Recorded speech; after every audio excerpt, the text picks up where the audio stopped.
Hello, welcome.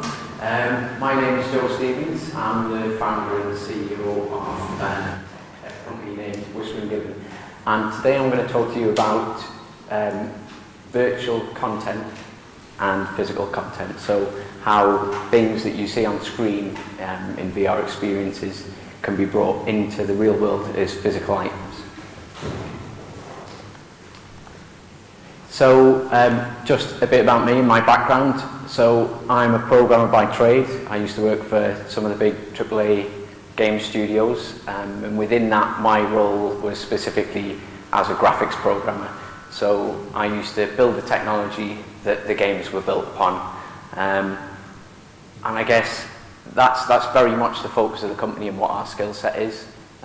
Within that as well though, we've got experience of 3D printing, which I'm going to talk quite a bit about as well, and how those two things interact, so 3D graphics and 3D printing stuff. I founded the company back in 2012 because of that skill set that I had and a group of very talented people had in 3D programming, and we were really excited about what was happening with 3D in general, so VR, 3D printing, AR, that kind of stuff. So that's a bit about the background. In terms of the company itself, I should probably explain the strange name. So we started off life as a games company, and that's why we're called Whispering Gibbon. So we used to play a game in A-level physics where somebody whispers Gibbon, person next door, you had to say it louder and louder and louder until our ex-bouncer physics teacher kicked you out. So it was the idea that anything can be fun in the right context. But as I said, first and foremost, we're 3D tech specialists. So we, in the early stages of the company, did a lot of the groundwork for some of the really high-end 3D experiences you'll see. So specifically within that, the groundwork for Audi and Pagani's virtual showroom. And then we started looking at making our own games, which would work for VR. So this was back in 2012, so it was quite early to be doing that kind of thing. So we started developing games where absolutely everything within the game was 3D, so there was no 2D content at all. And that's what you really need to do to be able to make something work in VR. We started doing that, and we realised that then that fitted really well with 3D printing. So everything you're making is 3D content. It's specifically for being seen and interacted with in 3D. So we tried to 3D print some user-generated content from a game we were making. So the game at the time was virtual bonsai trees. So you would plant a seed, you'd water it, and then a 3D tree would grow out of this, and you could chop branches off, bend them round,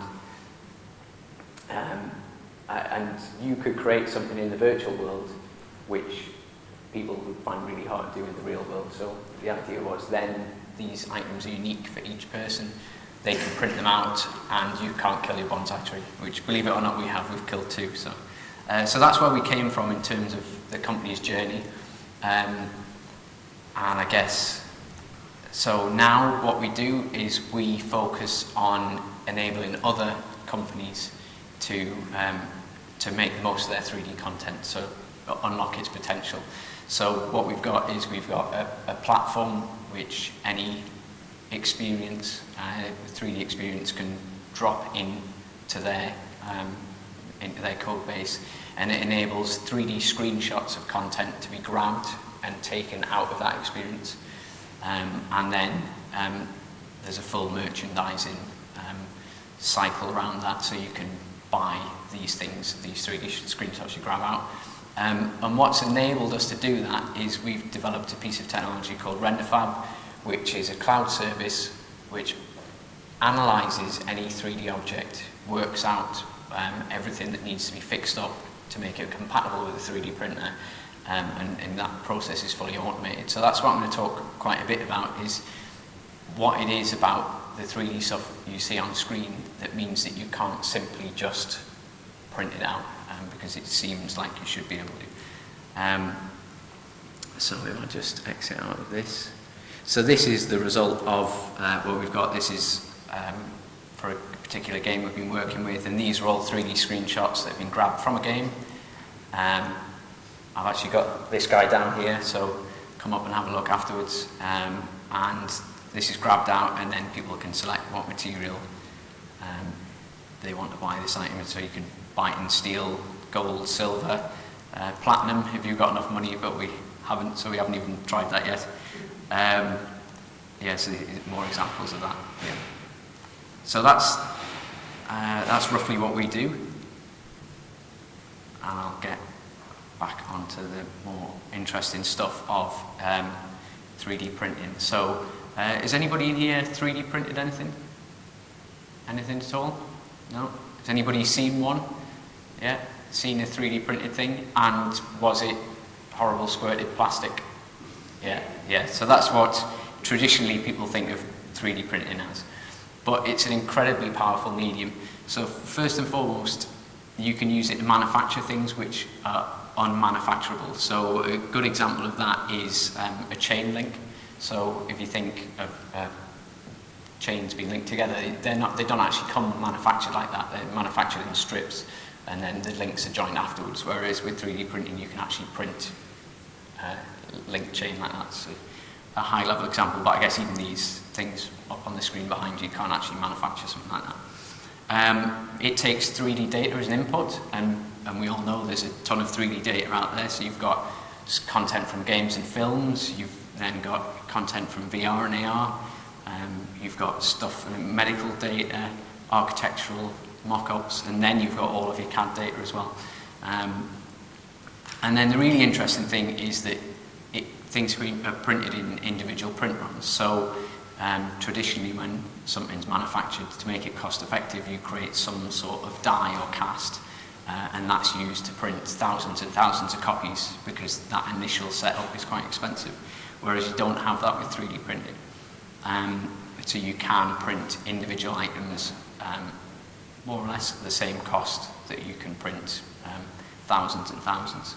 And then the last thing is on location. This is happening much more slowly than people anticipated, and I think there'll always be big commercial printing companies that will do printing for people, but we're starting to see printers be cheap enough for people to actually have them at home and do useful things with them. So you can actually get something on demand there and then. So what is 3D printing? It's actually called additive manufacturing, that's what it is. And it's a long established industry, so we've been hearing a lot about it in the last couple of years, but it's 30 years or so that it's actually been around. And I guess it's still a very manual process, so people assume that because it's this awesome new technology that's it, everything just works and it automates everything, but it only automates a very small piece of the traditional manufacturing pipeline. There's still an awful lot of work that has to be done manually. So I went over to the Shapeways factory in New York, and people are loading big vats of material into printers. They're taking them out, moving them into ovens, and then moving them across the production lines where they're dusted off and sorted and put in boxes and had labels stuck on them. But there's also a lot more finishing processes, so polishing, and then there's pre-processing, which I guess is a lot of what I'm going to talk about as well, making files that will actually work with the printer and knowing that they'll print. But it is revolutionising manufacturing now, so there are Formula One parts, aerospace parts, which are actually in working mechanical machines which are 3D printed and couldn't be manufactured in another way. So, yeah, as I said, I guess most people's experience is with the squirted plastic, but in terms of commercial use, that's a very, very small part of it. So you can print now in full colour. I've got bottles down here, so come and see me after and so I'll show you in more detail, but you can print in metals, which a lot of people don't realise, but you can also do some more out there things like printing food, so people have been printing chocolate and pizza and stuff like that. So I guess how does it actually work? We've said that it takes 3D data, and there's a ton of 3D data out there. but there's still a process that has to happen between you having that 3D model that you're used to seeing and it going into the printer. So generally you'll have a 3D model file, and it'll need to be in a specific format for to actually be used with 3D printing. And then a lot of printers need to add supports to stuff. So if I was standing here with my arms out like that and I want to print myself in certain materials at certain sizes, you would need to print support structures up under my arms. So a lot of that's done in software. And then finally, additive manufacturing is just that. It's added layer upon layer. So there's a wide range of techniques that I'll talk about in a bit. But more or less, all of them are, you create one layer, you then create another layer on top, and you build it up layer by layer like that. So quite an integral part of getting something prepared for 3D printing is something called slicing. So if you look at the picture behind, you can see a slice cross-section through a model. And then once you've done all that, so you've taken your model, you've added any supports you might need, and then you've created these slices from it, you then need to convert that into a language the printer understands. And again, there's a lot of different ways that it works, but more or less it's controlling motors within a printer which move around to focus on different parts of each layer. So specifics of some different printers and how they work. So we'll start with the one that people are familiar with. So this is FDM. It's the squirted plastic that people are familiar with. And how it works is that you have a print head which is heated, and then you push a thin coil, like a wire of plastic, out of that print head, and as it comes through the print head and gets heated, it melts. So you've got basically a runny line of melted plastic, much like if you were piping ice and sugar, something like that. So that's sort of the one that most people are familiar with, and it's pretty low cost because there aren't, I guess, warming up a print head enough to melt some plastic is reasonably simple. But there are a lot of limits to it in terms of obviously the material has to cool and it's not that accurate, and the accuracy of the model is limited to how thin that bit of plastic coming out can be. So that's what most people are familiar with. And then you come on to something a bit more advanced, like material jetting. So what happens in a technique like this is, again, everything's built up layer by layer, but the material is just tiny droplets. So it's very much the same as your 2D printer, only it just prints tiny droplets of a material and then cures it in some way. So whether that's it's a plastic and you use UV light to cure it, much like when you go to the dentist and they put your filling in and they put the pen on it. It works in a similar fashion to that, and that means you can get a lot more accurate, so you can do tiny droplets for each layer and build them up. But this I often requires support material, and quite accurate support material. Then another technique is binder jetting. I think the last picture was not quite what it was, but anyway, binder jetting is similar to that, in that you're putting tiny bits of a binding agent instead of the actual material itself. But you have a bed of a powder that you're binding. So this could be like a ceramic-based powder, or it could be steel. So I've got steel prints down here that are printing this technique. And so what happens is you've got a bed of powder, you drop basically glue or coloured glue of some description over a full layer, and then you brush powder over the top again, and then build up another layer and build that up slowly. But generally there's a green state, it's called, within that. So you've got your object that's kind of been glued together, and then you need to apply another process to that to set it, and generally that means putting it in a big oven. So for the steel, for example, it's bronze infused, so the binding agent gets replaced with bronze and then creates the finished solid model. So that green state means that there is potential for models to fail and break. But on the plus side, because you're printing everything in a bed of powder and the density of the powder in the bed is equal to that of the bound object, then you don't need any support material. So you can print a lot more complex shapes without having to tear bits off them afterwards. And then direct energy deposition is, I guess I guess this is the one that is sort of much more industrial. And what happens here is that tiny bits of metal come out of the print head, and as they land, lasers are fired at them and sparks come off, and it looks very impressive. But that's something that consumers don't really use that much. It's a much more expensive type of 3D printing. And then you've got something which is a bit similar to that, which is powder bed fusion. So again, you've got a bed of powder, but this time instead of putting a binding agent into it, you actually fire lasers at it. So you'd have like a bed of plastic powder. It's actually warmed up, so it's almost melted, and then you fire a laser and lots of little dots, spread another layer of powder. So you can see a lot of these techniques are very similar, and they're all based on the same principle of spreading a layer and then building something on top of it. And then another quite different technique is vat polymerization, if I can say that. So the way that this works is you have a big tub of liquid, and this liquid is sensitive to certain types of wavelengths of light, generally UV.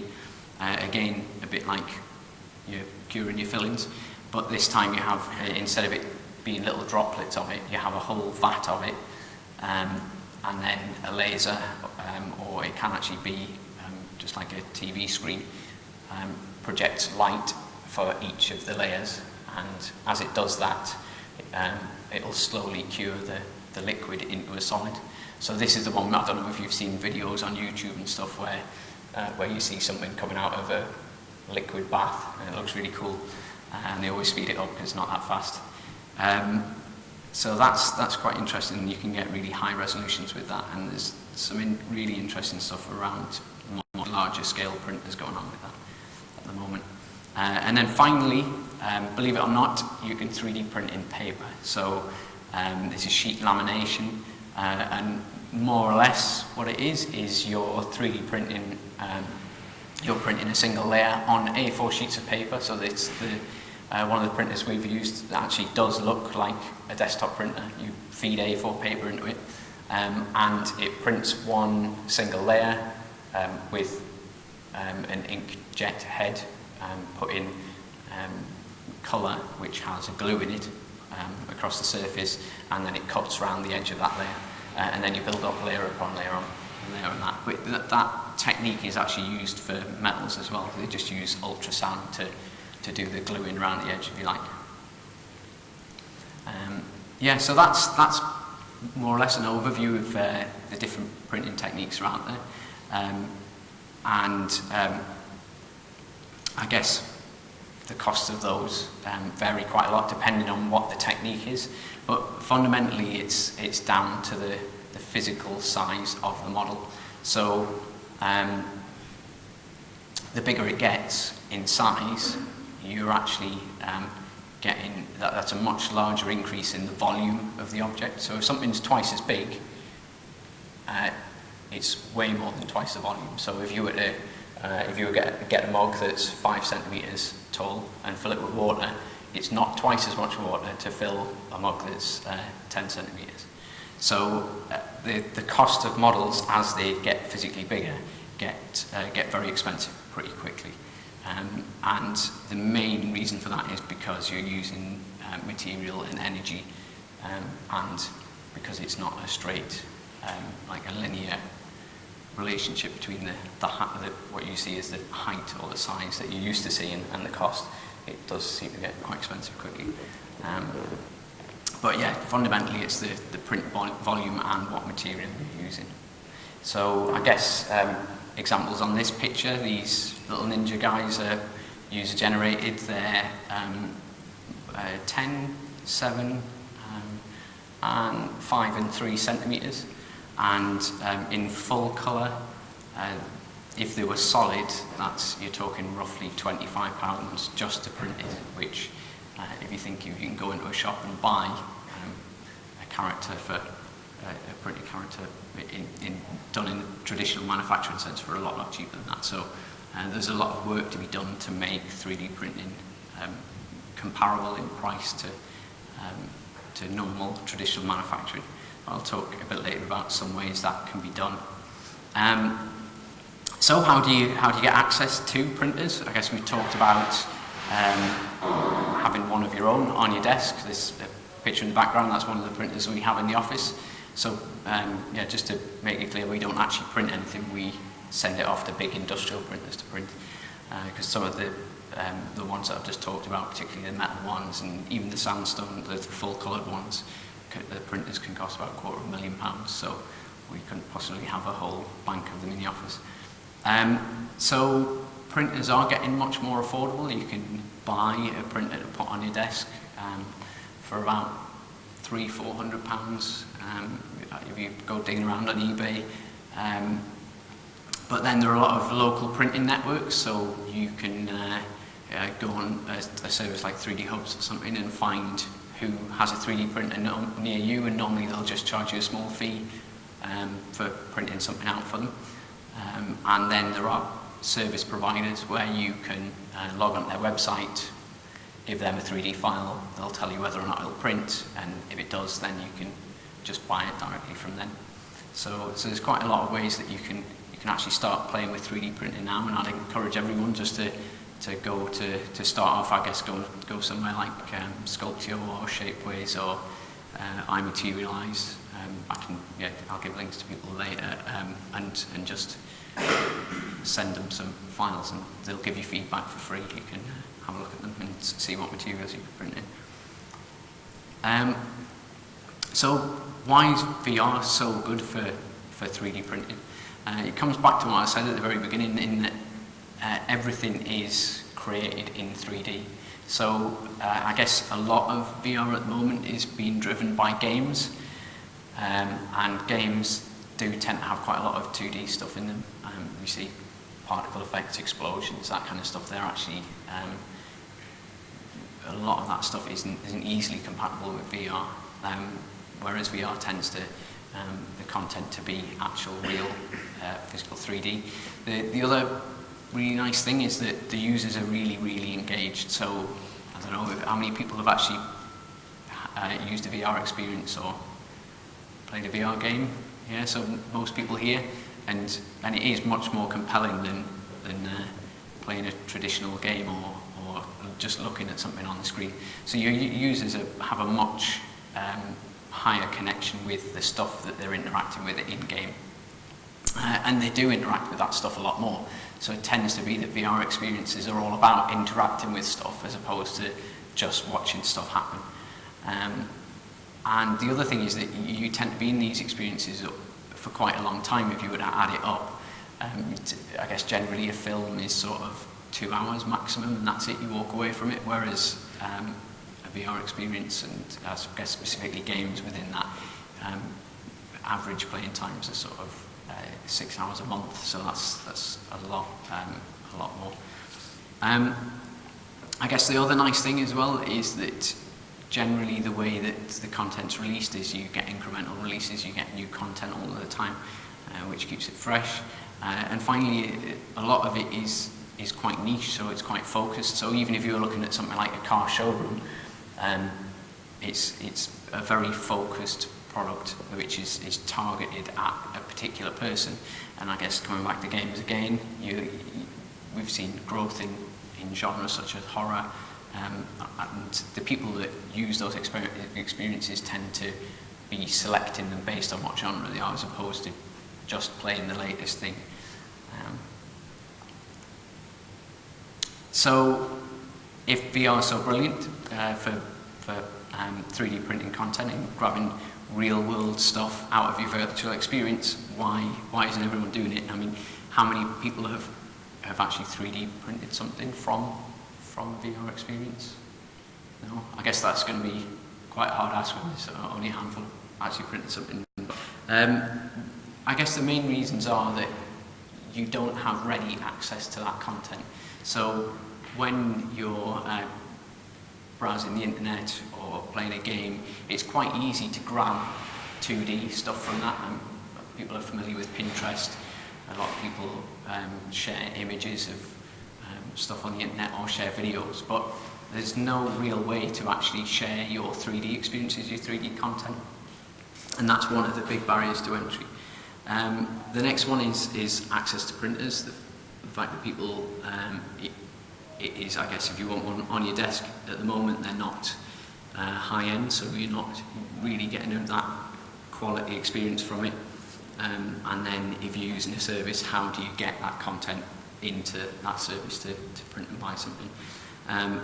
And then you actually need a lot of expertise. So I talked briefly earlier on about what kind of content, what kind of process stuff goes through to be 3D printed in terms of slicing and creating the layers, but there's actually a lot that happens before that, which I'm going to show you shortly, and that is very labour intensive. So a lot of people who print 3D content at the moment, they're hobbyists, and they do spend quite a lot of time sitting there tinkering with models, making them the right size, filling in holes, that kind of thing.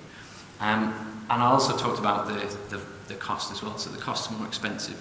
So the proposition to the person who wants this content has to be higher. So it has to be much higher for you to actually buy something if you're going to be paying sort of maybe 10 times what you would for a cheap figure from a film set. So I guess in terms of access to content and printers, that's why we created Grab-It, is that does all of that side of it for you. It grabs 3D screenshots and then sends it straight to 3D printing companies, which send it in the post to you. So so those problems are starting to be solved. In terms of added value, you've already got that in VR in a sense, because you're much more invested in that object and in those items. They mean a lot more to you because you interact with them. I guess a lot of VR experiences as well, it's customized, and even if it's not fully user generated, which it is in a lot of cases, but user customized content, so it's something that's personal to you. And then there are ways of reducing the cost of printing as well.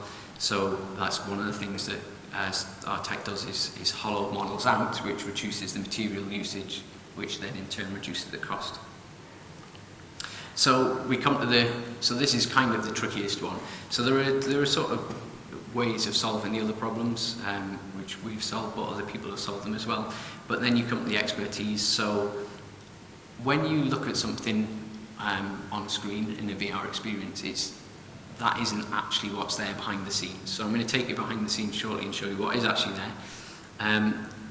But the main thing is that when something is drawn, when the computer decides to draw something, it's not very fussy about what it draws. You can throw stuff at it which doesn't really make sense, which isn't really there, or you've cut a lot of corners to get it there, and it will just display it for you. Whereas a 3D printer, if you give it something which you're taking a lot of shortcuts on, which isn't physically there, that's it. It'll just say, no, I don't know what it is, I can't print it.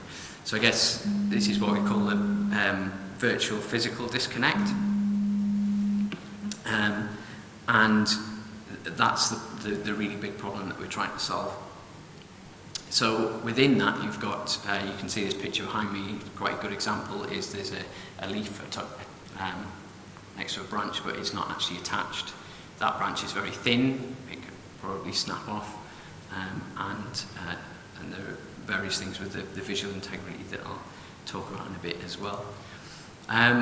So I'm going to take you behind the scenes with VR. So one of my friends made a game called Share a Room, which he's very kindly said that I can show you what's actually happening behind it. But just to highlight what VR has to do differently to games. So this is something you're probably quite familiar seeing. If you're not, then this is basically what each eye is seeing. So you have two slightly different images which are then projected to your different eyes. What this means is that for a VR experience, everything has to be drawn twice. So you draw everything as if this eye's seen it, and then you draw everything as if this eye's seen it, and everything is shifted very slightly from how it's seen. So more or less, roughly speaking, that means if you want it to run at the same speed, so you want it to be able to be processed and drawn, then everything has to be half as costly to draw, or take half as long to actually be displayed on screen. So that means VR actually cuts even more corners than games does in a lot of cases. So things they do quite often is have a short draw distance, so that means you actually don't see for a long way in the experience. This actually suits you quite well as well, because a lot of experiences work best when you aren't moving around. So a lot of the games, the experiences you'll notice are in fixed rooms, so that means that you don't have to display stuff that's behind the doors. Then you have like low resolution models that are used, so if it's low resolution it's quicker to draw.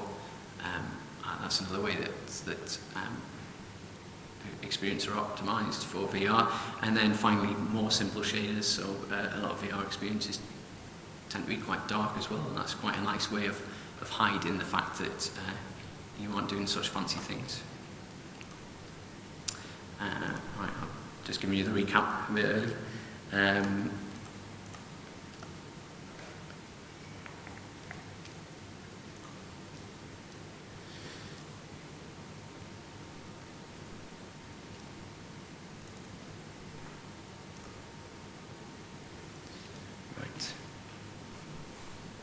So I'm just loading up what you see behind the screens in a game. So this is the game that I was talking about, Chair in a Room, and this was developed by a friend of ours, so he's kindly let me show what goes on behind the scenes to you. So I guess this is kind of what people would be familiar with seeing. You're in a room, you can look around, there's a few objects in here. But if we're to take a step back, so what you don't generally see is behind all of this. So we zoom out, and that's it. So first of all, there's actually nothing beyond those walls. You can see as well that you can see through the room here, the walls of the room. So what happens is, generally when you're making 3D models to be displayed on screen, you don't draw the back of stuff because nobody sees it, so and it costs you to actually draw it. So a lot of that kind of stuff's missing. And then if we look at individual models, so look at this glass bottle, for instance. It looks pretty much like a glass bottle. It looks nice, but if we look at it more closely, you can actually see that it's made up of quite a coarse structure. So if we look from a different angle that you wouldn't normally see it at, it's not a cylinder at all. It's got quite hard edges. So that's another thing that 3D content, tricks to making 3D content actually draw much more quickly. So again, if we look at it from here, it looks nice and smooth. So what's going on is that this simple information is being passed to be drawn, but then you've got lighting equations which work out where the light is and where the model is, and instead of drawing the exact hard edges, you say that this is meant to be smooth, so at that point you actually display it as if it's smooth.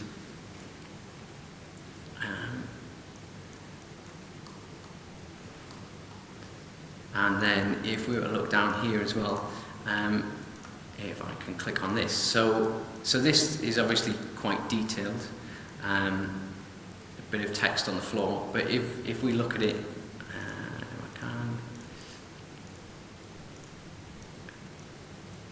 I'll just show you how it's actually made.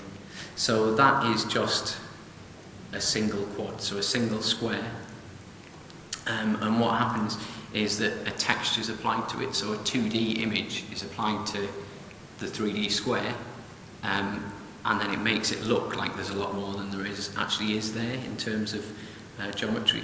So it appears to be much more detailed than it is, and this is a common trick that's used in games, particularly for explosions and bits of branches on, leaves on trees, that kind of stuff. So there are a few tricks that go on behind the scene in VR experiences, and the problem is that all of these aren't compatible with a 3D printer. So these are the kind of things that they come to be drawn on screen, and that's fine. The GPU says, yeah, I understand what to do with that. But to a 3D printer, this is just a square. Another example is the walls here. So these walls can't possibly be printed as a 3D object because there's no depth to them. So how thick is this wall? We don't know. And then coming back to the bottle, the 3D printer is going to print what is actually here. It's going to print this really harsh shape. It's not going to print what the model looks like to you, which is this nice smooth bottle with rounded edges. So I'm just going to show you what you can do to fix that. So when you give something to a printer, it needs to be, because it's going to print it in layers, it needs to be just a single surface.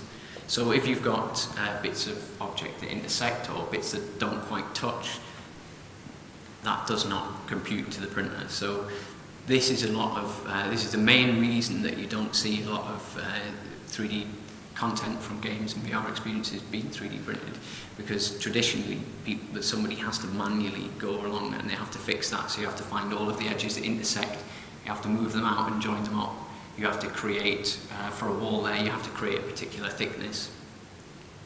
You would have to, for the bottle, you would have to make a really high detailed one where you model each of those bits. And then I guess the other big problem is that you're not paying any attention to how these things interact in the physical world. So a good example of that is if you had a guy holding a massive axe and he had a really thin wrist, then a lot of materials aren't going to be able to print that without the wrist snapping. So when you make something for a game, it's not actually made with those constraints in mind. So if I show you, so this is the same level again, and we run it through our software, and now, hold on, I'll just turn these other things off so you don't get distracted. So this is that model that's now been processed, and you can see that first of all the walls have thickness to them. So if we go and have a look, you can see that there is actually a thickness there. If we go inside, so we can actually look inside those walls that now have a thickness that didn't before. So if I can get the right angle. So you can see right down the centre of that wall. So everything now in this scene is connected into one big continuous surface, and that can now be printed from that point of view. I'll show you some other examples. So here's the same room again. It's just loading up. So basically what we do is we automate all of the processes that are currently manual. So when somebody looks at one of those models, they then work out how thick they think the walls should be, and they expand them out, and then they fill in any little holes, they join any edges, and that's what we've been working on, solving those problems.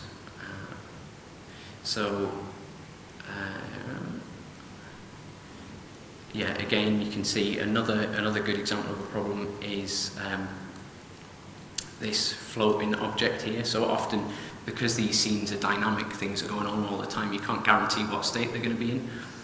So you'll often need to reject things that aren't joined. So that's another big thing that you need to consider.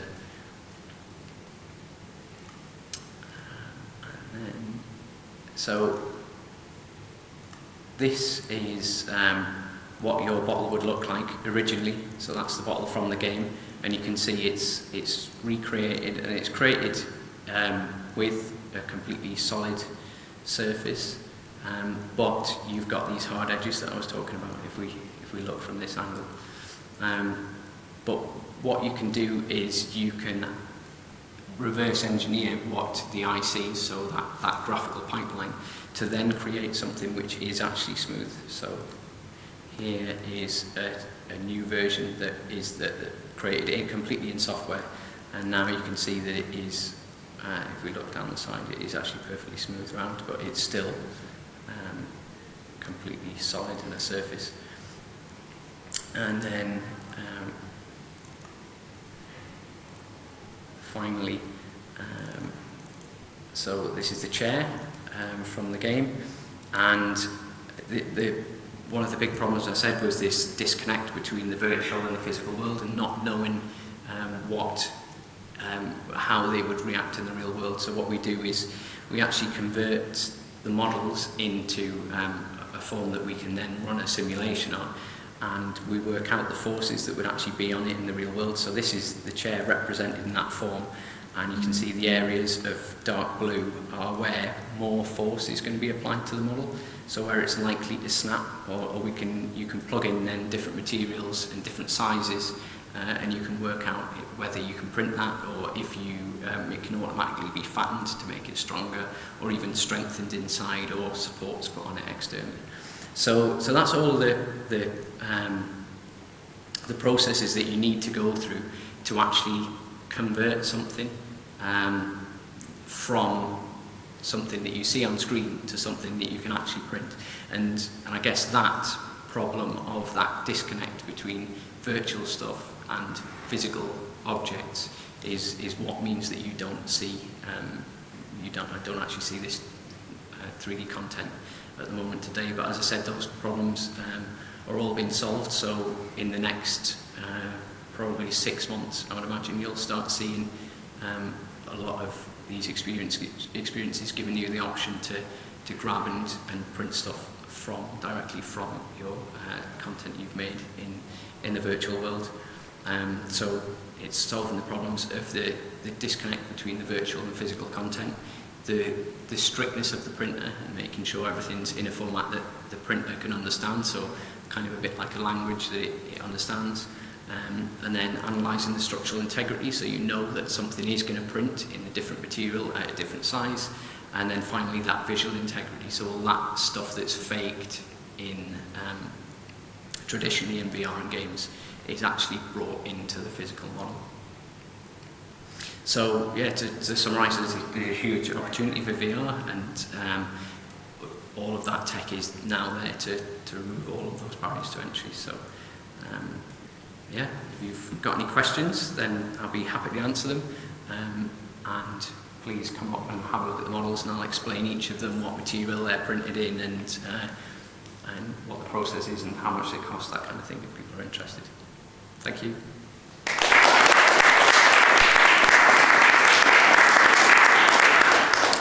Yeah, so has anyone got any questions? No? Printing times, how long they take to print, how slow they are? I have a question. Hello. Hiya. You were talking that you could print in food, maybe. Mm-hmm.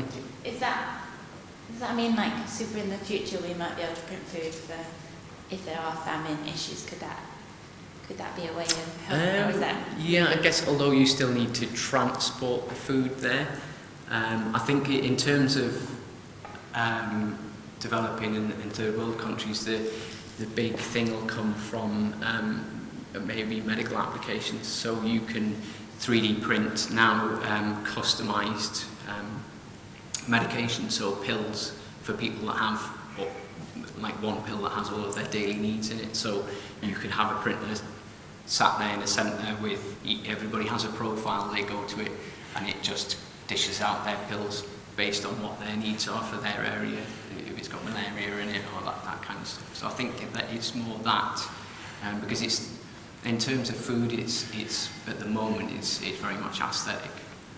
So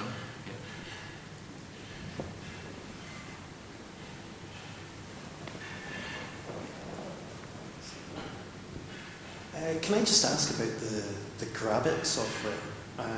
So the VR experience would need to be compatible with that, or is the Grab It doing something clever that it's analysing the scenes in front of you? So this is an interesting point, because it leads on to IP and who owns IP. And I guess from our point of view, I remember having a PlayStation 1.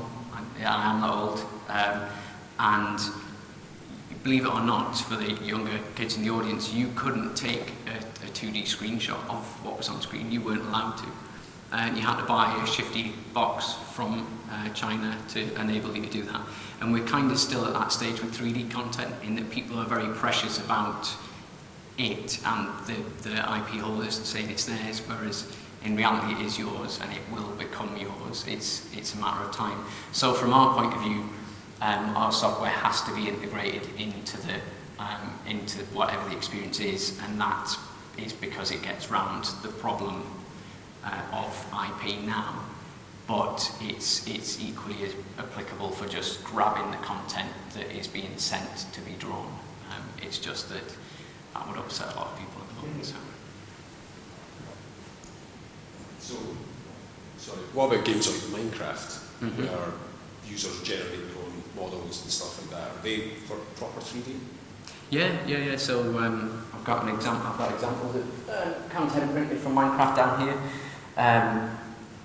The interesting thing with Minecraft is that it is, it's all built in the 3D world.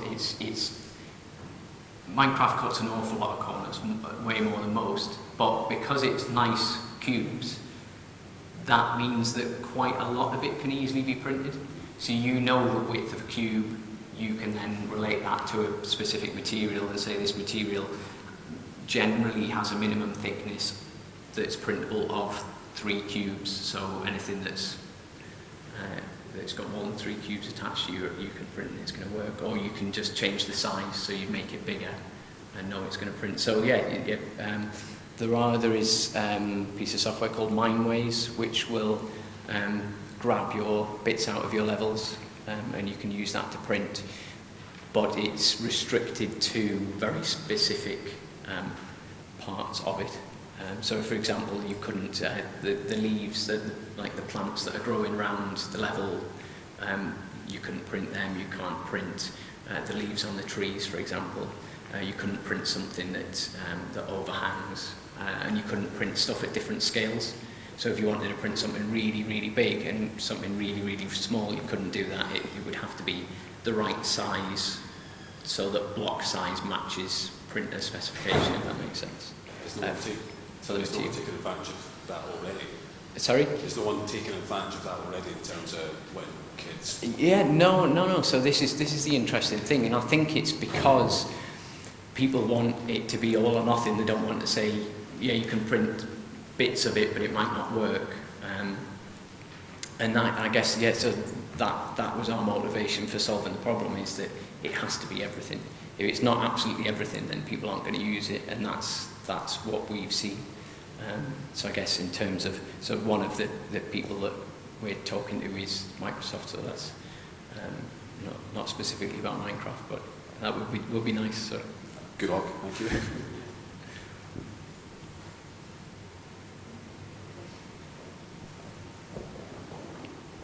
Hi there, have you got any examples of how this has been brought to life in a learning environment?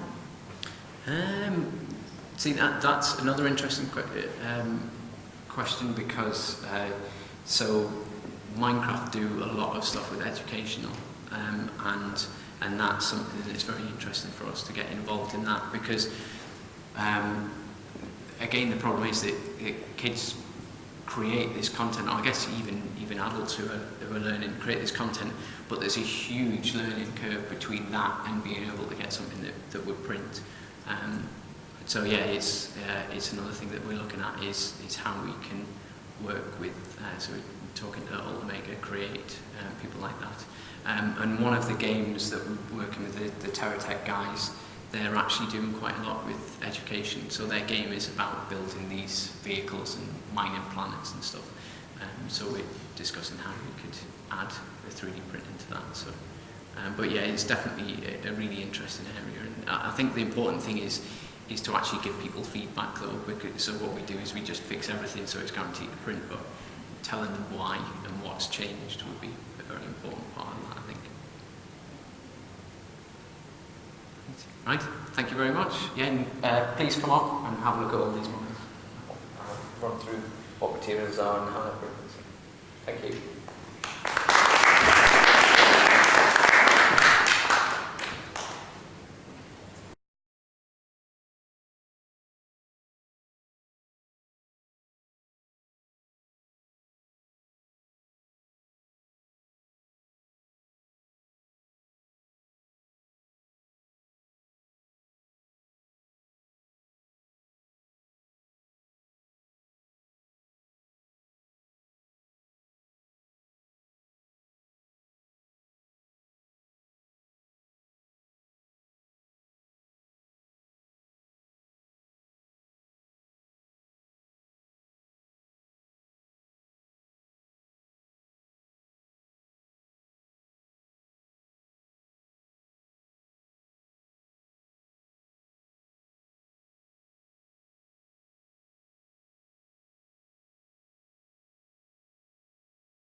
Hello? Oh, can everyone hear me all right? Welcome, room. Good morning. Okay, that went live really quickly, really suddenly, and we're back in the game. Okay, cool. Is everyone in? Do we need to wait for anyone? Am I good to go? Okay, cool. So, my name is Paul. I'm Paul Long, and I'm from a company called Metro Bulo Dodo. And we are an arts company. We started off as a theatre company, but we've moved into all kinds of different areas, which I will cover in a moment. And as the little write-up says, basically, this presentation is about the art of keeping tech simple. And I'll give you a little run through our relationship with tech, how that's been over the past 20 years that we've been going, how we've got on with it. A little bit about where we came from and how that grew, so where our DNA is in terms of using technology within performance. A little bit about where we are now as well, and where we've got to with that. And then, I guess, a little bit I was going to say about where I believe we're going, but I mean, nobody can really do the whole future gazing thing, so it's kind of more about what we're doing now that might survive in the future, and we'll see. And really that's related to a project that we're doing called Hacked. And Hacked is about on-demand theatre experiences that can take place using digital technology, and that is initially in theatre spaces. And it could grow outside of that, but I'll come on to that a little bit later. So, the art of keeping tech simple. Metro Bulo Dodo, first of all, just a really sort of loose introduction to what we are and who we are. We're a company of 3 directors, essentially, 3 co-artistic directors, and then we work with a large pool of kind of freelancers and artists from outside that who we bring in on different projects, depending on the size and scale, and depending on who we need to deliver that. So we create immersive arts experiences for a variety of spaces that are emotive, amusing, exciting, and truly engaging for our diverse audience. Which means, basically, we work in a whole host of different environments, and we reach a whole different range of people in terms of age range, but also in terms of their kind of association with culture and theatre. You know, we go out on the streets and we do things out there where people are less kind of ultimately culturally engaged, and we do things very much inside theatres and galleries as well. So we've worked in theatres, galleries, museums, parks, car parks, cathedrals, coal mines, castles, sewage pumping stations, textile mills, damp basements, dry basements, shiny foyers, shopping centres, bombed out ruins, and other places like that. So basically we've worked in all kinds of different places, creating artworks for all kinds of different people, and that's the fun of it for us. It's about kind of reinventing what we do and trying to make sure it fits with new spaces and for new people and for different audiences. And that holds true also in terms of the size and scale of projects. So we've done everything from kind of tech-enabled individual audio tour type projects, things that people do completely on their own, right through to large-scale spectacles for audiences up to about 5,000 people. And just to illustrate that, so this is kind of where we are now and what we've been doing more recently. I'll show you a video which, if you arrived 5 minutes ago, you'll already have seen. It's testing, but never mind, let's play it anyway. And this is a show we did called Safe House.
So that's Safe House. So that was a really large-scale show that we did, probably our biggest show that we've done to date, and that toured to various festivals, etc. But I think what I'm trying to illustrate with that is that you can really clearly see the way that we use tech as an interplay between the kind of traditions of theatre, the performance side of it, the sound, the storytelling, but we've also then integrated your kind of projection mapping onto a 3D space, the interplay of light with that.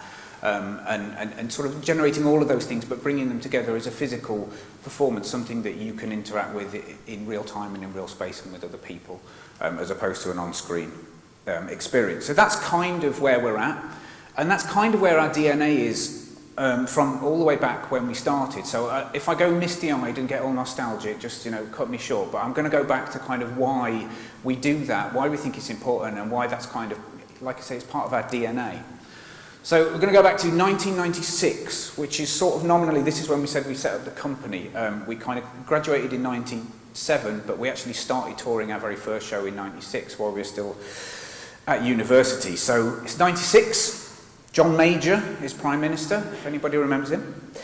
Britpop is in full swing, so Oasis and Blur are fighting it out at the top of the charts. And we, as three enthusiastic theatre students, come together in Lancaster University there to create our first show, which is the Tupperware Tea Party. So you can see me there in a fetching pair of red trousers being punched. That's where we began 20 years ago now. And the course that we were doing at that time, we were seeing all the kind of established companies who were kind of pushing things forwards, like your DV8s and your Forced Entertainment, but also the emerging, the Stan's Cav, Third Angel, people like that, and Blast Theory, who were kind of leading the way in terms of tech as well and how that's integrated into performance. So we were kind of exposed to that during our degree time as well, and it became kind of in the forefront of our consciousness as we move forward. And then in 96 we decided we were ready to take our show on the road and see what the world thought of it. You know, we went out and basically just did the small-scale places that we could do, our old colleges. You know, we went back to Scunthorpe and we went to an arts centre in Goole, and we went to a sports hall somewhere in South London. I don't even remember where it was, but we kind of went out there basically just with a view to say, if we go out, rather than just showing our work to our peers and within a university environment, what happens now? Do people actually like it? Is there a way to take this forward and find out if there's a future? So that's what we did, and we actively went out to find that out. And we went out kind of, you know, billing ourselves as a multimedia cutting-edge experimental theatre company, because that's what we were training to be, and that's what we believed ourselves to be. And in 1996, I was going to go through a little run-through of what our cutting edge meant. So, sound. We recorded our first soundtrack with one of these. Who remembers these? Yeah, Revox. I mean, analog recording in terms of sound quality, it would still hold up today. It was great, and we had a studio and it was all professionally recorded, but you know, in terms of the idea now, standing here, of editing something with chalk and razor blades and sticky tape, it seems kind of ridiculous, but that's how it worked. This was our cutting edge, and we had access to this, and we were like, this is brilliant, we're going to make this. Not terribly tourable, unfortunately, so we'll have to deal with that later, but we got to record stuff, and we got really good soundtrack that we could integrate with the show for voiceovers and things. And then we moved over, basically across the courtyard to the campus TV studio, because we wanted to put some video sequences together as backdrops to the show. And we wanted that to be a kind of, you know, a big statement about our multimedia status. However, projection at that time was really neither portable, accessible, or even for us remotely affordable. So our video backdrop became a sort of video side drop of two TVs, which at the time we thought were large screen TVs, and then again looking back actually kind of laughable. But at the time, that was our cutting edge. That's what we made it for, and all of that video processing, video editing process that we went through was all linear. There wasn't a computer kind of editing setup. We went in with one tape over here that was our source material and one tape over here that was a target, and you went through a decision-making process of like, this edit comes first and we'll do it that, and then second and third and fourth, and that was it.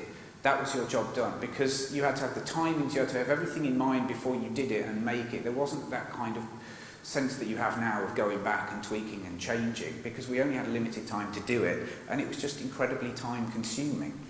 And at the end of it, we walked out with basically a stack of cassettes, not dissimilar to that, with our scenes marked on for each individual part of the show. And every time we changed scene, somebody in the tech box was changing the cassettes. And cutting edge, here we come. And the same applied to our own audio cassettes over there. So our Revox soundtrack that we'd lovingly made, well, we couldn't take the Revox on the road because not only was it not portable, it was really heavy, it was a bit awkward, a bit fragile, but also it was the only one the university had in their studio, so we couldn't just walk off with it. So audio cassettes it was, and the same process applied. We would cue them up before the show with a pencil to make sure they were in just the right position, and then every time there was a scene change, bosh, new cassette in, new voiceover, brilliant. I mean, you know, it's not terribly cutting edge. Even in '96, you know, PlayStation, as I mentioned, PlayStation earlier was released. Lara Croft was running around, you know, and people were playing the game. So tech was kind of reasonably far on in terms of creative content and consumer. But it was still very much that. The kind of creation and the consumer were completely disconnected. People weren't making user-generated content in their homes, and even, you know, in work and in universities to the same extent that they are now. It was, you know, quite literally a different world. So, quick timeline. That was '96. In '97, we burnt our cassettes onto a CD, and it was monumental. It was brilliant. It saved so much space. We just had one disc. We had two because we had a spare. Should always have a backup, even now. So we burned it. It wasn't our CD burner, by the way. It was a friend of a friend who had a very high-powered computer at the time, and he could burn his own CDs. We were very impressed. But that kind of compressed our pile of cassettes and all of that work into one disc. It was, you know, groundbreaking in its own way. In '98, we invested in a mini disc recorder, and that was completely awesome because now we had a mini disc recorder and a really bad sort of sound and video mixing desk. It was awful. It was something from Curry's that was reduced, and the quality was pretty bad. But however, it meant we could now record our own stuff, but we could also edit it and we could move it because that's what mini disc did. It never kind of quite took off because it just came at the wrong time and it was superseded by MP3 and everything. But it was actually really great because you could then play it back and add layers of sound, soundtrack music to all that voiceover and create much more complex stuff without losing quality because it was a digital file, essentially. So again, seems kind of ridiculous, but here we are in '98, and we'd moved on a long way with our work. And then in 2000, or 2001, around about there, we got our first digital video camera, not dissimilar to this little mini DV number here, and a G4 Power Mac, just like that. And it's a total game changer, because at that point we were able to sort of mix our audio, but then we could put our own video work together. We could create it with the camera, we could import it into the computer, we could put all the things together, and we could make really much more complex running orders for our shows. And we could kind of start to automate the way that all of that happened in a much better way. Not without its drawbacks. I mean, at that time, it's sort of, you still think back, and I remember you couldn't watch anything that you were doing in real time. You couldn't just press play and sort of watch back, this is what my video sequence is like. You would put it together piece by piece by piece, and then you'd set it rendering overnight, and then you would come in the following morning and hope and pray that it had finished, and half the time it would just have crashed, and you would do that process, you know, 2 or 3 days, and then eventually you would get something out the other end that kind of worked. And if it didn't, we could change it ourselves, and we had all the facilities, but it would take another week. So, you know, it seems kind of weird looking back at all this, but this was my process when we started talking about doing this, this talk. And I said, like, I'd look through our complex relationship with technology, and at this point, you know, we were embracing all of this in a way because our background was in theatre and we had stories to tell, we had things we wanted to say, and we were kind of young and vibrant and wanted to get out there, and these were all tools that were helping us do it. And that was a really powerful thing. And if you think about that kind of, what we're talking about, a 5-year period here, it's a complete technical revolution for us from Revox to here. And then if you fast forward 1 more year, we even burnt our own DVD. And that, I mean, come on, we just had a disc now with all of our visual content, all of our audio content, all together in one place. And by that point, like 2003, we made a show called Blown Up, which was beginning to end, ran from a disc, start to finish. That was the runtime of the show. So at that point, you know, the tech was literally running the show. The performers were working to the time, the performative arc, all the predetermined parts of what that disc said you had to do at any given time. And it was really powerful, but it was great. It was really tight, choreographically it worked really well, and it allowed us to kind of use the tech to tell those stories in ways that we'd not done before. And we kind of, stamped our mark on the scene, I think, and we were officially a multimedia experimental theatre company. So that took us all through our sort of theatre stage.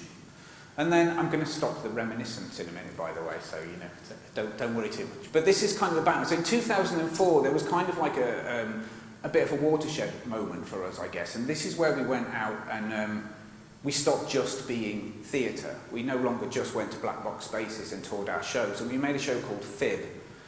And it was a kind of a watershed for a number of reasons. Part of it was about audiences, part of it was about where we went to, which became it got a lot of interest from street arts and galleries, which again is completely different. In terms of street arts, a very different audience. In terms of galleries, the interest that it got meant that we started considering removing performers altogether and moving right across to the tech. And what was the possibility of that? So what I'll do now is I'll just do a very quick promo. Again, I'll get all misty-eyed at this because it's quite old, but this was for Fib, and it'll give you a little idea, and I'll go through what Fib was, how it worked, and kind of why it was important in our development.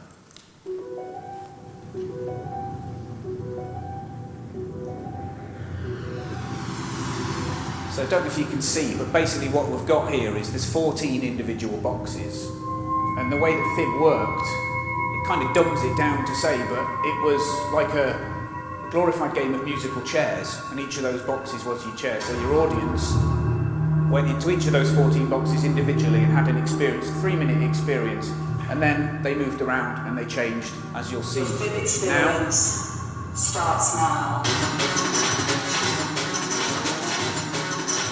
And they marked off their box, and they had their 3-minute experience, and they came out and they swapped, and they did it all again.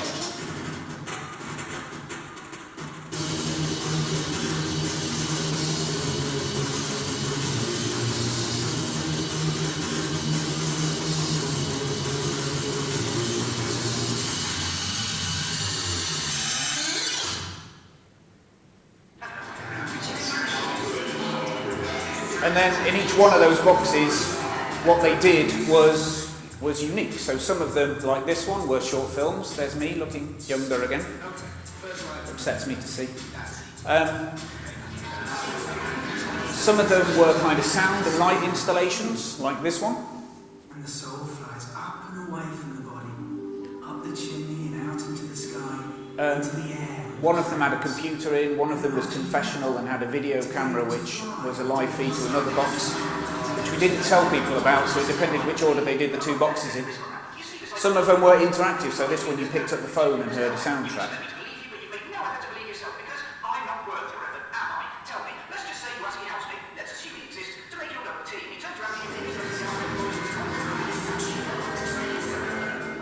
So this was the live feed, so we got audiences to do a confessional, because the whole show, Fib, was about lying. And then some of them, 3 of them in fact, were live performers. So you went into 3 of those boxes and found people, performers in there, and you either sat down with them and had an experience for 3 minutes, or they delivered a monologue, or there was one that was an interaction between a projection of the real person and himself, interrogating himself about lying. So, I guess, for the purposes of this, and then why I say Fib was kind of a watershed, is the way that we approached it, we weren't any longer making one timeline. It was now 14 things all put together and synchronised, and it was about working out how we did that. And you can see here, shot from the control room, it still wasn't, like it would be now, or it would be even by the time we finished performing Fib. We'd automated so many of these processes and put them into computers. But here, it's 5 CD players, 4 DVD players, a big bunch of amplifiers going off in lots of different directions, miles of cable. The only thing that was computerised was the lighting desk, and that was about the size of this podium. Things were kind of very different. But at the same time, I think the tech for us at that time was really exciting. It was something that we approached because we had this great idea for a show and suddenly it was possible. And we found the tools to make it possible, and by hook or by crook and with soldering irons and weird micro switches and everything that we could find, we made each of those individual pieces work, and they worked together and they worked seamlessly. And also, you know, as I kind of alluded to before, the thing about that was that of a 70-minute show that we'd now made, only 9 minutes of that did the audience actually spend with a performer. So from a kind of theatre background, that's almost like sacrilege. But we were able to use the tech not only to kind of surround the performers, but we were able to get audiences to behave in the way that we wanted them to behave. We were able to direct them. We were able to get them to engage with the game and know how to play. And it worked really well. And I think that's where I kind of go, I'm getting really excited here, but this is where tech is a creative thing. It's a creative and living thing that lets you really play with all those things. It helps you convey stories and suspense and drama, and it helps you kind of work with audiences' feelings and the excitement they have and everything that goes with that, and it is a powerful tool, it really is. And that's why I like tech. And I think that's why we embraced it and we used it. And at that time, I think just like us, that's why everyone was becoming excited by the possibilities of it, especially for kind of immersive experiences and the things like Fib. I mean, there's much more of them now, but at the time it was kind of a one-off. And in context here, we're still kind of a year or two away from Facebook or YouTube or whatever, so that idea of creator and consumer is still quite strong here. We're not into kind of user-generated content, but the tools that we were using were much more consumer accessible. So, where are we now? I've just jumped 12 years. Age, so much, there we go. I've got this kind of question, I suppose, which is, has tech taken over? But also, where can tech take us now? So, fast forward 10, 12 years, and in every imaginable way, tech has taken over our lives in ways that we couldn't really anticipate. I think that's true. You know, people talk a lot now about being addicted to smartphones, etc. There's lots of talk about that. My kids would just play Minecraft 24 hours a day if I let them, which I don't. But maybe I should, because that is the future. But I think this is where my sort of relationship with tech becomes conflicted, because I think the key is in what I said, that tech has taken over. And for a lot of people it is that social media, smartphone use, etc. Or for my kids it's games and their tablet. But for me it was also about the professional output that we were creating.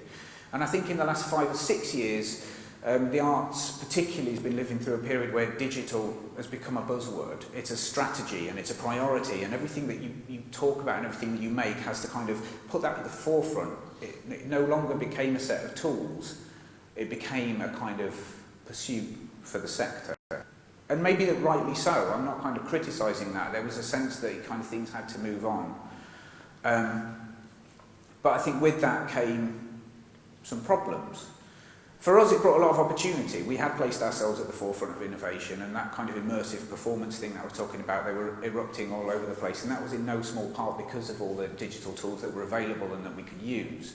So we were, to an extent, we were in demand to deliver shows that had digital at their heart. We had the know-how, and we had the passion for it as well. But with the push for digital, I think there was also, like I say, a change of focus. And I can see that looking back in our own work, I think. And this is just my opinion as well, but I think that that's something that happened across the sector in different degrees. I think by probably 2011, 2012, we were making shows that were, to use the phrase again, taken over by technology. So instead of having a story or a theme or an idea that we wanted to express and then finding innovative ways to tell it, we were looking for innovative formats and then spending a disproportionate amount of our time solving the technical problems before we came to how we tell the story, or sometimes even what story we were going to tell. It became the opposite way round. It was like, this format works like this, therefore what story would be good to put into it. And I think maybe the material suffered there. And there are other problems too. So tech can be expensive, we all know that, and in terms of budgets we could easily end up spending more on the technical development than we ever did on the concept development and the creative and the writing side of it. And so again, that balance started to become a little bit skewed around that time. And then you've got the conflicting timescales. So we would be commissioning tech partners to make things for a show while we were concurrently making the material for it. And the two would only ever come together at the very last minute.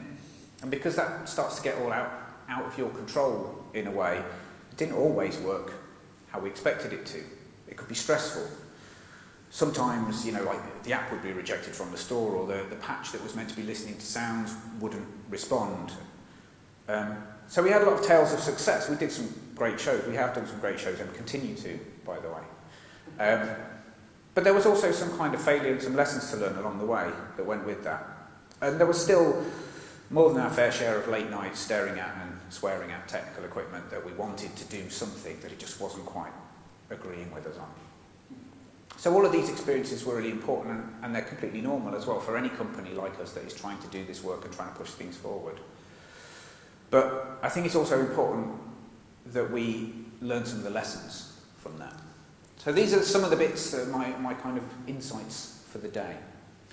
We can discuss all this later, by the way. I'm going to try and do a kind of, 30-35 minutes of talking, but then I'd kind of like to open up to the room as well. So first of all, we can't ignore the possibilities of technology. I think that's a given. It's around, it's everywhere. It's completely, part of the fabric of our society now. Simpler tools rely more on the need for creativity, and I think really simple explanation that would be the book. Ultimately, yes, the distribution model may have changed and we can get digital books now, but essentially it's words that somebody creates, and the best content will always win, because you can't blind people with the science behind a book. Good technology can and does increase reach and access simultaneously. So I think this is one of the things we really need to look at, because it's not just the creative side of it, but it's also talking about the distribution and the way that things can get out there. If you think the kind of revolution within music distribution, and like I just mentioned, digital books, but music is probably the most prominent and obvious example in terms of the way it's gone through, the retail path, vinyl, cassette, CD sales, but it moved into sort of the iTunes model, and then people could upload their own content, get things out more easily, even with SoundCloud and things like that, and then onto streaming and Spotify, etc. So that does increase access. It increases the ability for people to go out and find new things and try them out, or maybe even rediscover old things, like I find myself doing all the time, that are out there on YouTube or SoundCloud or even Spotify. And the last thing, I think, which is sort of obvious but is worth bearing in mind, is we are not digital. We talk about digital all the time, we talk about technology behind things, but it's really important to remember that we communicate through emotion and feel and stories. And so that has to be at the heart of everything that we do. And I think it's kind of almost easy to forget that. Like I say, you can get into the habit of trying to blind people with the science behind a project, but really we have to make sure that what we are doing stays true to that we actually create communication in some way that is meaningful. So, what is hacked? So hacked is, it's not a silver bullet, it's not going to solve everybody's problems, but it's kind of a starting point for us to go, okay, well how do we get past this? How do we get past the kind of the technical revolution that is running away with itself and come back to that storytelling ethos?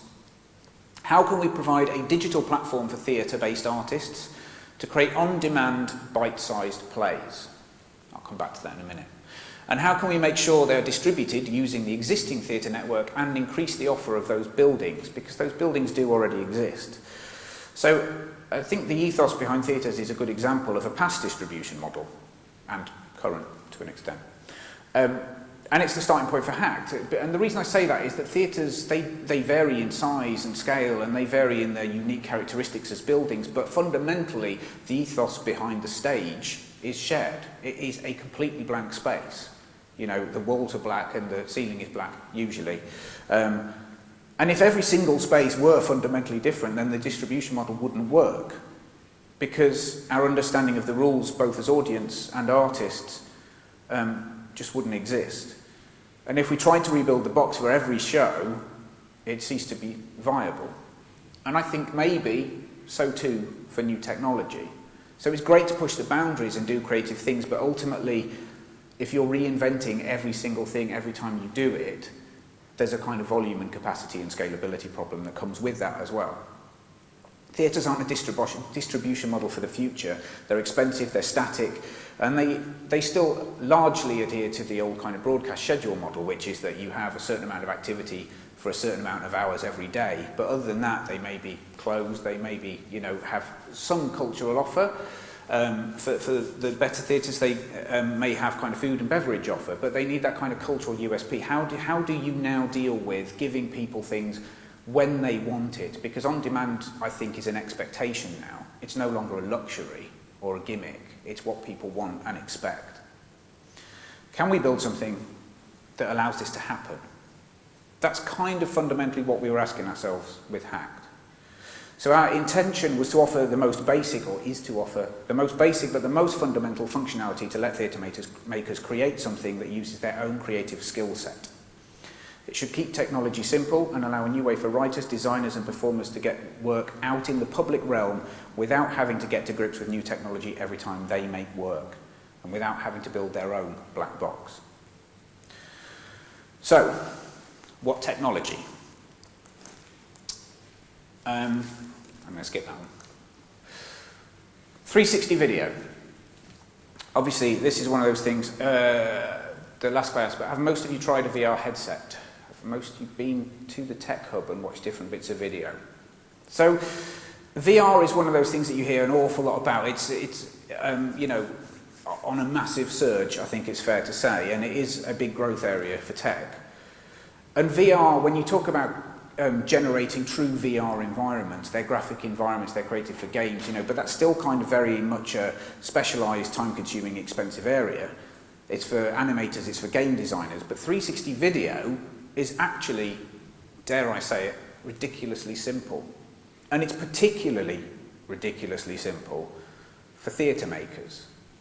Because it's easy to think of 360 video as a new form of filmmaking, but in reality, actually, I think it's a new form of theatre, because the way that you generate 360 video is exactly the way that you would direct a show.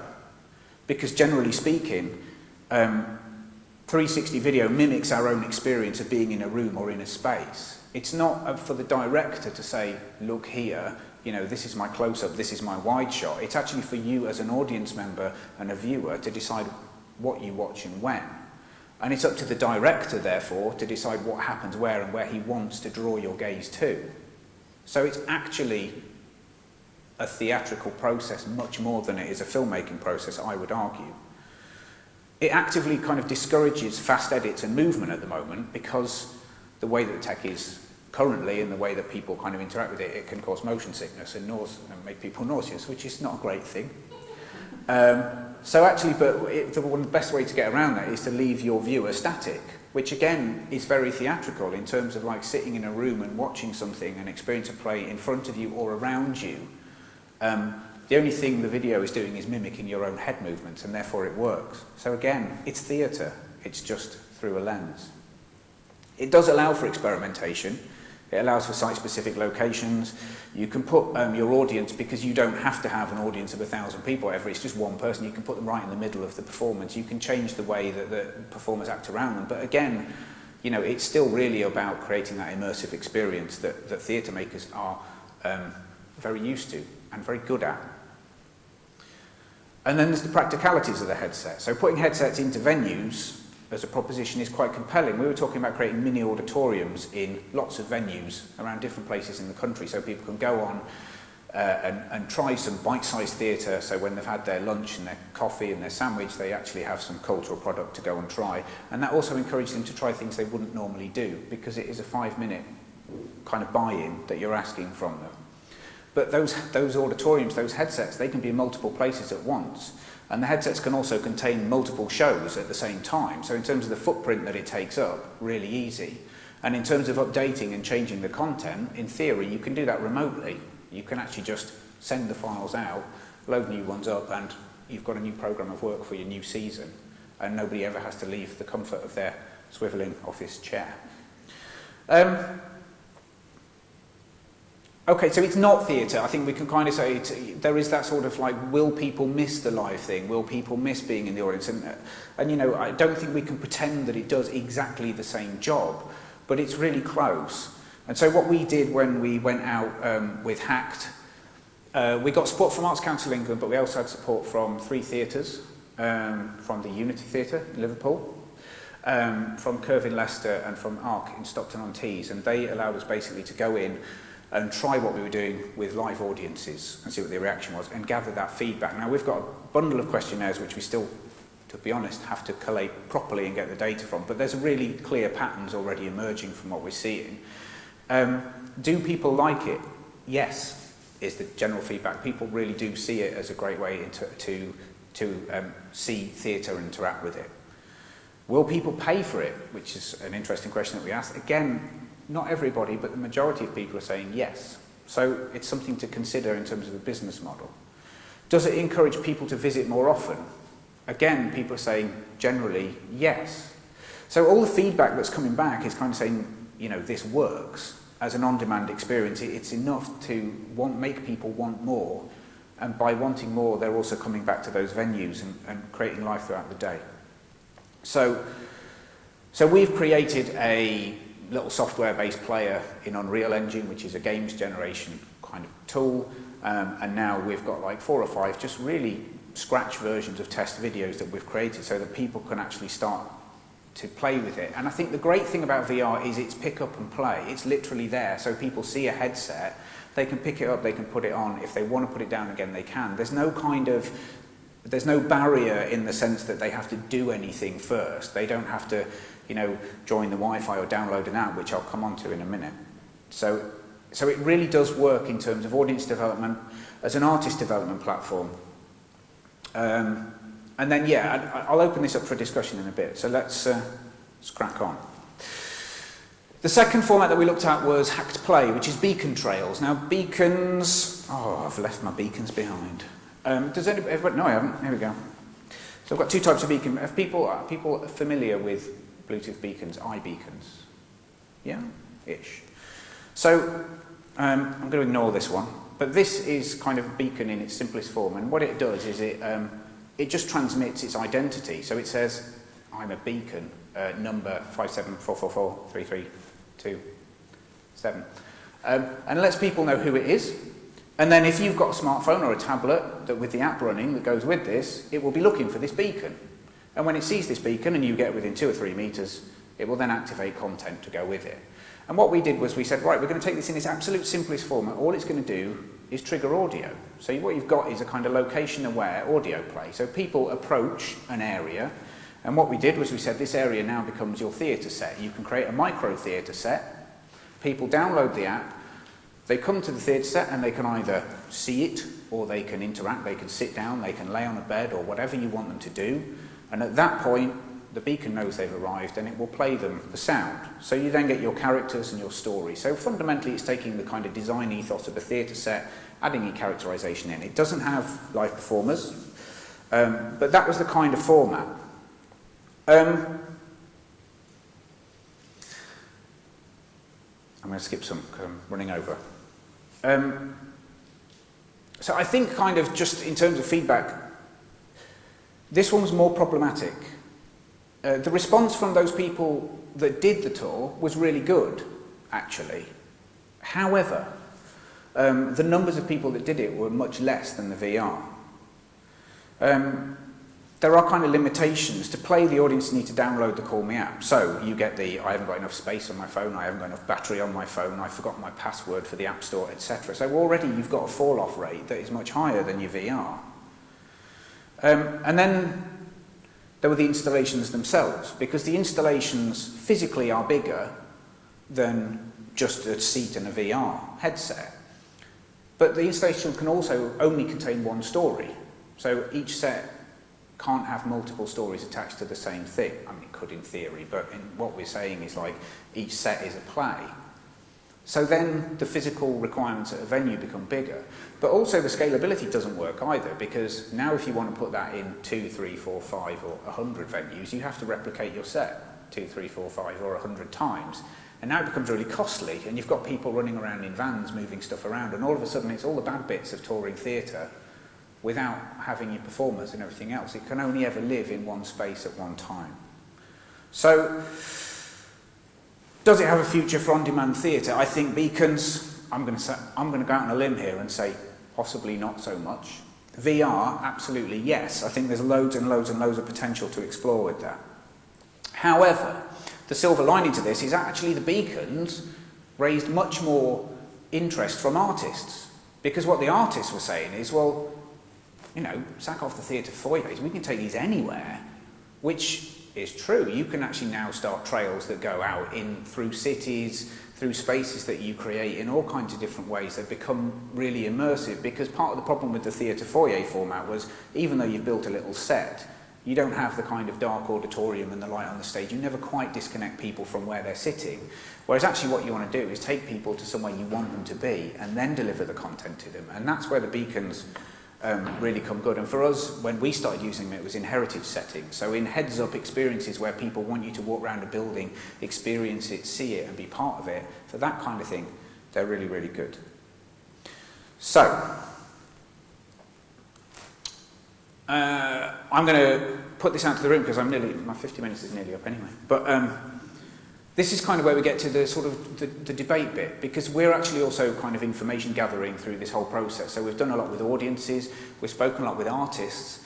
Now, I don't know exactly who's in the room here, so that's going to be interesting as well, but it's not necessarily just people from an arts background, I guess. There's a lot more people here, even though I spoke to yesterday, etc., who are interested in games and the tech side of 3D printing this morning. So there's lots of different kind of input that could be useful here. I think what we've been generally asking is it a useful tool? Is the idea of on-demand theatre, does it have legs? How can it work for you? So you being, if there are any in the room who have a vested interest in this kind of thing, how can it work? What are the challenges for venues and producers? So part of what we were talking about is how does the business model work? So we're talking about it as a kind of crowd commissioning fund. So if you get 10, 20 venues as part of something, then they can come together with a shared pool and commission short pieces of work that then get distributed to all those different venues. So it kind of lessens the risk, in a sense, of people's investment in new work, and it allows for greater distribution for the artists. So it's an artist development tool and a new commissioning model. How do we market the on-demand shows? Does the audience need to be at the theatre? It's the next obvious question. It's not one we're ignoring. We're kind of looking at the way that we can augment theatre spaces and kind of bring new work into them. But actually, I suppose, as people get more and more VR headsets in their own homes, will they want to do this on their own? And if so, where do we place the content? And again, how do we market it? Do we miss the live element? Because that's something that we can't replace in this kind of model. Again, generally the feedback has been not so much. We didn't put it as a specific question, do you miss live performers? Because it's kind of a bit leading, but nobody brings it up, which is interesting. Will people pay for it? Yeah. What concerns and excites us about Hacked? Will venues buy it and will artists use it, I think is the question. And again, I think part of the coming out the back end of the project, artists, if it exists, all seem very excited and say they want to use it. The question, will venues buy it, also comes under, you know, that business model question. Where is the money coming from? How does it work? How is it funded? All of which we kind of need to deal with. So, can I open that to the room? Has anyone got any questions about any of what we have done or are doing? And yeah. Yes. I like the idea of the kind of bite size. Sorry. Hello, hi. I like the idea of the bite size with the 360. When we've used 360 more recently, the quality isn't always there. It seems to be something that, in terms of film production, some people are still learning, even though they're offering it as a service. Yep. I'm not quite sure what my question is, but it's so it's almost like carts and horses. It's as programmers, producers, we're really interested in some of this stuff, but it's also the durability, or the, you know, how robust some of this stuff is as well. Yeah. Do you have any of those sort of similar issues? Yeah, all of them, really. It's the short answer. I mean, in terms of like robust, how things last, etc., the whole thing, part of the problem is it's moving so fast, you just can't keep up with, what the headsets are, how they work. Yeah, more as an audience thing, I suppose. When they're experiencing it, it's going to be a good quality. From the production side of it, yeah, the same. I mean, the kind of the problem with VR, if you like, is that obviously it's a massive image that you've recorded, but you're only ever looking at a slice of it, so you tend to start losing pixel detail for things like facial expressions and so on. They don't work, and they especially don't work so well at a distance. So we've got kind of three different styles of things that we started playing, and a fourth that we're going to try. The first, which was our own kind of hack play, which we wrote, was 5 minutes, and basically we filmed it just how we would film a theatre show. We went back and we watched the footage, and from that we did kind of deal with what you're talking about by shrinking the set to make it a quarter of the as it started out, so everything was much closer up, because that pixel detail does start to disappear. So there are certain parts of the process that don't just work as a kind of capture and archive. However, I think that will solve itself really quickly. Again, by the time you can get any of this stuff realistically in place, the problem is really with not the size of the image you can capture, but how fast it's being processed for the bit that you want to watch. Be aware at the moment, lighting makes a big difference. There are things that you can do, but I think it's partly about the technology, just it's moving so fast, it will kind of solve that for itself. Are you still finding audio as the main sense people are picking up on? Sorry?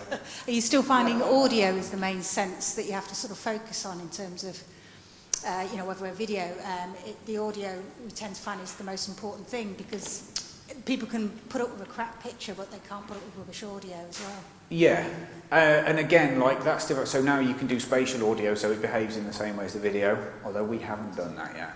But yeah, I mean, it helps. Again, it helps if you have a better quality soundtrack. I was going to say, because we did the first thing, which was a two-hander. It was just kind of a straight play. We filmed a large-scale spectacle we did, which was a big kind of son lumiere illumination of a bombed-out church. And there, where you've got loads to look at, you're kind of inherently less bothered about the detail, is what we found. And then we've got a couple which we recorded are like, one person in a dark room on a chair, where you're really bothered about the detail because it's the only thing you've got to focus on. And then the next stage that we want to try is dance as well, because obviously that gives you more kind of movement around and kind of how that works. So you're right, you're completely right in the sense that, people are still finding their feet as to how it works. But I think there are certain things that will work better at the moment. There are other things which will get better as you move on. But even, if you come to the sort of single person in a room, in a dark room, it's sort of, even though the quality may get better in time, it's not inherently the best thing for virtual reality, because you're not really looking around.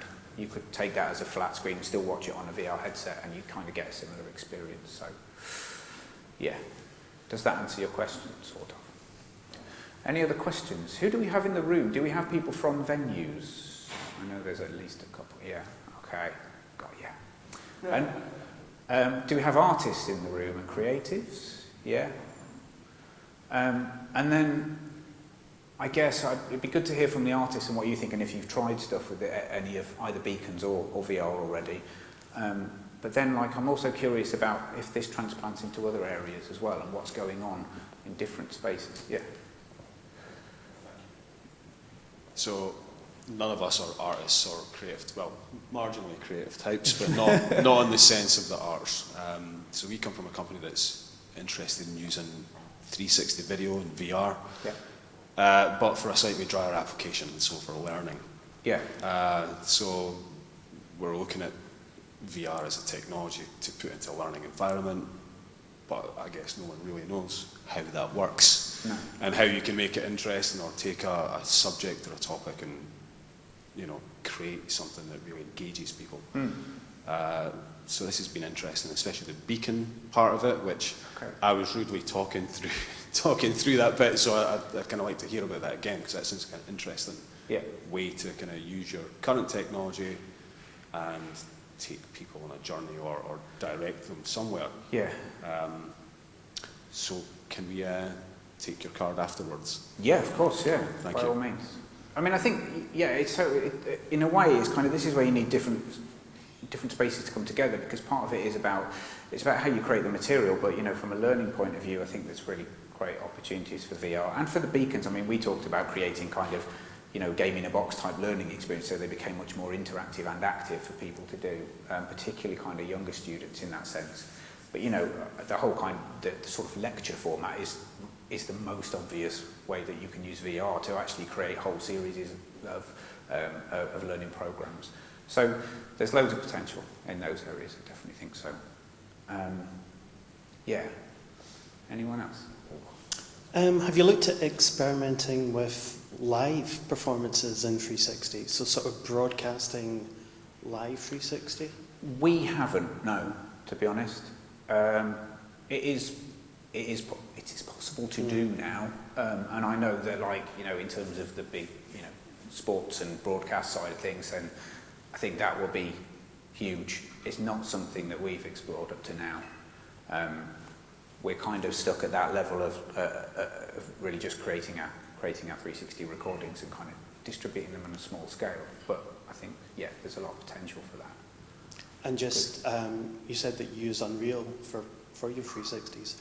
Are you looking at any kind of 3D content within Unreal as well? We don't use Unreal for the content that we're creating. We used Unreal only to make the player that it lives in, because part of the problem that we came up with initially is, I mean, Samsung Gear is very easy, but actually people still get unstuck with, once you've put the headset on and you go, right, the buttons are near your right hand, so you have this kind of blind thing going on. So we just created a player that was literally everything's activated by sight.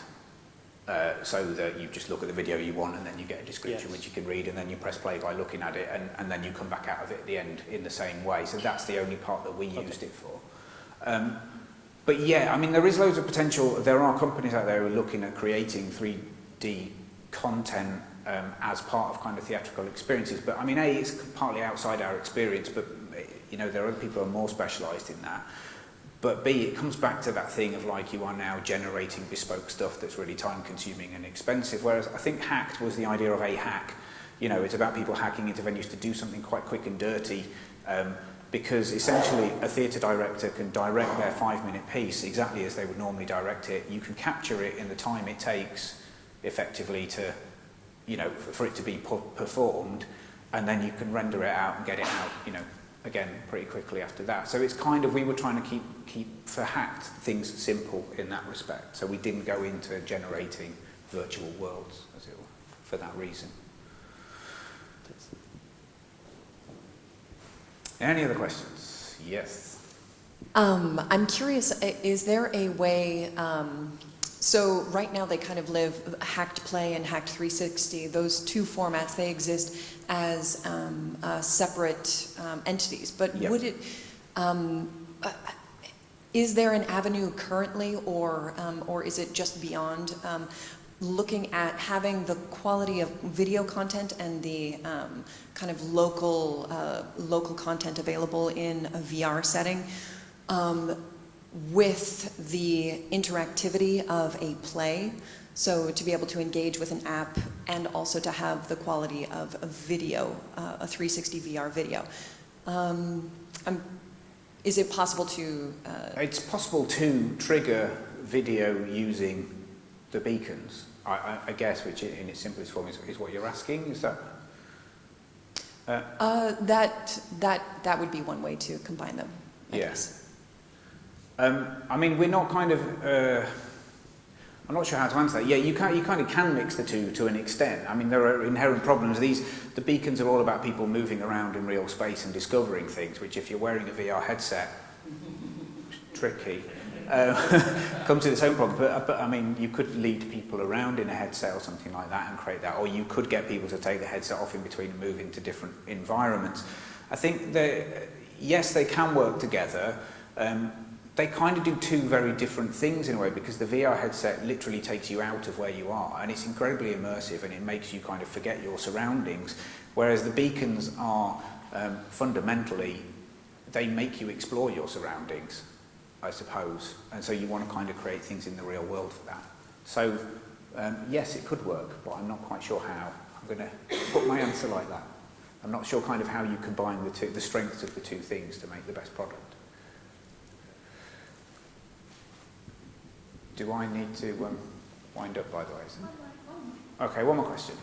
Hi, my name's Lee. I was wondering, I was looking at all the augmented reality, if there was a way to be able to walk into a building that's entirely just a plain building and to have a VR set with augmented reality with a theatre playing into each room. Would you be able to move into that kind of world? How do you mean? So you go... Well, if we're thinking about, I don't know, Pokemon Go, if that was an example, but say you had a really old building and you were able to walk into each room and it comes alive through the VR, and all of a sudden, you know, you walk into each room and it's got a different story as you walk through the building. If you were to be able to do things like that? With the VR, kind of... So you basically, you could bring like an area, a location to life entirely. Yeah, it doesn't, it's, I mean, again, it's kind of like, they're slightly different things. The VR at the moment cuts you off from the world, so I think I'm right in saying things like the HoloLens and even Google Glass, which has gone on, are about augmented reality headsets, so they allow you to see the world around you. Yep. You can do it with the Leap camera as well, with Oculus Rift, but you can see the world around you and then overlay things on it, so that gives you augmented reality. Yeah. The kind of, you know, down and dirty end of the 360 VR headsets don't give you that facility. You don't think there will be a possibility in the future? Well, to mix the two? they're already talking about using the camera within the phones that fit in them to achieve that. But again, yeah, it's probably possible, but it gets very much again away from the kind of ethos of Hacked, which was to keep things very simple, because you'd have to do some really serious development work to make that happen and to make it possible. Well, that's an idea. But it'd be great. No, it'd be cool to do. Like a haunted house or something, but it wasn't a haunted house, Yeah. but you turn it into a haunted house Yeah. with the augmented reality, and you walk around in a room and it comes to life entirely with a theatre. Yeah. Yeah. I think there's like, just to kind of sum up it's almost like there's a convergence at the moment between the sort of the gaming side of things, the very kind of experiential gaming and theatre, where there needs to be like, we were having this discussion last night, but there needs to be kind of a much closer link between how you create the right content, the emotion, the storytelling that really goes with it, but that actually you can kind of put that into other environments as well. Cool. And that probably falls into what you're talking about as well. Okay, I'm going to wrap it up there. Thank you very much. If anyone does want to talk to me afterwards or get a card or anything, then please do come and speak to me. But thank you all for coming, and I hope you enjoy.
Thank you. Firstly, thanks for the Digital Entertainment Festival for having us along today, and thank you for coming in for the panel. We've been lucky enough today to have a really exciting panel join us. Three fantastically placed people from all different sectors of the music industry, from promoters to labels to management artists. I'm going to keep the session today quite fluid, and all the questions that we're going to ask will be across the board to all panellists. We'll give you a quick little bio on each of us so you can get a grasp of what it is each of us do, and then we'd also like to keep it quite engaging, being in an exciting space like music and VR, and I hope for a few of you will have a few questions at the end of it. We'll start with our bios, and I'll probably start with myself if that's okay. I'm chairing the panel today. I'm also the co-founder and CEO of Melody VR. Sorry, COO, I do apologise, of Melody VR. We're launching later this year the world's first virtual reality music platform. We've been working in the space for around about 2 years, and we've recently been likened to the iTunes of VR. It's a really exciting space, and it's great to be at the forefront of something. We saw a really exciting gap in the market around about 2 years ago, having worked on some numerous projects with different hardware manufacturers, and no one was really creating any compelling content. And we saw the opportunity of allowing a fan and an artist to engage in a completely new medium through VR. And my personal background is live music and events. I was the commercial manager for Edinburgh for a few years, and I also had a hospitality company in London specifically around music. And the first thing that I think will be an interesting question that we go through today was, how is it potentially going to affect the live industry? I won't go too much into that because I know a lot of the panellists will have an opinion on that. We're launching the app later this year, and it's going to be a pretty exciting app to launch. We've been likened to the iTunes of VR, which we're certainly not averse to having that likening. I'm going to pass down the panel for other bios, and I'll tell you a little more about our business as different questions get asked as we go on today. So I'd like to introduce Mark Newton. Hi there, my name's Mark Newton. My background is in live music events. I've worked in the industry for around about 17 years, started pretty early at the age of 16. I started off initially running music events around the north of England, then spread up into Scotland, and then kind of went UK-wide. I had my first experience of running festivals outside of the UK when I was based in Ibiza for 4 years, where I worked for a brand called Ibiza Rocks, which showcased live acts and electronic DJs on a weekly basis. About 3,000 people a week. I then set up my own festival called Hideout Festival in 2011, which we had our 6th event this year. Each year we've increased in capacity and sold out. On top of that, we also run a number of other music festivals in the UK and in Europe. This year is the first year I've also become involved with a festival called Snowbombing. This was one of the first sort of music tourism-based music festivals. It's a snow sports and music event which is held in Austria every April, and I'm also now involved with water sports and music festival based in Wales and Edinburgh called Glassbutter Beach, and we're into our 2nd edition of that, which takes place next week. I think that's everything. Hi, sorry. My name's Katie May. I currently work for a company called Method Music. We manage Sam Smith, Disclosure, some new artists called Francis and S.G. Lewis. We also have a record label called Method Records, where we have 2 baby acts, very new, called Liv Dawson and Modern. And I am head of digital there. I manage the digital strategy across the management and label side, so I'm responsible for the digital marketing, so that's everything from creating content through to just sessions with artists, making them better at social media, working at budgets or paid media and things like that. Prior to working at Method Records, I was at Modest Management for over 5 years, where I oversaw the global digital strategy for artists such as One Direction, 5 Seconds of Summer, Ollie Murs, Little Mix, Cheryl, and things like that. And so I was responsible for dealing with labels, all the promoters, all the brand partnerships, and overseeing the whole digital strategy for those artists. Rosie? Hey, I'm Rosie Foster. I work for a company called 100 Management. We are a music management company. I work with another guy who's based over in LA. We look after Zane Lowe, who is now heads up Beats One Radio which is part of Apple Music.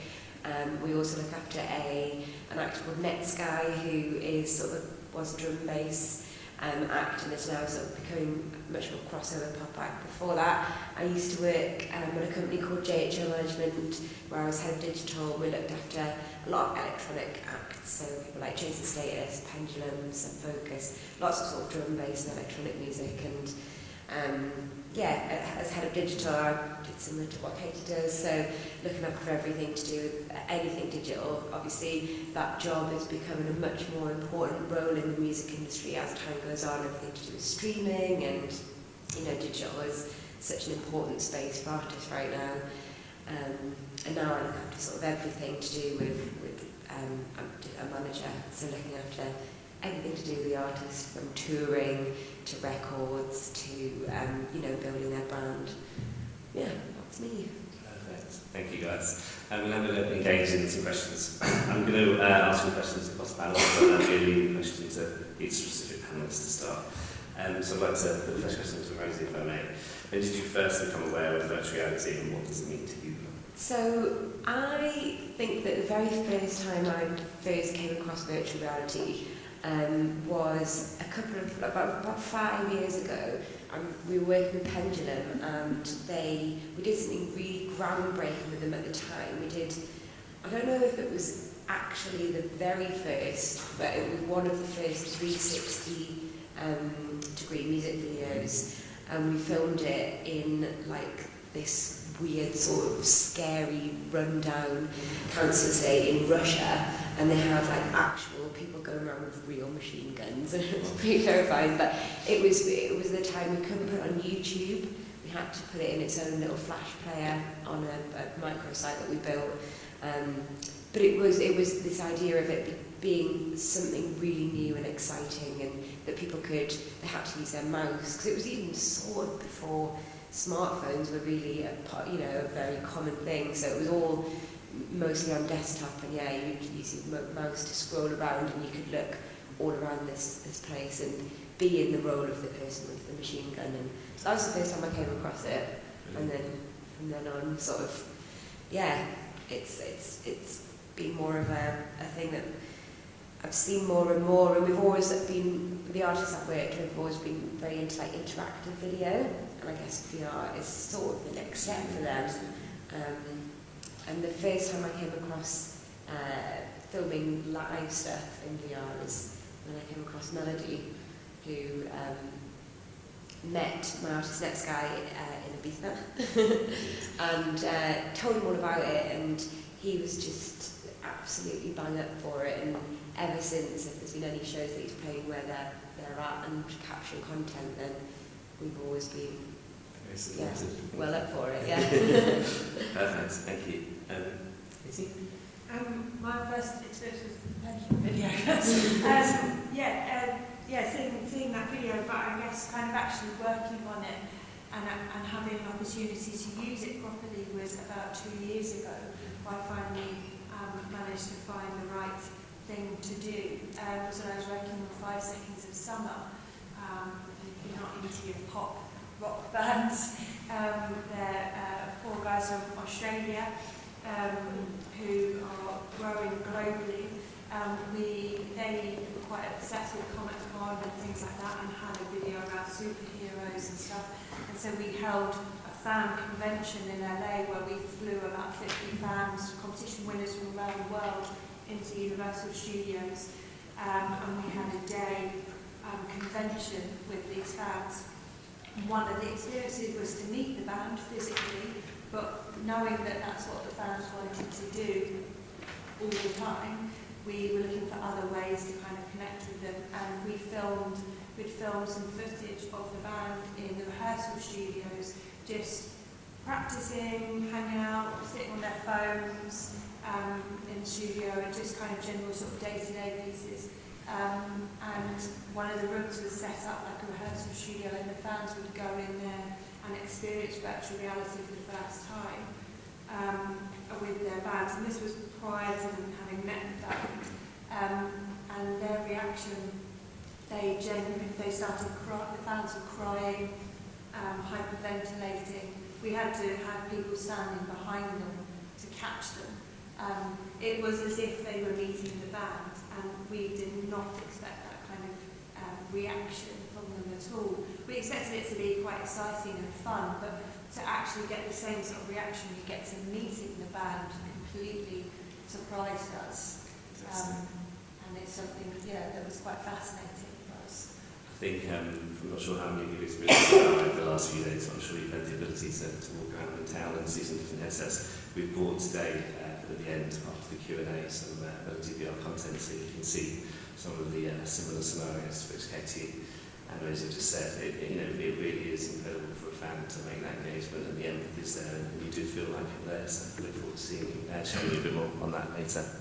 Mark, do you have any comments on your first awareness of virtual reality? Yeah, growing up in the 1980s, my first sort of memories of it are kind of things that I'd seen on TV and films, and kind of the first wave of VR where it existed, but it was very expensive, very clunky. I can remember seeing it at home at the time as a young child and just being amazed by it, and then seeing films like Lawnmower Man when I was slightly older, and just being really sort of impressed by it, but never actually getting to experience it.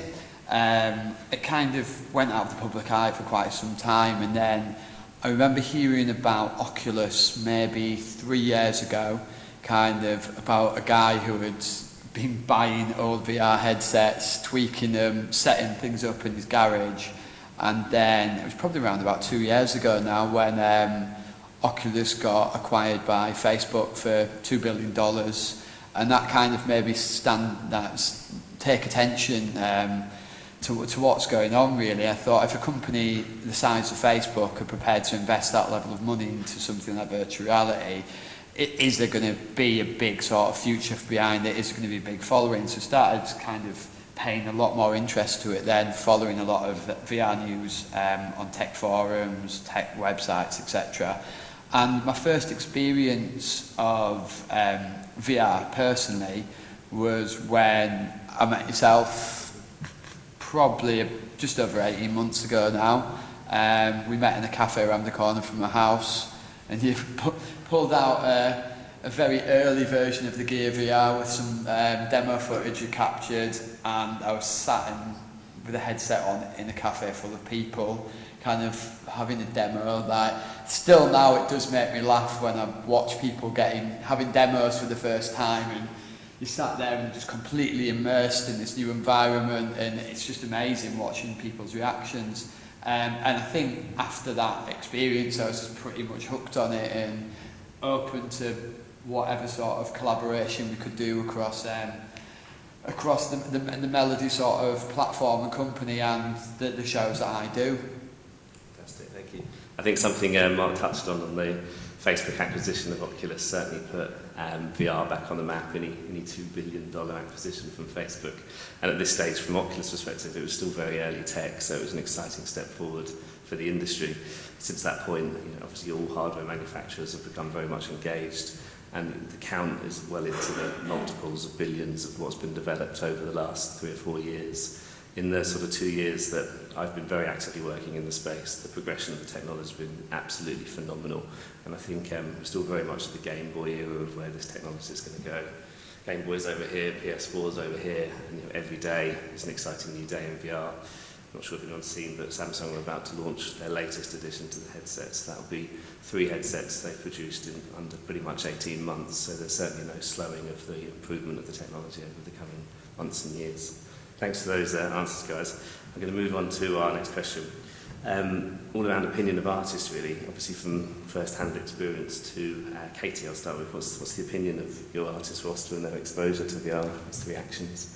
Generally, artists love it. I think there's a couple of reasons. Depending on the artist, you've got to pitch it to the right artist. But certainly with acts like Disclosure, kind of electronic acts, it works really well as an experience because their shows tend to be very an immersive show with lighting and pyros and obviously the bass, and if you can combine the VR with the right sound quality and everything, you have got an immersive experience that is close to being there in real life. And yeah, our artists generally want to do progressive things. They want to find different ways to connect with their fan base.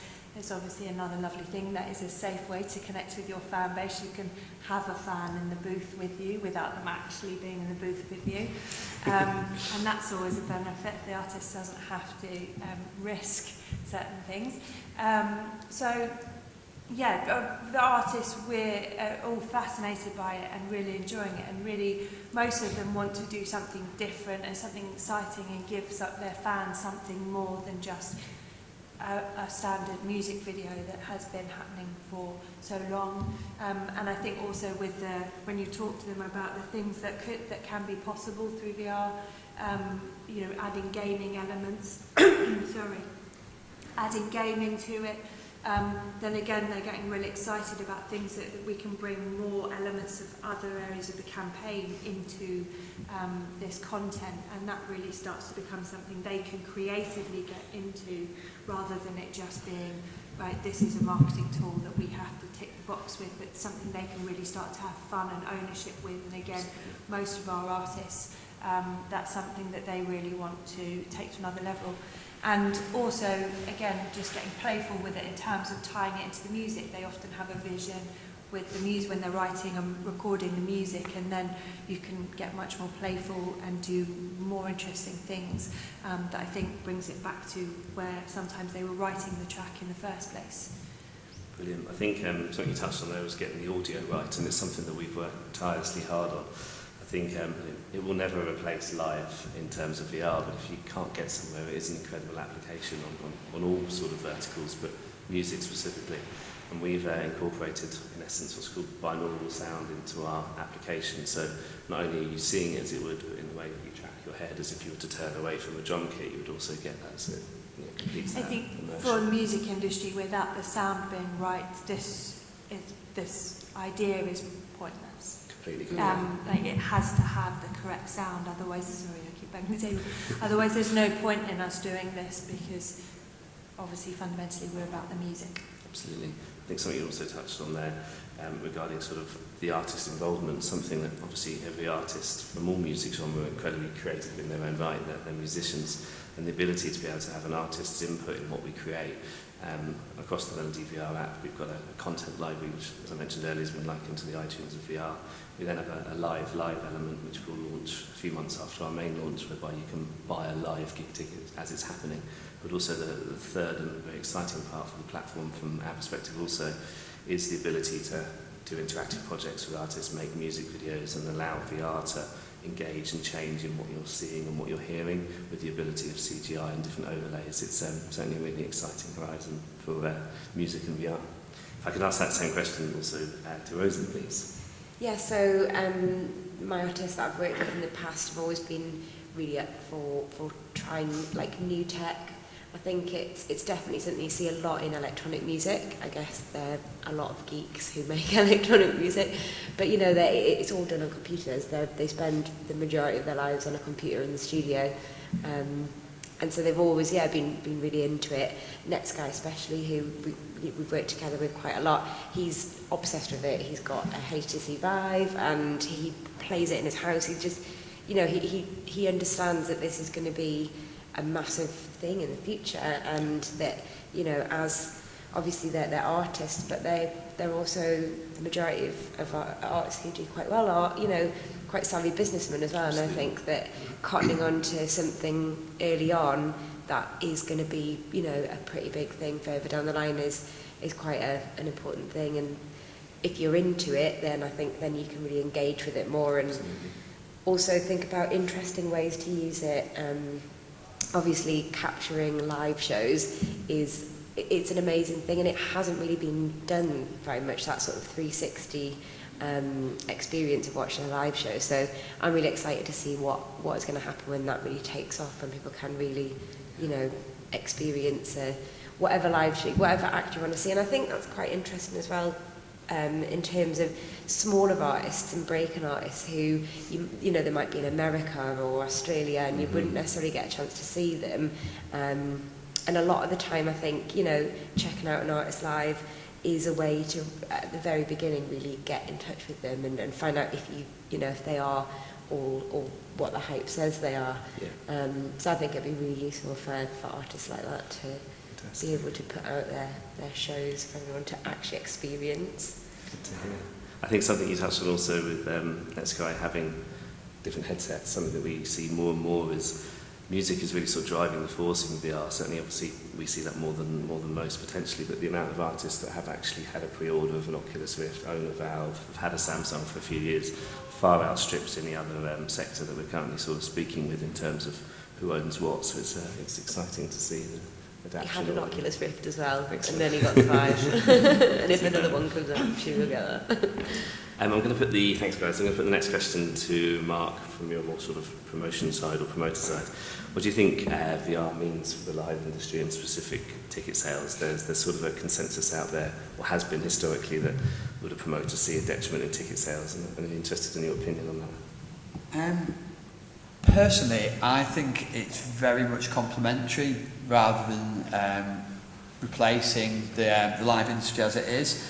And I think you'll find for most of the promoters out there, definitely the younger promoters out there, they would see this as well, because not everyone can get to every gig they'd like to. There's so many reasons that people couldn't get to a gig. It's sold out, it's in a different location, they can't get there, they may have a disability, they might be too young to get out to the thing, they might have a family so they can't get a babysitter.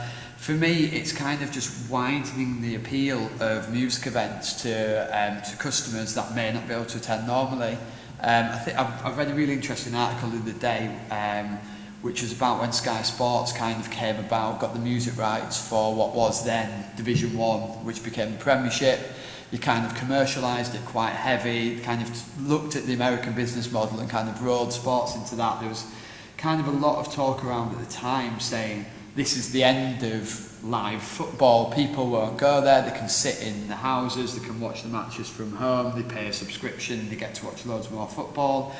What they actually found was, the first year of it, all attendances across the Premiership increased because there was a widened awareness and people could interact with sport a lot more than they could do normally. That increased the drive for people to go and see the experience live. I feel that it's going to be exactly the same for music. The sort of interactive experiences you're going to be able to kind of give audiences in the future as well, because like I say, we're very much in the Game Boy period of where VR can go to eventually. The sort of experiences you can give to customers in the future are going to be way beyond anything that they've ever experienced, and even way beyond a live experience to a certain degree. One of the key things that we really like from the live sector is giving the chance for the customer to be backstage, be on stage. There's no way on earth you could go to a huge music festival, 50, 60, 70,000 people there, and you can stand next to the headline act on stage as they're singing their biggest hits. And that is something that Melody and VR allows people to do, really. And at the same time, for backstage, no one sees what happens when the artist, before they go on stage, when they come off stage, they don't see the preparation that goes into it. Even what an artist's dressing room looks like, what a green room looks like. People just don't have any of that experience. And it's like, to be able to sit on a seat in a dressing room and watch the artist getting ready for a show or giving an interview, and sitting there like you were sat next to the artist, it's another degree of sort of immersive experience to if you were at that concert anyway. So I feel like it adds so much more to where we are at the minute. I think it's a really good sentiment to hear that from Mark, because the whole Melody VR team, it shares that complete approach. I think the idea, as Mark rightly said, of allowing a fan that's on the other side of the world to get to a concert they would never be able to get to, or entering into a licensed venue, which is often why a gig is 18 plus or 17 plus, is it's license driven to that space. VR more or less sort of eradicates all of that. From the live element, it's always an interesting statistic that I read many years ago, strangely enough before getting involved in virtual reality, but the last Led Zeppelin gig, I believe in 2007 at the O2 in London, 27,000 tickets were sold in a matter of seconds. Over 20 million people applied for those 27,000 tickets. Tickets were exchanging hands on the secondary ticket market of an average price of £8,000 a ticket. The most expensive pair went for £88,000 for the front row. The ability of something that we've built, it's very attractive from promoters and all of the different rights holders in that we can eliminate a lot of that secondary ticket market, in that it certainly wasn't the correct rights holders from labels and publishers and artists that got the uplift of that £88,000 of a ticket. It was a ticket out. So the idea of being able to sell a limitless capacity in virtual reality to have the best seat in the house is something that we're really excited about and think is going to be a really positive step for the industry. Interested to take your opinion as well, please. Sorry. I think, you know, promoters and agents need to look at it like we do with any other content, be it just filming the DVD or content we're pushing out on social media for promoting the tour. So if we're announcing a tour in South America, and obviously we've just played London, and pushing out that content to audiences in South America, then hopefully when they come, when the artist then travels to South America, that's increased their desire to go and watch them. I've just been over to the tech hub and flown in space. I know I haven't really flown in space. Like, it's not, I think we're all know enough that we're not actually at the gig. It's not exactly the same. It can be very close and it can be a great experience that stirs emotions and excitement and similar emotions to what you get at a gig, but it's not the same as being there. And so agents and promoters need to look at it as a tool. We also know that, you know, generally we sell more tickets than we sell music from our side, and you know, we hopefully, like Stephen said, we got the ratio of, you know, demand is 8 to 1 on a ticket or whatever, that those extra people we're also then including into the performance through VR. We're then hopefully also driving them through to music, and that's obviously something we can do with the VR, is then connect it to sales and, you know, iTunes and everything, you know, when we get there, and streaming and driving more sales to our music, and that's ultimately what we're all trying to do from a label perspective. So it's got to be looked at as another platform for us to use as marketing. Another point, but I can't remember what it was. But yeah, I think it's foolish to think that it would ruin live. I think it's there to enhance, and it's something to be welcomed from all areas, and marketers should be embracing it as a tool to spread the message. Yeah, we as marketers are all about creating chatter. Digital marketers are all about creating chatter online, and this is something that can do that. Did you see last night? Did this? I can't wait for when they come to my city to actually be there and experience it for real. When they, you know, this goes and drop latch, the roar from the crowd is incredible, and you only really get that sense when you're there. It comes close on VR, but really when you're there, it's something very special, and people want to be at that moment. Completely agree. I think something outside of the app that we're doing a lot with is the ability to allow artists to have 360 2D content within their socials. So once we've captured a performance, as Katie rightly said, the ability to then put that out there and show another country, this is the tour that's coming up. So we support, you know, across the sector all artists with their Facebook and YouTube, and produce 360 show reels and demos and clips and teasers. Obviously the industry is so incredibly new, you know, we're literally at the tip of the iceberg in its complete infancy, so as much exposure from us as a business to support artists and marketeers and head of digital and promoters is something we're incredibly keen on doing at the moment. Be really keen to get Rosa's opinion on that last question as well.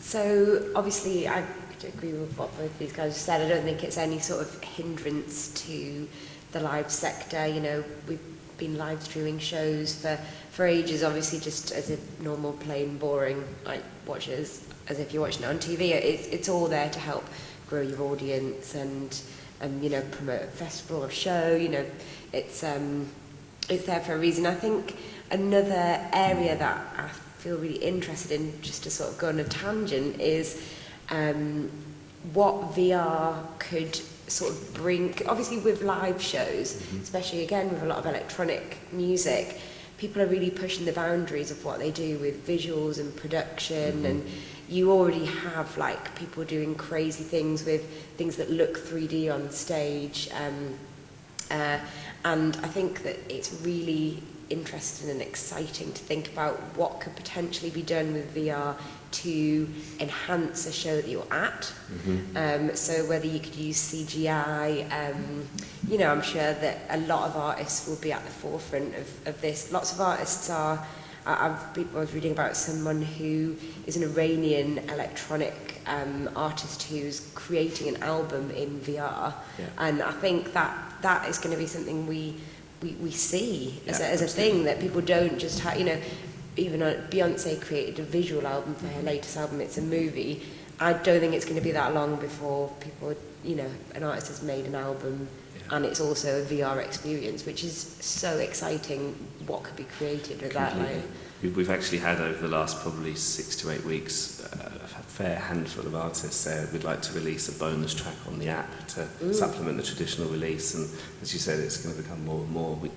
We envisage within a fairly short space of time, artists will have the aspiration, as you said, to release an entire album in VR where their fan can actually engage and be in that album. It's an incredible... And then, you know, potentially like partnerships. So Spotify is becoming now very... It's pulling video content into its platform, and it's going to become both video and audio. And there's obviously, you know, lots of sort of conversations and arguments to be had about whether that's right. But if they do, then what's to say that, you know, a VR company couldn't be somehow integrated with Spotify, so you've got it all in one platform. I think it's really exciting as well, like especially if an artist released a concept album, and the concept you actually get to live in it and experience it as you're watching, as you're listening to the album itself. I think it allows an artist to be a lot more creative than they are currently, because you can go into an immersive environment for an hour and live the album. So it's so much more of a sort of personal experience to be able to do something like that. Or even it could be, you know, there's so much stuff now with production of live shows. With Sub Focus, we had his show, and all of the audio that he played in Ableton, which was all cut up and remixed live on stage, that triggered off lights within his show. And triggered off different effects. So each time you did the show, it was a little bit different. But imagine if that could be within the experience that you were having, you know, in the headset, if different sounds could trigger different things. And I can imagine it could be a really interesting tool for artists to use to create music even at some point. I think touching on sort of the interactivity, we've done some work with The Who recently, and the ability to effectively, within the interactive environment, something, apologise if I'm patronising anyone, but there's something called multi-tracking, where you're basically capturing all essence of the audio. And within an interactive experience, if you're just looking at Roger Daltrey, we'd have the ability to drop out the rest of the audio, or you just hear Pete Townshend's riff for 30 seconds, and then when you look away, the rest of the audio all picks up. And again, as I say, we're literally at just the very start of what's going to be possible, so it's hugely exciting to be at the forefront. I'm quite conscious of time. I think we've got about another 10-15 minutes, so I'll rattle through the last few questions, and then we'll go over to the floor for a Q&A.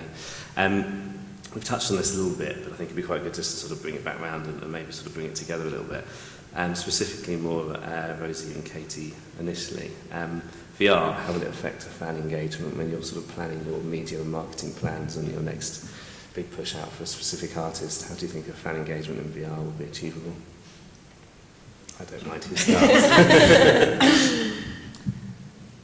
How do I think it would be achievable? Yeah, I think we do global releases now. That's a fact of our internet. It sounds daft, but we didn't used to. We now everything goes out, and obviously we have one artist, and we haven't mastered cloning yet. So it allows the way that I look at it is it does allow us. We have to prioritise, and generally UK and US obviously get the priority in terms of our artists being in market time of release. And the impact that has, we do absolutely see directly on sales. But the way looking that hopefully we can start warming up other markets, certainly as we're breaking them. We've got artists like Francis and Ashley Lewis who are starting to travel internationally now. If we can start looking at doing VR in those other markets and helping use them along with all the other areas of marketing that we're doing to warm up those audiences. And like I said, creating chatter, creating those moments that then when the artist steps into market, finally, there is already an awareness and a fan base that has started to build rather than going cold into market. And I think that level of fan engagement is absolutely possible and is a great way for us to start working. The other day we just did a standard stream. A guy from Disclosure streamed live through Facebook from his kitchen. It was kind of off the cuff thing, but it was very laid back, obviously quite stripped back compared to how you see Disclosure performing normally. There was a massive response. We've had, over 3 million reach on Facebook for that content alone. Lots of people wanted to come round and be in his kitchen with him, obviously, and I think with things like VR, we had an opportunity there between 8 and 10 o'clock to reach globally, and we did really have a big global audience there. And I think we could start then to just kind of bringing those fans into those kind of more personal moments as well, where Guy's actually in his kitchen, and he was with his mates, and he was DJing, and people were chatting, and it was creating, the community.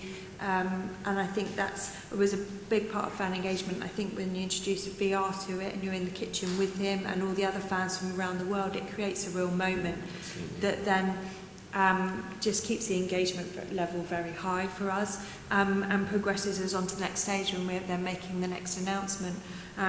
Guy intends to do more of these streams, and so they become regular things from different venues, and that is an easy way for him to stay put, and all the fans come to him, if you like, and to engage regularly and consistently with his fans, because they are travelling constantly. But those times when he is at home to do those things, we definitely see an uplift for it. And so then growing that experience to something in VR would change the game again for us. Great. I think something you touched on there, the empathy value as well, that it allows to feel like you're in Guy's kitchen. It's just an incredible application. Rosie, I know Let's Guy's quite keen on everything fan engagement, and I know he's a big advocate of VR, so how do you kind of think specifically Let's Guy is embracing it with his fans? Yeah, I think it's what's quite interesting, and something we've not done, is determine who of his fan base, what proportion of them even know about it or can use it, because I do think it's still pretty niche, really. Yeah. It's not that cheap to get a hold of them necessarily, and it's obviously quite a forward-thinking techie audience who are gonna. But I would definitely say that quite a lot of his audience are like that. Yeah. So obviously it's finding who's got it and who's got the capacity to do it. For sure. But then once you find who they are, it's the sort of thing that appeals to, they call them like super fans, those people who aren't just going to just casually engage with them and just, sort of, it's the people who do look at everything they do and retweet everything that they retweet. It's them people who really want to be involved. And in terms of like business as well, those are the fans that, will spend the most money on your artists. So this is definitely the sort of thing that can be monetized quite cleverly and quite well. You can make an experience for someone, I think, with this that is, second to nothing, apart from actually going and hanging out, with them in the DJ booth at Ibiza, whatever, which you just can't do that with lots of people. But this could be definitely a way to do it and to follow them around the world, because there's only so much you can get an idea of where someone is by the odd Instagram photo or periscoping. Obviously there's more and more ways now for artists to share what they're doing, especially these guys who travel a lot, but this could be something to really open up people's eyes of what their life is like, and that's what fans want. Absolutely. I think you touched something really good there with the super fan. That's certainly your first engaged audience, but from our perspective at Melody, we obviously want to ensure that it's across the fan base. So something we've certainly spoke with Mark from a promoter's perspective is the accessibility of a Google Cardboard. It's an amazing piece of kit. It's either free. I know if you bought a Happy Meal in Sweden a few months ago, your Happy Meal box turned into a Google Cardboard. The New York Times are giving out millions a year.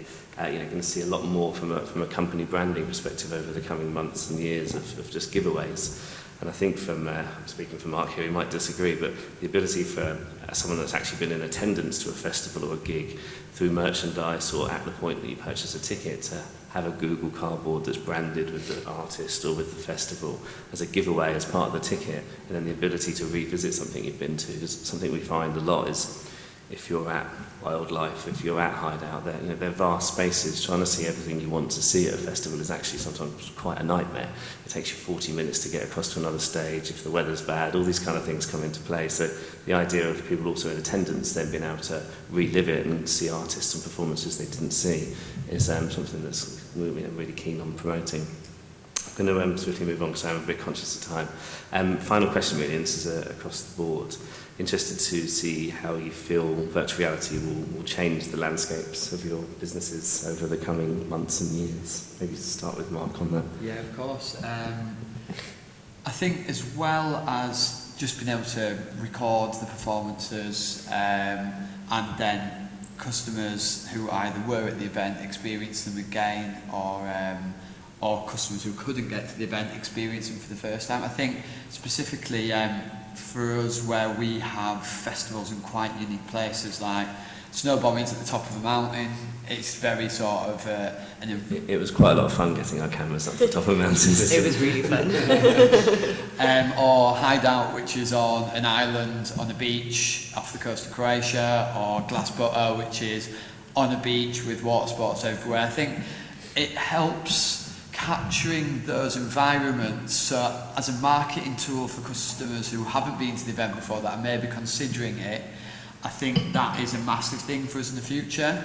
For people to go, oh, I quite fancy snowbombing next year, trying a VR experience of a performance that's taken place and being on the top of a mountain and seeing Kasabian do an acoustic set at the top of a mountain, that is something that would then draw the customer in and make them more likely to convert and buy a ticket for the following year. So for us, it's capturing the content of the event as it's taking place and using that as an experience for people to view it, but also it's very much a marketing tool for us to kind of to sell the event to people moving forwards. And I think as the technology progresses, obviously I know quite a lot about VR now, and looking at where the tech's going to go, it's not far away from being able to have an avatar of yourself, an avatar of your friend, watching a live music event in another country. I could be in LA, they could be in London, we're watching an event that's taking place in Rio de Janeiro, and we are stood next to each other, we can see ourselves next to each other, and we can hold a conversation in the same way as we could as if we were in a gig all together in the same room. And I think that something like that it's just a next level of experience, and something that probably wouldn't have been thought of 5 years ago, if not even 2-3 years ago. I think I completely agree. It's groundbreaking technology, and as we all know, it's been around in some form for many years. But numerous things lined up, as we touched on earlier, from hardware manufacturers to from hardware manufacturers to the fact that we've all got smartphones, which in essence I'm preempting a potential Q&A question here, but we often get asked how long will it take for everyone to have a virtual reality device. I tend to pull out my smartphone. I say, if you've got a smartphone, you've got one in your pocket. The technology's in there. When the headset's released, they're more or less just enabling that technology to come out. So 1.43 billion smartphones in the world currently on contract. So the outreach to an audience is potentially huge in a very short period of time. Rosie, your thoughts on how you feel VR might change the landscape of your business? So I think it's another way to expand it and do more interesting things. The music industry has been changing so much, so quickly in the last couple of years. I remember talking about that pendulum, going back to that pendulum video, must be about 6 years ago, and that was groundbreaking. And now, anybody can do a 360-degree video on Facebook, and you tilt it and look around it, and anyone can do that. And just to see what sort of leaps and bounds music and digital has sort of come on, yeah, I mean, it's really quite tough to predict even what it's going to be like in a year.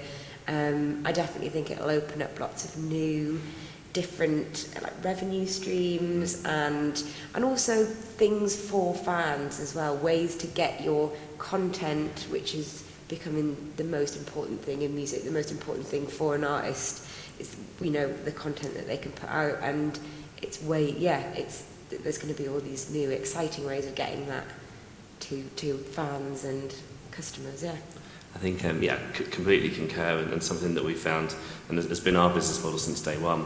As a company, we fund the content creation, so rather than going out and being a production company or work for hire, we as a business fund all artists' content creation, and then at the point of monetisation via the app, all stake and rights holders get a revenue share. So we've been welcomed across the industry from all rights holders, from labels, from publishers, from management, from artists, from venues promoters, that we're not licensing a back catalogue, which traditional audio platforms obviously do. They in essence, buy the rights to then exploit it. We're actually building brand new content, which in turn has completely fresh revenue attached. So it's an exciting time. Katie, your opinion on those last points? I mean, I think I've said it really, but kind of to summarise, it's just, it adds another level of creativity for us, which is exciting as a marketeer and for artists. And it allows us to reach fans globally, which in this day and age we've got to cut through an awful lot of noise, and we've got to keep the longevity of fans globally, and we have to work much harder to do that now. And playing live is our biggest tool that artists have, actually performing, and this allows us to keep connecting with the fans that we've made in Japan, and we've made in South America, and we've made in Australia, when we can't get out to those markets all the time. But we need to keep those fan bases. Like Rosie said, the music industry has changed massively now, and we have to think globally, whereas it very much didn't, probably even a lot of it still doesn't, to be honest. We have to, as digital marketers, we have to work very hard to remind people. But I think, you know, the more times we can create great quality content that gives an experience and creates emotions and generates excitement for fans, the more opportunity we have to convert those to people buying music, to buying tickets, to buying merchandise, and creating a connection with the fans and growing fan bases, and therefore creating longevity with our artists. Fantastic, thank you guys. I think that allows us around about 5 or 6 minutes for any questions from the floor. So thanks for everyone listening, and keen to answer any questions across the panel that anyone may have.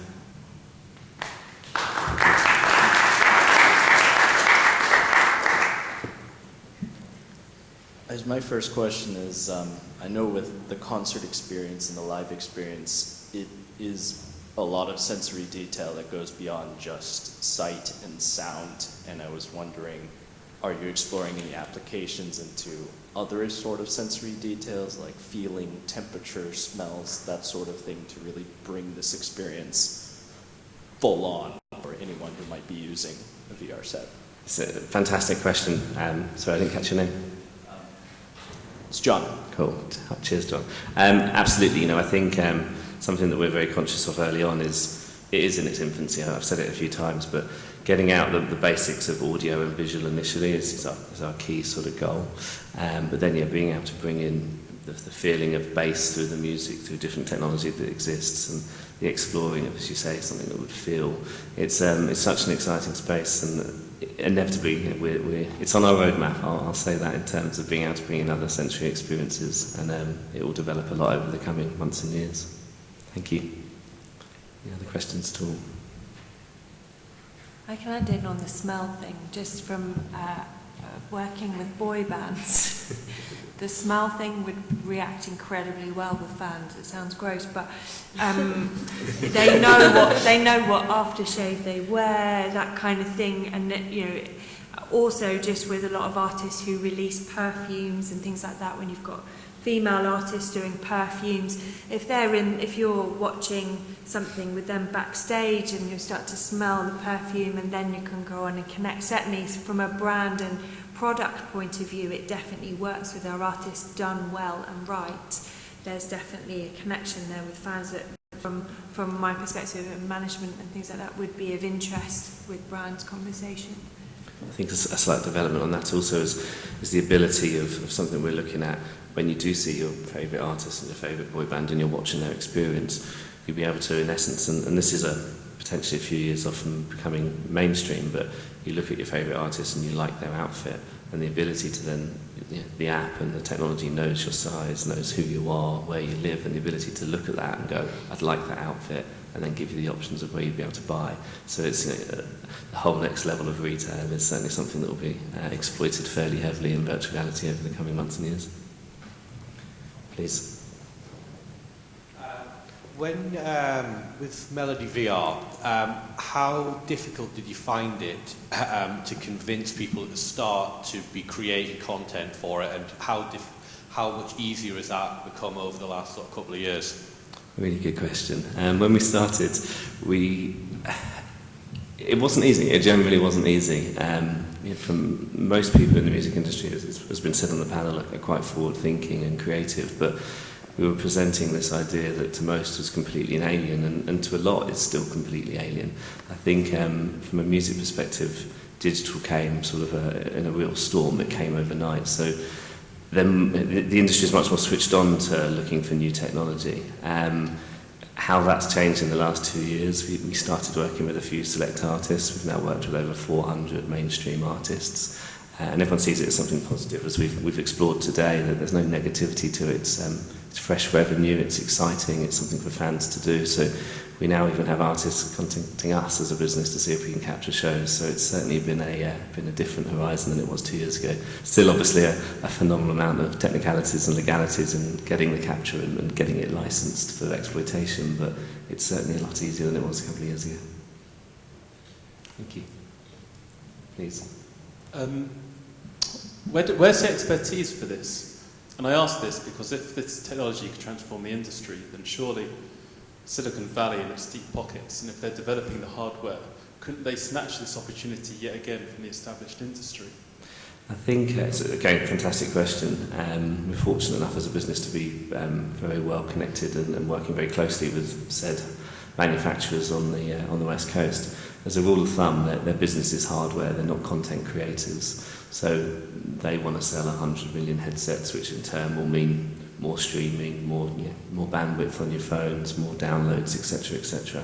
So from our side, we've been welcomed with arms that the hardware manufacturers are crying out for content. One of the things that we've experienced is if they started the smartphone and all it did was the same as the first Nokia, no one would have bought a smartphone. But the fact that you could look at your emails, you could look at pictures, you could download apps, it's that ability of enabling hardware manufacturers to have compelling content as a reason for people to acquire and purchase the hardware. So we don't really see it as something that they're going to get involved in. And we're fortunate in terms of physical creation. There will be obviously spin-offs and sponsored bits and pieces, as there already are, but as a core vertical for those companies, it's making the hardware and developing the tech. Thank you.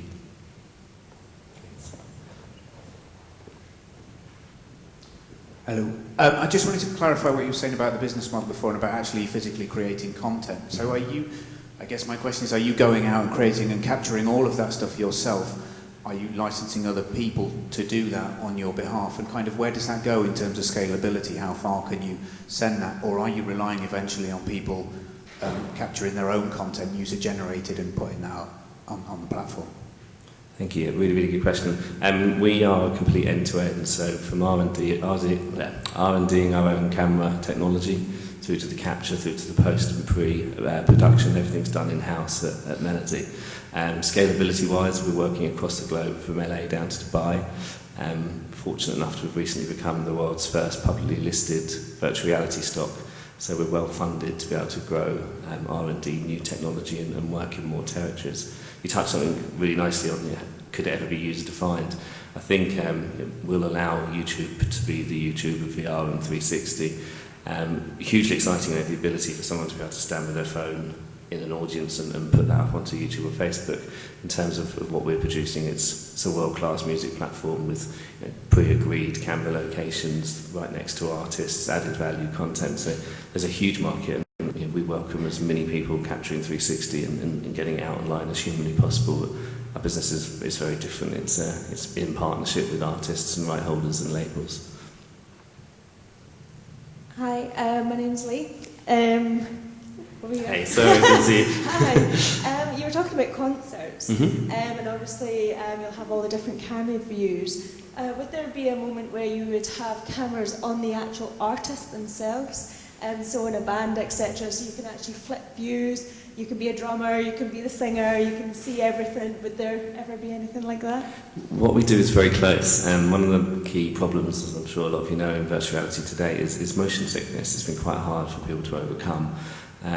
The way that we're rolling out Melody VR and with the global presence is we didn't want to launch an app that made lots of people feel sick. It wasn't really what we'd been planning to do. So we have, as you rightly said, sort of multi-camera points. So not quite the artist wearing the camera, but across sort of on a drum riser by the guitarist, in the pit, in the VIP, on the stage B, anywhere that's a compelling location.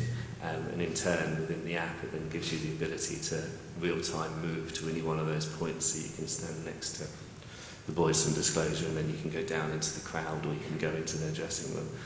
So that's the way we've sort of overcome anything motion sickness based. Obviously, again, as the technology improves, that will be a less of an issue. It might be a tall ask to ask for artists to wear cameras on their heads, although a few have offered, so we're certainly exploring that at the moment. Thank you.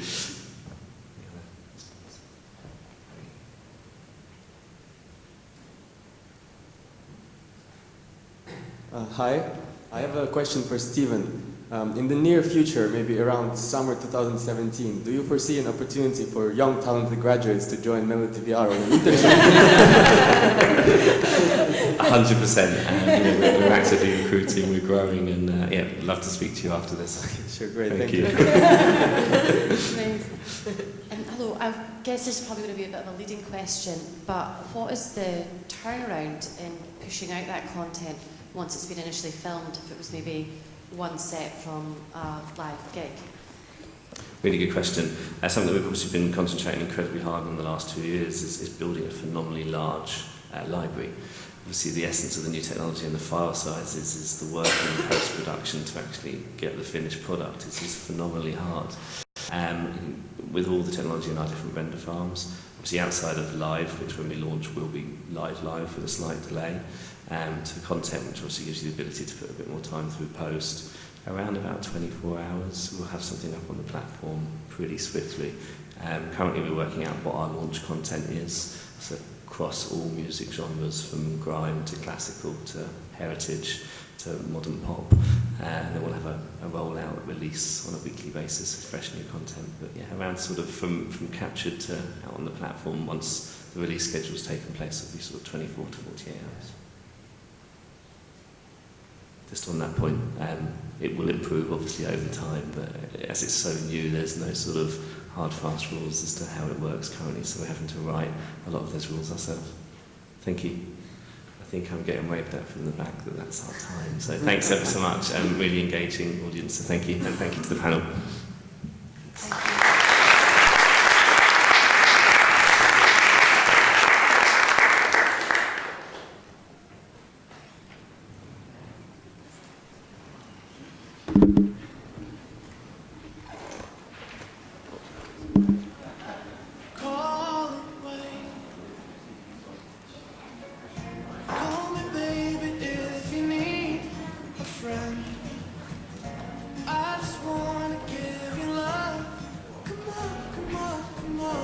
Reaching out to you, so take the chance. Let it go. No, you're not alone. I'm only one call away. I'll be there to save the day. Superman got nothing on me. I'm only one call away. Come along with me and don't be scared.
Hello and welcome. Can everyone hear me first of all? We've got 3 mics between the 4 of us, so if I start projecting at you and you can't hear at the back, just give me a wave.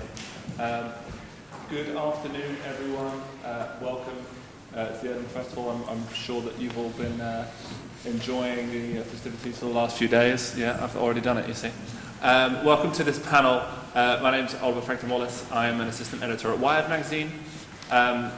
We're here today to talk about virtual reality, and in particular storytelling in virtual reality. As some of you will hopefully know, the filmmaker Chris Milk describes VR as the empathy machine.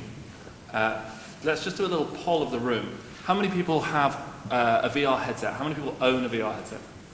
Oh, hello. We're out in force. How many of you have seen a VR film either using Google Cardboard or a VR headset? Pretty much everyone. Has anyone not? There we go. Okay, good. All right, well, for those of you who have not, I suggest that you go and check out the assembly rooms across the way after this session, because there are some fantastic films on show over there, including some of the ones that we're going to talk about today.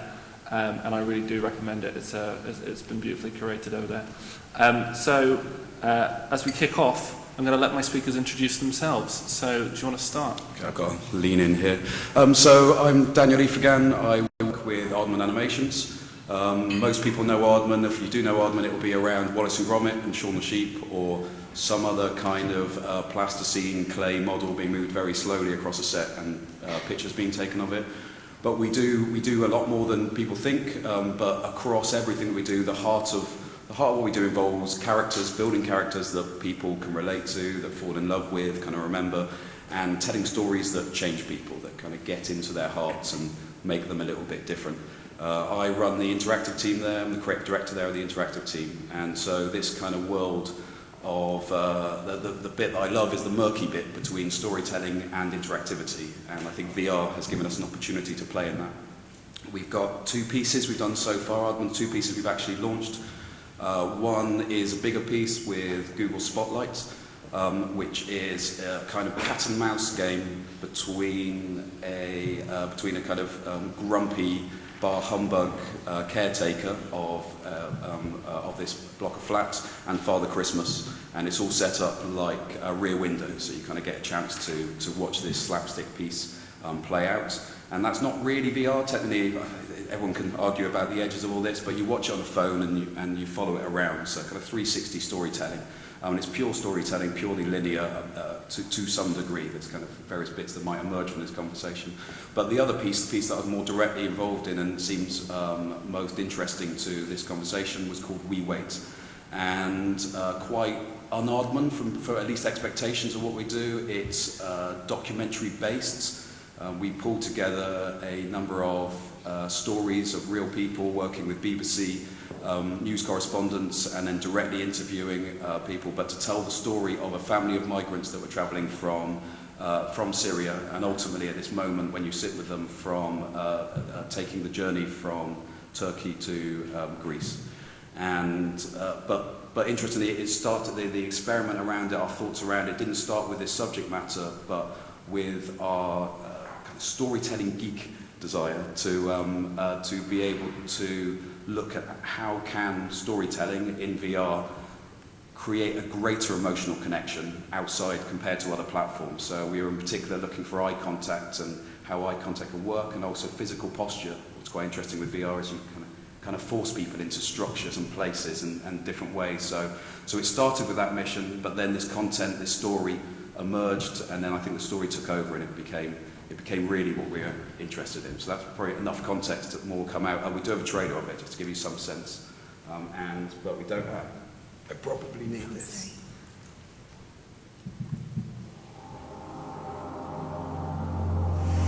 He's tired. We are all tired.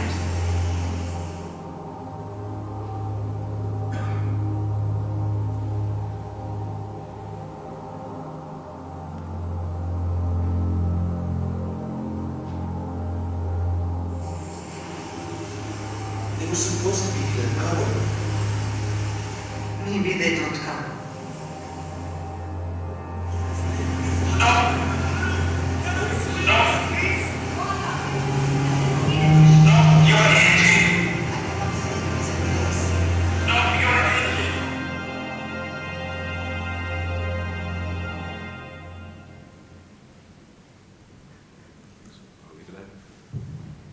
Hi, I'm Toby Coffey from the National Theatre. I'm head of digital development there. There you go. And we have been we've got, I guess, a kind of 18-month journey in terms of VR and 360 in terms of what we've been working on. We initially started looking at 360 just as an area with a couple of our directors and agreed this was a definite direction of travel for us. And the first piece that we actually produced was a VR piece, not a 360 piece, for a show called Wonder.Land, which we had in last year. And that was it's Damon Albarn's musical adaptation of Alice in Wonderland, in which Alice is an avatar of a real-life schoolgirl called Ali. And what happens is she goes into the rabbit hole is the internet, and so she goes into Wonderland on her phone. And originally, people had asked us what we were going to do from a digital perspective, potentially make a game or other kind of sideline activities, but it was really kind of VR that seemed to be the thing that we should most definitely do, both because it matched the level of innovation for the show, but it's also an amazing story world to kind of play around with as your first kind of VR experience. So we made a VR music video for the show and placed that in a front of house installation that ran for the duration of the show. And we actually had over 90,000 people saw the VR, which is actually more than the show, so it was an incredible kind of experience for everybody and kind of very good learning experience. And quite a lot of that was to do with the fact that the VR was great, but also we made a physical installation with the show's set designers, so it was very much a kind of a crossover between the physical and the digital. And that got picked up by Sundance Film Festival, Cannes Film Festival, and kind of did the kind of rounds, which was just great to see actually the reception of what we were doing. And then more recently we have established an immersive storytelling studio, which is intentionally set up to look at the development of new work specifically for 360 and VR environments. And the first piece to come out of that is a verbatim documentary about a 24-year-old Sudanese refugee and his journey from Sudan across the Mediterranean and then into the Calais jungle, which I can show you a clip of now.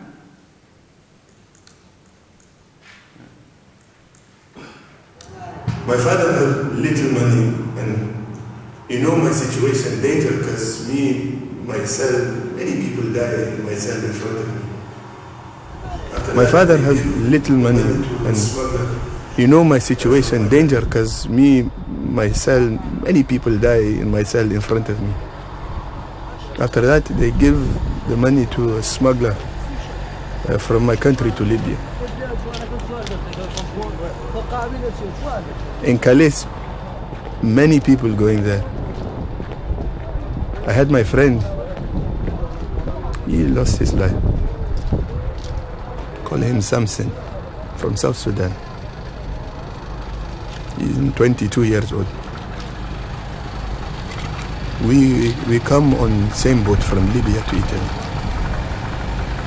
Someone killed him in France by his car. Ran and he didn't stop. In front of my eye, we're trying to make chance to come to England. I'm a writer and a theatre maker. I'm really interested in using technology as a way to intensify audience experience. So what excites me is pushing people further, challenging them, also giving them agency. That's something I'm really interested in. In 2011, I founded the In My Shoes project.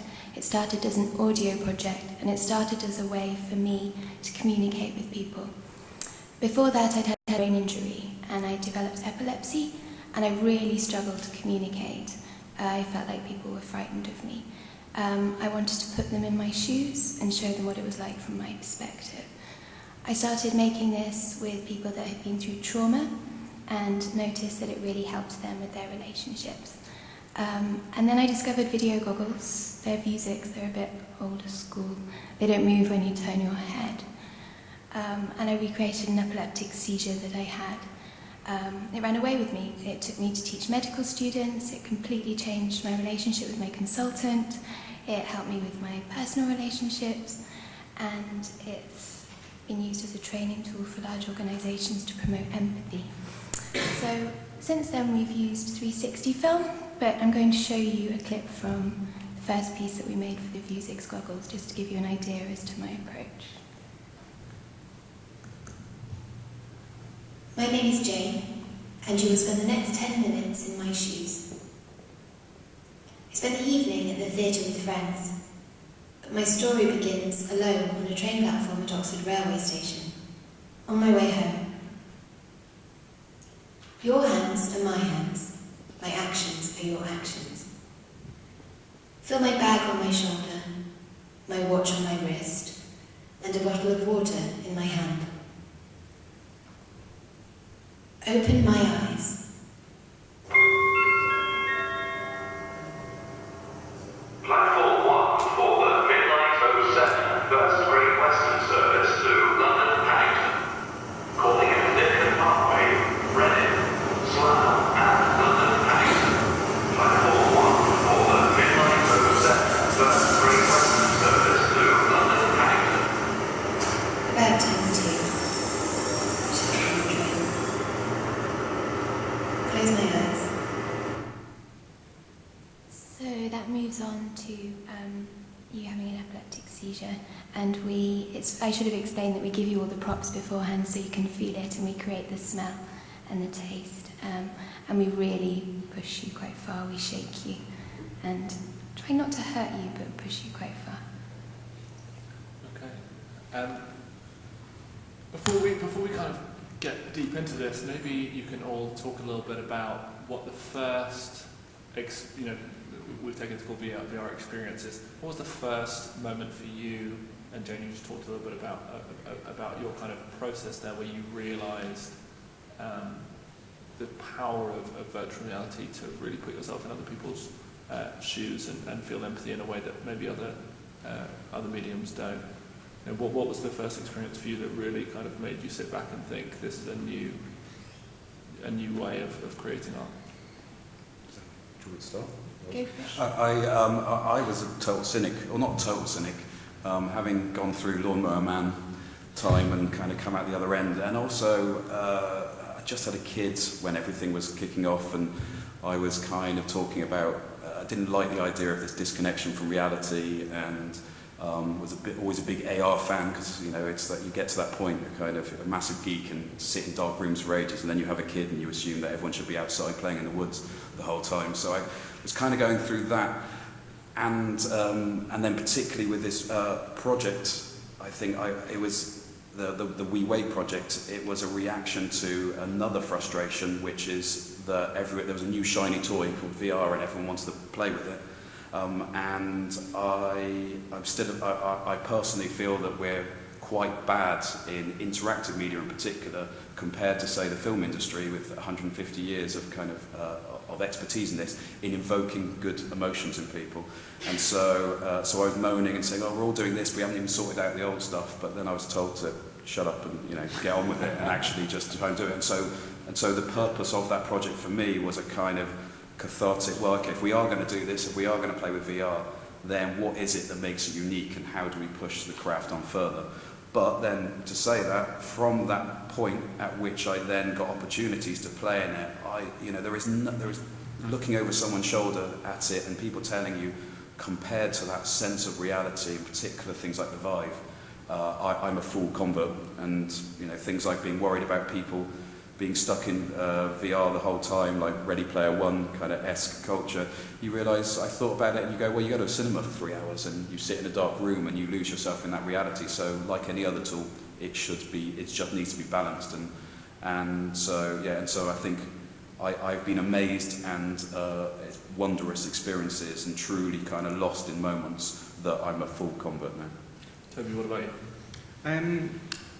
So kind of what we do as a department is we look at the digital interfaces between ourselves and our audiences, not kind of technical interfaces, but just that kind of relationship.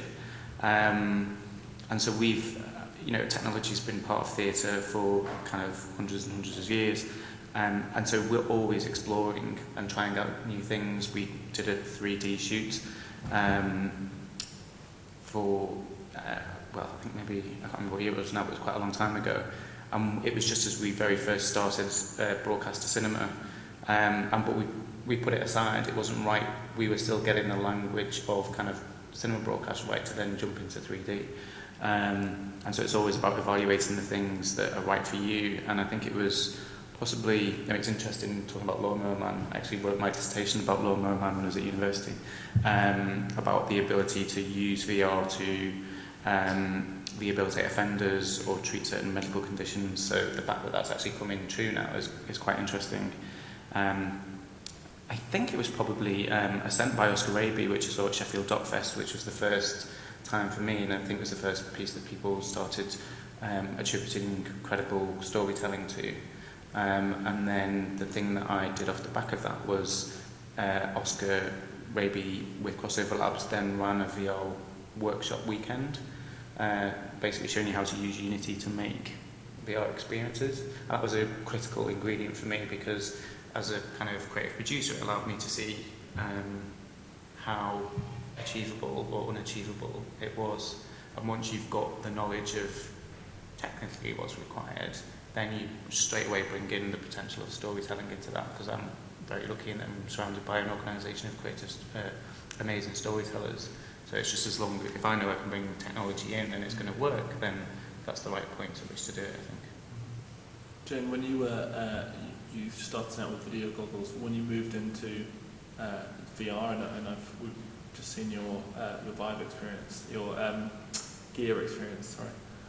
What was that transition like for you, moving from the video goggles to the 360 experience, and you're also bringing in a lot of that stagecraft, and I want to talk a little bit about that obviously with the panel here, and the analogues really in the art form. You know, a lot of people talk about it in the cinematography sense. There's also a lot of parallels with theatre, but what was it that VR brought to it that allowed you to add to the feeling of empathy?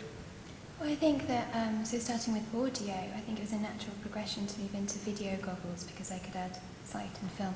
And then I think it was quite a natural progression to move into 360 because it just gave audiences a bit more freedom. I think there's also accessibility in terms of VR because it's becoming much more available. It's much easier to get my hands on a lot of different headsets and to design pieces which don't necessarily need one-to-one performers. And I think that it just seemed to be I wanted to make pieces that weren't about me, and I wanted to give people the opportunity that I'd had, and also raise other issues. I think that 360 was a challenge. It's an experiment. This piece was actually the Vuzix piece, so it doesn't move around. But it just excited me to play around with the stories I can create over here and here, so that the participant can make the experience their own a bit more. And I'm really excited about pushing that further.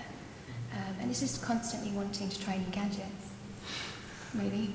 We, you know, for people who've been following VR for a while, you know, this idea of using it for empathy has become quite prominent, and I think people have realised the potential for this.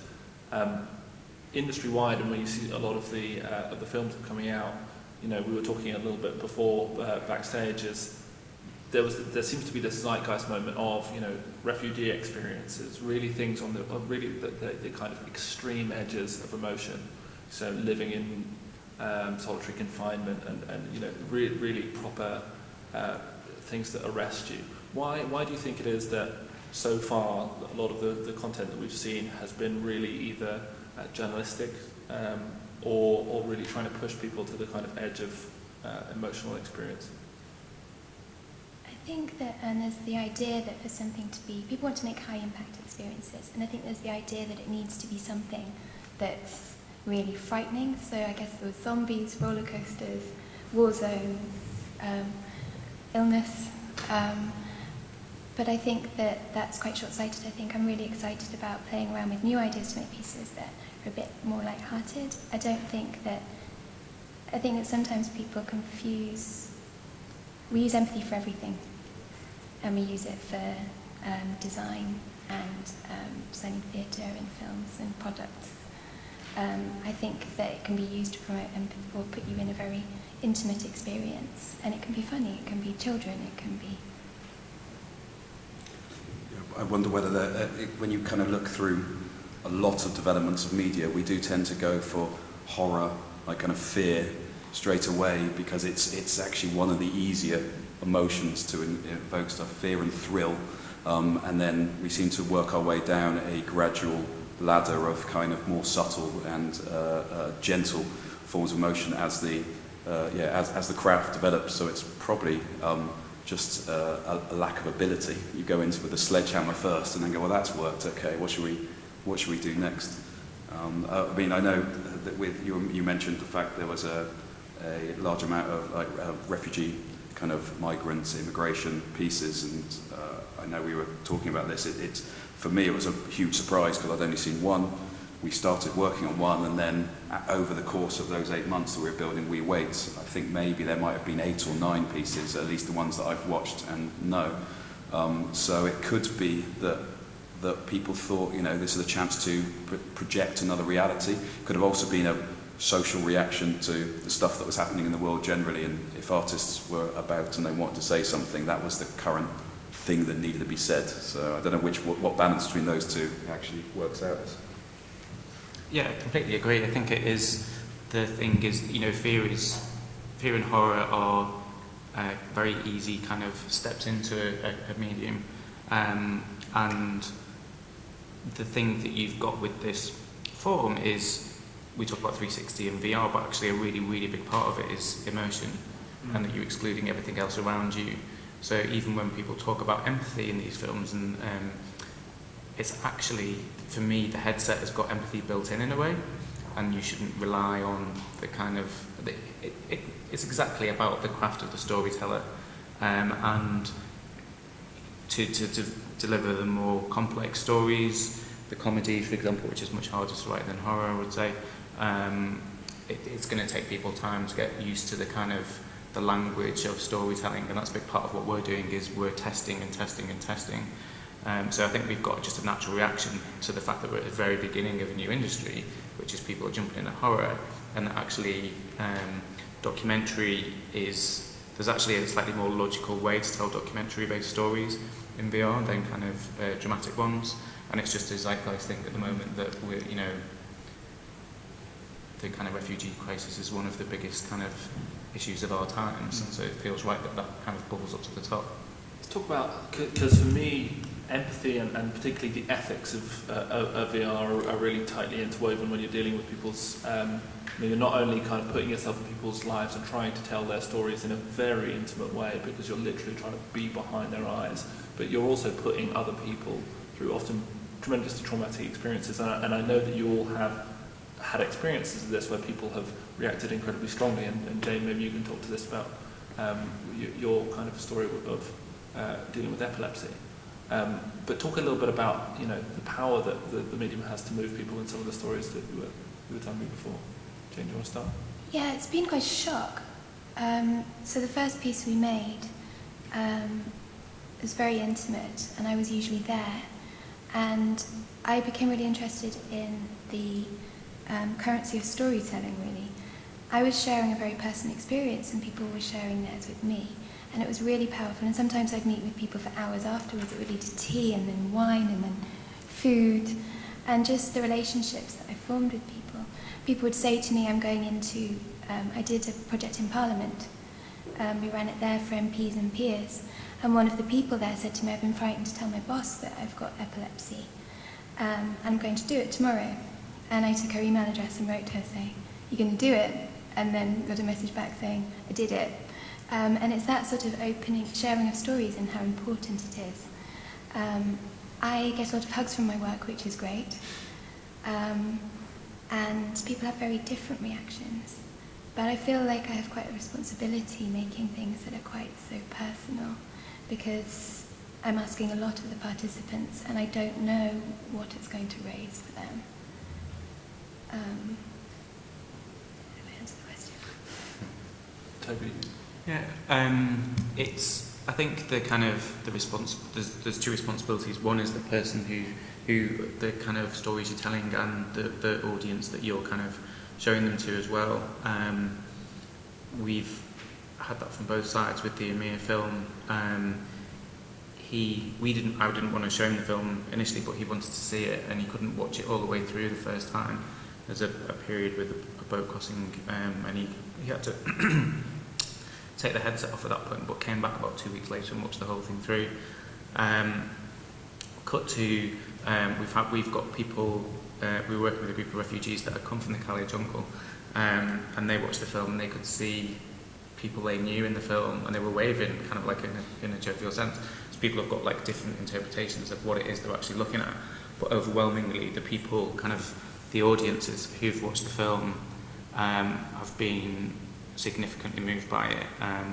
And again, that thing of, hours later somebody comes up and will talk to you about it, or quite often now in work people are asking me about Amir, the person, rather than the work that you're doing, if you like, and what the situation is now. So talk to me a little bit about how you're kind of thinking about that in the creative process, because as you're going through, you're choosing what to film, you're also going through the edits, and then ultimately you have how you present it as well. We were talking about the role of the physical experience and props and those kind of different elements, and because you're quite literally in some cases playing with people's emotions and kind of turning up the intensity and down.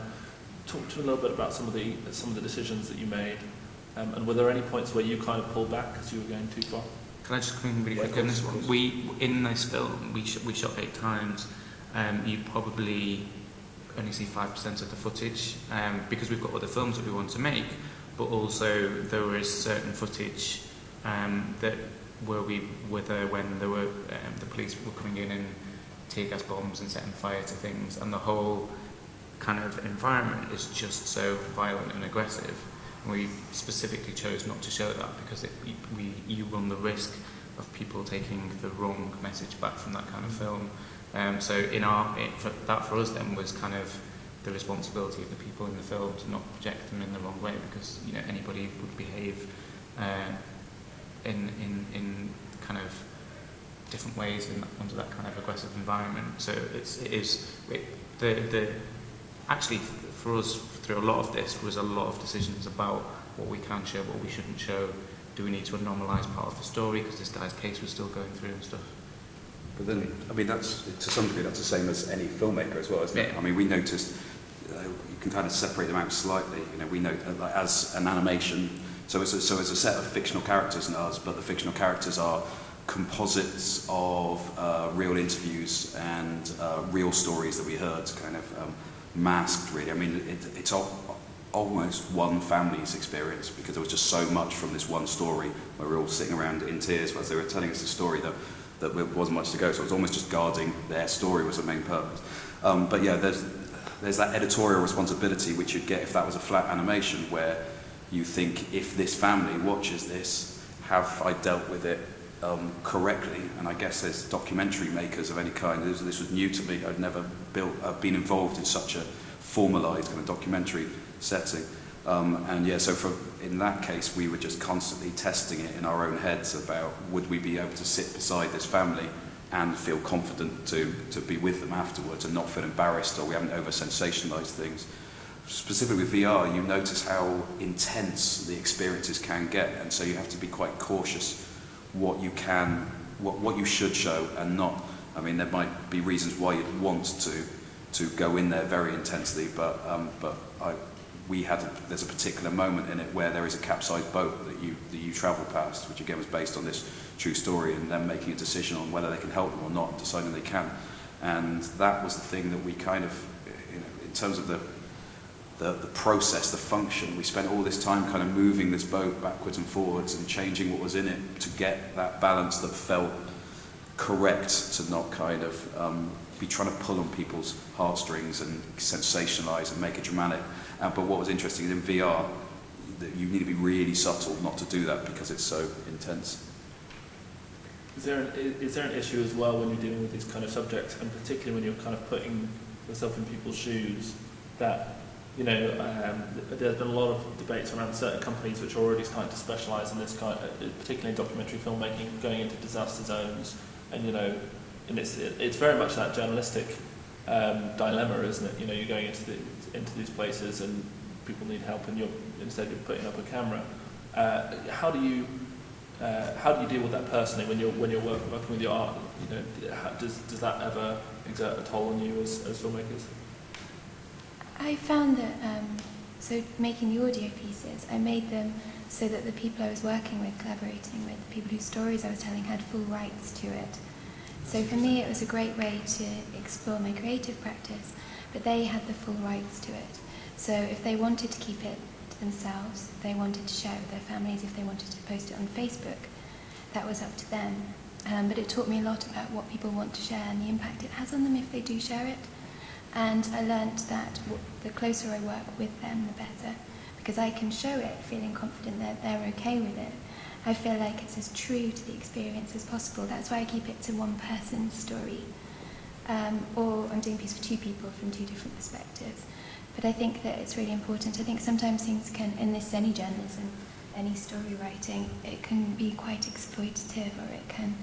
And also, I've learned through my own experiences how difficult it can be sometimes being approached about your work. And when people write about it, I get referred to as Jane Gauntlet, the epilepsy sufferer, which is not how I identify. I don't identify with that. I'm Jane Gauntlet, I live with epilepsy. I'm also a sister and a girlfriend and a cousin and all sorts of other things. I like to play the piano, And I think that that's something that's I'm very careful about. I want to open for some questions from the floor in a moment, but let's talk a little bit about storytelling and the form. Certainly, it's incredibly early days. This is the training wheels have by no means come off when we're dealing with VR, and I think people are learning as they go. We've already seen in the last kind of 18 months to 2-3 years since I've been kind of covering this industry, the progression both in the technology and the narrative techniques. People not shaking their cameras around as much, and God knows we've all had some of those experiences where you can't take it off and you want to vomit. For you, what is there still to explore, and how far do you think we've come, and what's really exciting you when you are playing with the form and less so with the empathy, but it's really interesting seeing you how you transition through your story, for example, Jane, with the audio cues versus something like Amir's story, which is very episodic, and you're kind of transitioning through scenes with the audio narrative. I think, I was at Sundance earlier in the year, and there was someone from Lucasfilm and Oculus, and one of them said they think we are at the kind of 8mm stage of film equivalent, and I actually think we're much earlier on than that. I think film is, film in its current form, unless you go into interactive film, we've got to learn how to tell the stories, but then there is that interactive layer and branched narratives and all that kind of stuff has got to come into play. So I think it's really early doors. The thing, and in terms of what we've got left, like what is still to test, everything, I would say, literally everything, which is why we've set up in the way that we have. So we will commission 3 films specifically for 360 this year, and the intention is one will be an adapted piece, one will be a writer who will go away and write for something separately, and the third one is, hopefully it'll be a devised piece that's developed with the VR filmmaker, the director, the actors, everyone in the room, and just see what different process that has. I mean, that exists in theatre and filmmaking anyway, all those different approaches, but just to see how it informs VR. Then there's lots of technical things we've got to look at. The tech's going to evolve, so, I remember when we went into making Amir, someone said it's going to be 6 minutes long, and I was like, is it? And they were like, well, yeah, it has to be 6 minutes long. And I was like, well, who says? And it's just this urban myth that it needs to be 6 minutes long. Over the weight of the headset and all this kind of stuff. I was like, well, let's make the film and see, if it's 24 minutes long, then we might want to rein it in a bit. And it just worked out naturally that it was 12 minutes, and that's fine. So I think there's all those kind of things will go away as well, because people talk about feature films at the moment, which are actually just episodic, it's an episodic story that will amount to 90 minutes or 2 hours if you like. So There's so many different things. It's exciting. I mean, one of the directors that we had working with us said, "Oh, it's a shame there isn't kind of a guidebook or a handbook for making VR films." And I was like, "That's the most exciting bit. Is that doesn't exist yet because we're kind of in that process, the early days of making it all happen." I find there's just to play on what you were saying there. There is nothing more exciting than going into that unknown, because I think you make decisions properly. It's very easy to lean on experience, but when you have no experience, I realise you use a lot more your brain more, and that's a good thing. And that's why I think there'll be some really, I mean, there'll be a load of crap. There is a load of crap out there, but there is a load of like just moments of brilliance going on right now as well, because the clarity, the emptiness of it all, I think really helps. What's the state? And do put your hands up if you have a question for our panel. Just give me one moment. I see one there, and then one in the second back right. Just very quickly talk a little bit for each of you about where the industry is now. The technology is incredibly nascent, and we can go on about technology for the entire afternoon, I think. But when you're thinking of filmmakers, of where you're getting funding from, where you're the driving the creative process, who's commissioning things, who's producing things, where you're showing them. A lot of the reason we talked about that you kind of get this disaster journalism content is because news organisations are investing heavily in this. There's also kind of NGOs and charities who've kind of realised the empathetic power of the medium. So there's a lot of that. But do you see, for example, Toby, do you see the National Theatre in Ardman? You're doing this. Do you see the industry kind of developing, and how do you, where are we right now when it comes to creative work? So from our side, from Ardman's side, so thinking about it as is this a revenue stream? Could we create a business out of it? The answer right now is still no. It's R&D for us, and there are opportunities with technology partners. That's one of the big things right now, because every technology partner is trying to the land grab of trying to get audiences. There's opportunities with some advertising and marketing, but even they're usually R&D kind of people wanting to play with it. We Wait was actually funded by the BBC. It was the title of their pitch was The Future of Immersive Storytelling, so it was an open kind of call just for interesting things that might looking at the future of telling stories. So, but it's murky and confusing and disparate. I desperately hope, but still am not sure whether or when. Probably is a when.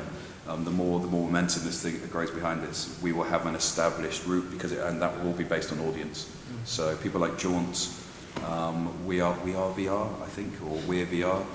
There's these kind of areas, and then obviously the Oculus stores and the various stores are starting to create a place, but the audience is still so tiny that for us, it's until we have an audience, then there'll be an established model, and then advertisers come, and then money builds up, and you finally have a working ecosystem. Very quickly for both of you, because I want to make sure that people have time for us to their questions. I think for us it's just the point that we're at is, I mean, if you look at something like Pixar, which we first saw, our artist director always says it was a great company up until the point that the storytellers came in, and then it went through the roof, and it was an amazing company.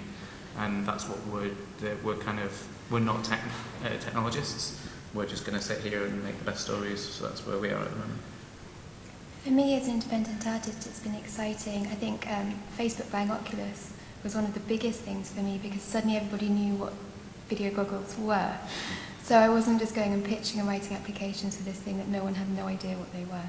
And I think also the flex for me in terms of sustainability financially, being able to design things which are transportable and can be done as an educational tool, a training tool, and also as a performance has been really interesting for me. And also with the National Theatre and people coming on board, it's meant that there's more awareness to people that fund art projects as well. So it means that the Arts Council people are becoming a lot more aware and excited by it. Okay, let's bring some people in. The gentleman in the third back row in the pink t-shirt. Yep, with your hand.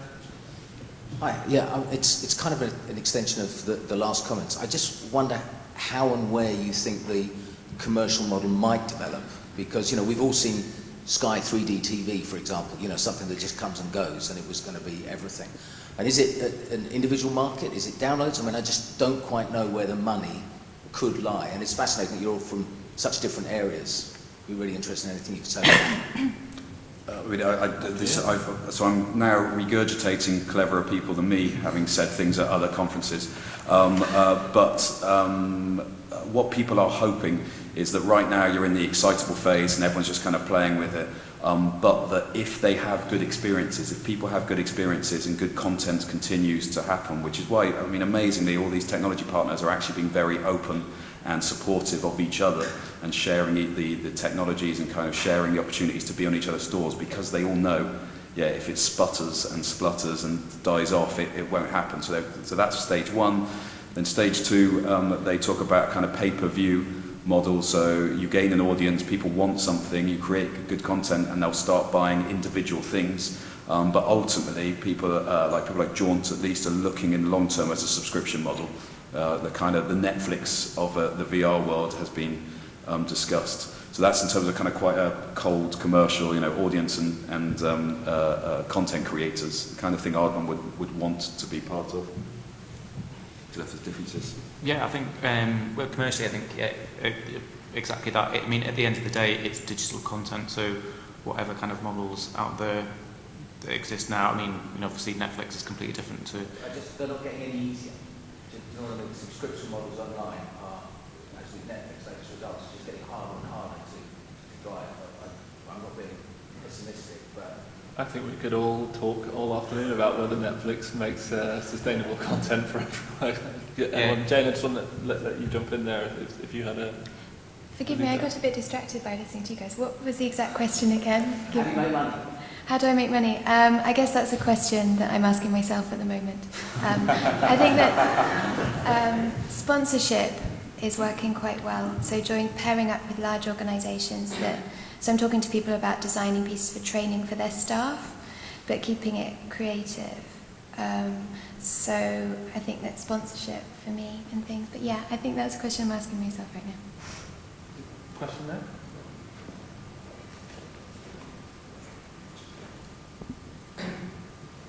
Hi, firstly thank you guys for being here. It's been a very insightful talk. I have two questions if that's okay. Quickly, first one, to what extent do you see virtual reality storytelling and filmmaking as posing a serious threat to the current establishment like Hollywood filmmaking? Given enough time, do you see virtual reality cinemas maybe replacing the current experiences that we have, or will it remain and branch out as a niche? And secondly, quickly, on the topic of storytelling responsibility, you mentioned that it's quite important for the people creating the content to remain cautious about how far they delve into touching on certain emotions. But considering how accessible tools are today, or like in the future will be more accessible, anyone can pick up Unity, or perhaps there will be virtual reality cameras available widely. To what extent will it be possible or advisable to kind of regulate the kind of content? Because you can't expect every single person who picks up Unity to be aware of that and to remain cautious as a storyteller. Thank you. If you want to be quick, I think that the answer to the first one is no, it won't affect it at all, because TV is dead was discussed when the internet came for a long time, and it's not dying. Every medium, I think, just adds other opportunities for creators to do stuff. And the second piece, you're basically describing YouTube there in terms of, unregulated, everyone has opportunities to put stuff in. Some people will argue that regulation is necessary, and we're missing something with like responsible broadcasters like BBC and other people you can point fingers at. Others will say that it's liberation and it's correct, and it just depends on your viewpoint there. So yeah, I think we're already dealing with that stuff basically. Completely. I think the only other thing for me to add into that essentially is I think the biggest risk to Hollywood is Hollywood, not VR. And that's evident in many different ways. A VR world is just a different type of storytelling. And we get asked, are you going to fill one of your theatres with 1,000 people wearing headsets that'll have the headset on for 2 hours? And the answer to that is completely no, because that's not what theatre is. That might actually be what part of cinema turns into, because that would be a VR cinema. But does that mean that there still wouldn't be the traditional 21:9 lock-up version of cinema as well? We just don't know yet, but it would never kill it, I don't think. Do you guys see VR, are you seeing this as one art form right now? Because the other thing that you don't really get in the same way with filmmaking is you have things like the the Google Cardboard or the Gear VR, which are purely, you're just moving your head, but moving up to the HTC Vive, you're moving around the room and you need all the expensive setup. You have various companies now doing full-scale, soundstage VR where you can move hands-free, and there's huge implications for that.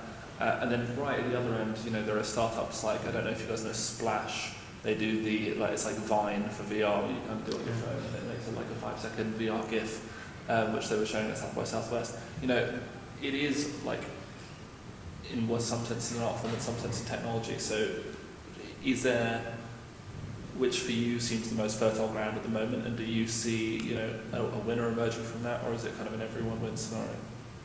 I've got another view, but I feel like I'm talking lots. Jane, maybe you can go first. I'm interested in your view. You speak first. Okay. Well, just that, it's just like linear film, taking that as an example, you obviously get a variety of range, so you've got something there around the medium itself.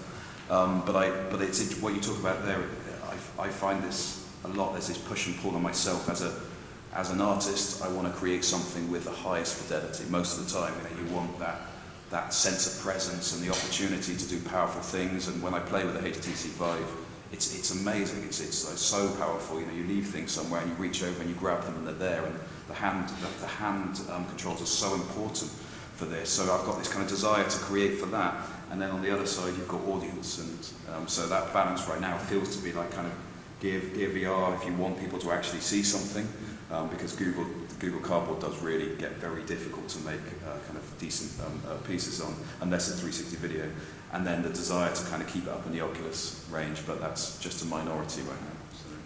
Yeah, I think if we always go back to the idea of storytelling and narrative and the importance of the storyteller and their practice and the level of their work, I think that it's really exciting, the technology that's being developed, but I think it's always important to go back to that and think of the story. I think that some things will work really well. And I think it's also interesting to explore combining technology.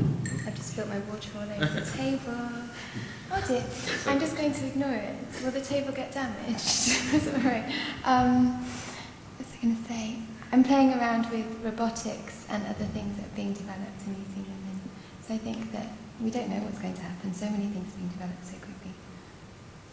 I think the thing for me, we're kind of struggling with a kind of vocabulary for the area at the moment, and so not every, still I'll be in a conversation with someone for 5 minutes talking about VR, and then I'll say 360, and they're like, well, what did you mean before when you said VR? So we're coming to terms with all that, but I think it's because we're actually also, it's a new area, but there's kind of a whole kind of melding of the different formats coming together. And I don't know, for example, I would think, for example, in maybe 5 years' time, if you pay, let's say, £10 for a piece of digital content, it might be hard to say whether that's actually a game or a VR experience or a film, because once the kind of technology is all combined and then the storytellers are in the different worlds, it's like, I think that they'll all start to blend, if you know what I mean, and just don't worry about it, just carry on and do what you do best, and the whole thing will naturally evolve. Yeah, things like Unity, even the way that the physical process now, you're building something with a camera into a world, and whether it's an iPad-sized one or a small one or a VR one, it's starting to be easier to do that. And Daydream, Google's Daydream, which is coming out, it's very much meant to be, you take your phone, you slide it into their headset, so it's like, so anyone doesn't know, it's like a Gear VR kind of competition being brought out by Google, and the phones will understand when they've been clipped into place and go into Daydream mode. So they're looking for people to build apps that might have more than one view.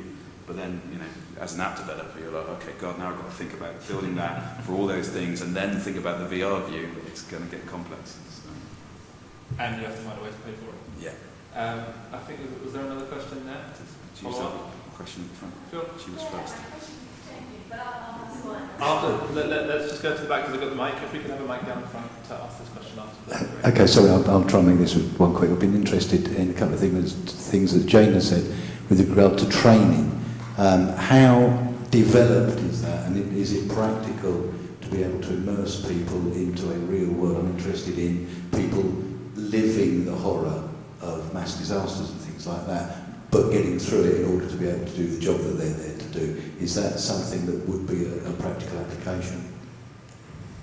So, in terms of talking about training, how it's used? Yeah, I'm talking about the horror of a mass disaster, a tsunami, a plane crash, something along those lines, and training the responders who go in to recover the bodies and you know, deal with the scene from a sort of a forensic point of view. And of course, they're horrific scenes, and I would be interested in whether or not you could use your technology to teach them to deal with the horror outside of the reality, so that when they go to the reality, they've been through that and could deal with what they have to do, which is the practicalities, and so on and so forth. Exactly, so that's very much something I've been exploring. So working with astronauts and how do you cope with being locked up? But sharing someone else's experience with them is very much my sort of approach. So sharing someone else's experience that's been in that situation, right, as close to reality as possible. I'm going to move this away because I shouldn't move my hands too much. So I think that I'm doing with war zones, so working. I made an In My Shoes audio piece with an ex-US Marine, and it was really brilliant to make. And he came back, and I've been testing it out with that, whether that's effective. He came back to me after that and said, thank you for doing this with me. People always have something to say to me about going to war, but no one's ever asked me any questions and sat down and listened to me. So I guess sort of what I'm learning along the way is whether that's possible. And something I'd be really interested in doing. Passing on facts from cleverer people again, I spoke with a guy who has for a long time, it's like an established technology, it's been about 4 or 5 years now. They've been working with VR and people that have come out of the army using basic exposure therapy. So it's already an established and researched practice that happens. So they can build military situations. So X amount of Humvees driving through here at this time at night.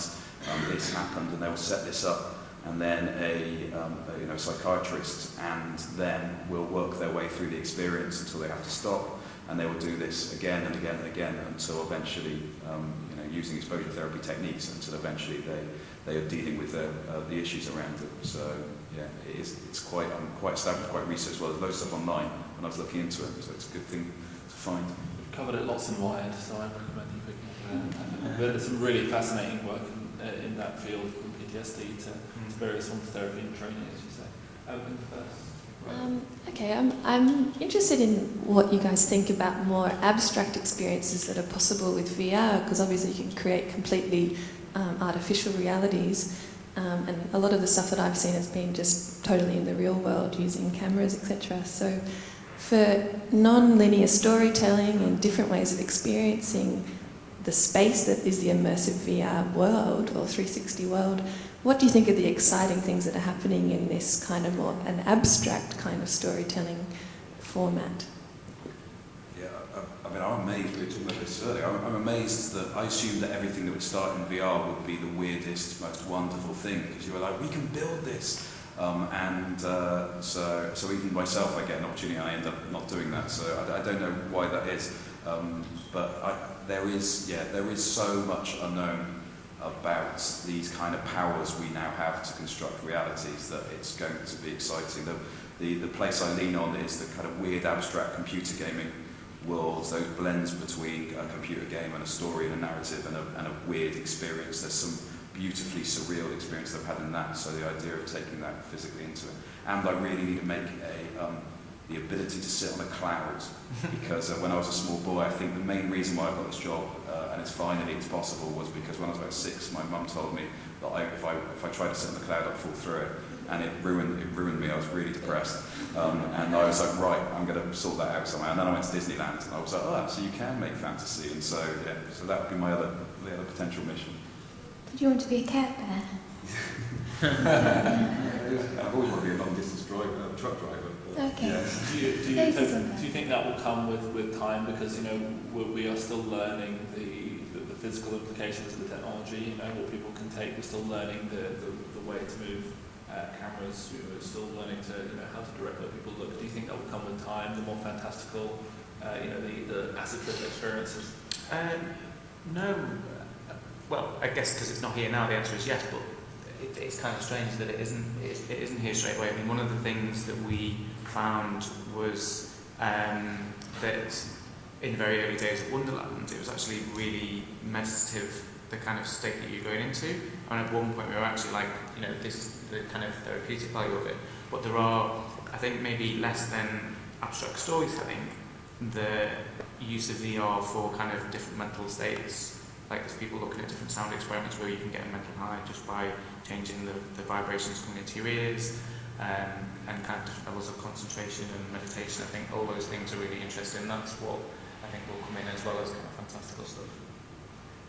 Yeah, that whole idea of a meditative space as well is something that helped me get over my original aversion to locking yourself into a space because you assume it's going to be overly dramatic and exciting and kind of discipline, and you realise it's mainly, I don't know if for anyone that switched it on, you know, the Oculus or whatever grey space at the beginning. I sometimes just like to sit there.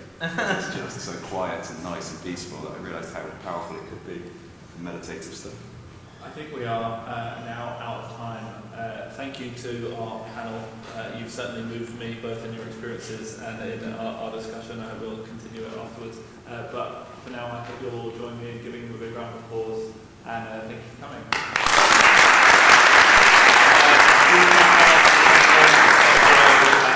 And try some VR if you haven't already. There's a few of you soon.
Hello. It's actually the first time that I've tested the microphone, so it's quite nice to see that it works.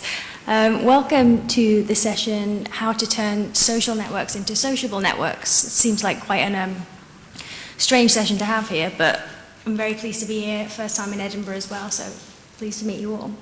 So my name is Vicky Roberts. I'm Head of Communications at a VR and AR innovation studio based in Liverpool in the UK. And we spend most of our time innovating and evolving communication in the real world with a virtual reality social network, also called VTime. Most of the time when we're not doing that, we're going around the world introducing VTime to the masses, which is a really fun job. So you might notice that, I can't turn my head that way, there's a girl on the screen who looks quite a lot like me, and she is also talking. She's not being rude. That is VTime Vicky. That's also me.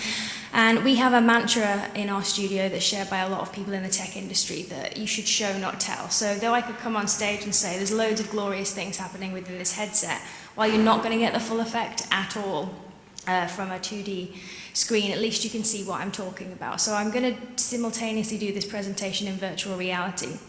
So as you can see, VTime Vicky is sitting on a lovely beach. She's got champagne and rose petals in front of her, so I think you know which of the two of us is better off. If this all seems a little bit meta right now, you would be very right in thinking that, but it's quite weird how quickly you can get used to things like that. And I think this is the same for VR and for the wider industry as a whole. A few years ago, our studio started in 2013, when I explained what I did, I was met with, oh, that doesn't sound like a real job. But now people are interested in what we're doing. We've had over 1/3 downloads, and our community is growing all of the time. There are now 4 headsets in the hands of the consumers. You've got the Samsung Gear VR, which I'm using today, Google Cardboard, now called Google VR, HTC Vive, and Oculus Rift, and PSVR is coming very, very shortly. And really seeing the perception of VR changing. The uses for it as well. I think a lot of people to start off with thought that VR would only be used for gaming, as a peripheral for gaming. But the fact is it's been used for a whole load of interesting stuff, as I'm sure loads of you have seen here. In terms of entertainment, it far, far surpasses what gaming can do. Also in healthcare, there was an amazing story at the tail end of last week in which people are using VR headsets and exoskeletons with paraplegics who were told that they'd never walk again. And they were using it in a way which meant that they actually regained touch sensation in their legs and control of some muscle, so they were able to walk, obviously with crutches, but that kind of thing blows my mind, so check out that story if you haven't seen it already. It's changed training, how we train our staff. Instead of having to cut open a body, build a piece of machinery, you can do it time and time again, really low cost, a lot quicker. Also, communication, which is what I'm here to talk about today. VR is evolving how we can talk with others, and it's not out to replace the current things that we have now, but maybe evolve them so that they become a little bit more human. So ordinarily, I would have another member of the VTime crew with me here, so that if the technology went horribly wrong, they could gloss over it a lot more quickly than I'll be able to do today. So I've written everything down if it fails, so I can read it to you, which will be a lot more fun. Just before I start, has anybody actually been on any social VR channels in the audience? A little show of hands. No. Yay. One person at the back. Okay, so I'm going to take us somewhere different now. The screen will go black for a second, and every time it comes back up, we'll be in a different destination. If you did have a headset on, you'd be able to look up, down, all around, but unfortunately that's not the case. So if everything goes wrong, blame it on VTime Vicky. If everything goes right, it was all me. So here we are in the VTime boardroom. I can throw up a slide on the screen there. And the great thing about virtual reality is, I don't know about where you have your meetings, but it's not as interesting as this. And you can make things as skeuomorphic as you like in virtual reality. You can make them resemble things that people are comfortable with or used to, but they don't have to be the same humdrum things. They can be fantastical, they can be amazing. And though VTime is doing well, we're not doing top of a skyscraper in a future metropolis kind of well. So this is my chance to have a meeting in a place like this. So I'm going to throw up our my first slide. So what we're here to talk about today.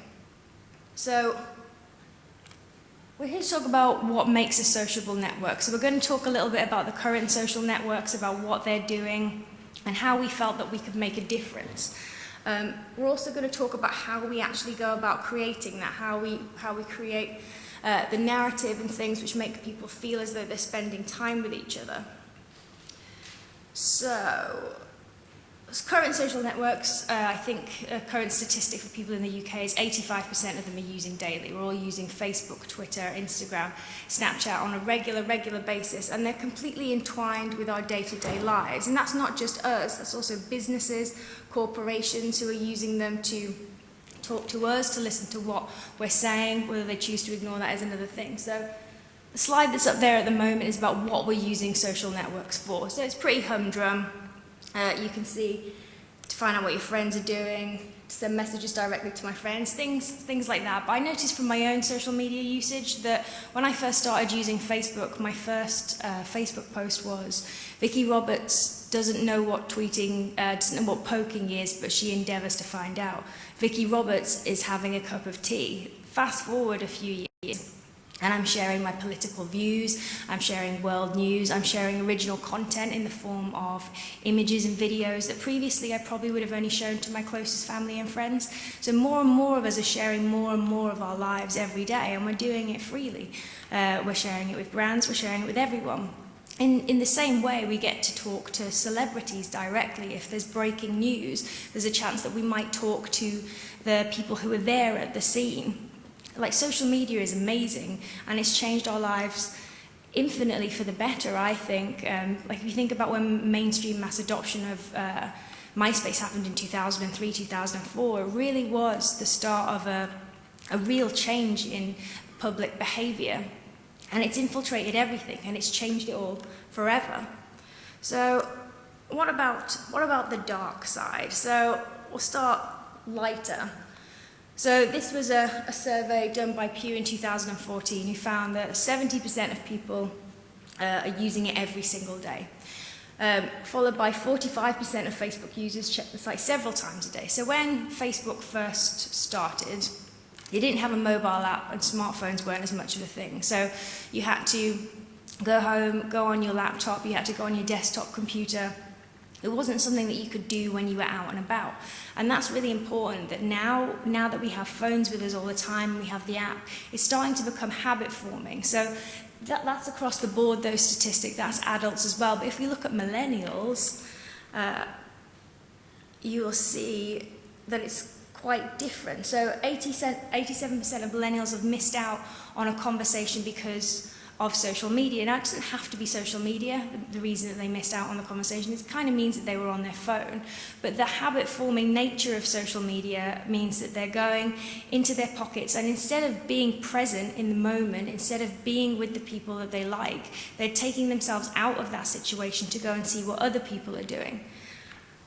So 76% of females check their social media platforms 10 times when out with friends. So you want a night out, this could be to post a selfie, this could be to do like various other things, but you're still removing yourself from the chance of a real human connection to find out what people who aren't out with you are doing. And that leads on to the next point. There's on there that there's I think 54% have a fear of missing out when they're not checking social networks. And that's just not a fear of missing out on what their friends are doing, but that you're not going to see the video that everybody's talking about, things like that. And so there's a dark side to social media as well, in that there's a kind of grass is always greener syndrome. We're bombarded with information that makes us think it's necessary to find out that much about people.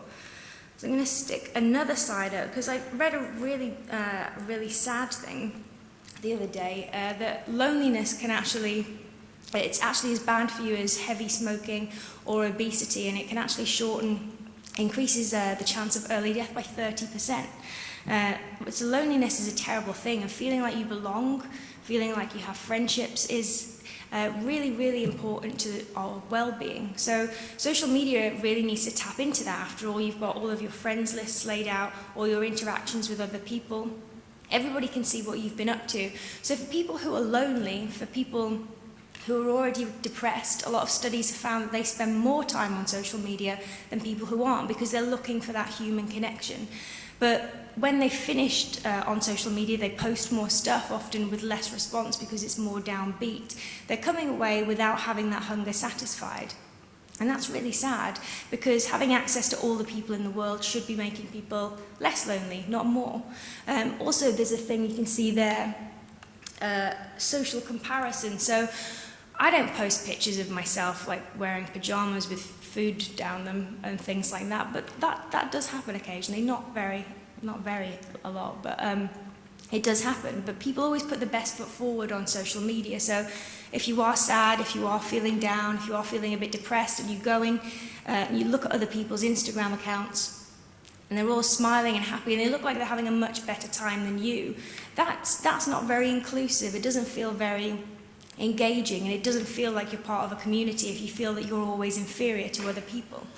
So when we started thinking about what we wanted to do with VTime, we knew we wanted to kind of tackle some of these issues that we saw coming up, the darker side of social media that encapsulated all the fun parts, but without the downside. So for the next part, I thought I'd get the opinion of the CEO of the biggest social network in the world, and weirdly, Mark Zuckerberg declined my request to come and speak at this event, but I do have a quote from him from when he spoke at the Galaxy S7 launch in February this year. Now, Mark's really someone who put his money where his mouth is with virtual reality, because he purchased Oculus for $2 billion in 2014. And so he said, "Imagine being able to sit in front of a campfire and hang out with friends anytime you want, or being able to watch a movie in a private theatre with your friends anytime you want. Imagine holding a group meeting or event anywhere in the world. All these things are going to be possible," said Mark Zuckerberg on the 18th of February 2016. Now, my first thought after I listened to that was that he needed to fire his fact checker, because you've actually been able to hang out around a virtual campfire since December the 22nd, when we launched VTime. And the second thing was that he got it really right. There is a difference. There's a huge difference between what we're doing now on social media and what's possible with virtual reality. And maybe what we were doing on social media the first time wasn't that social, so we decided to create a sociable network in which the focus is something completely different.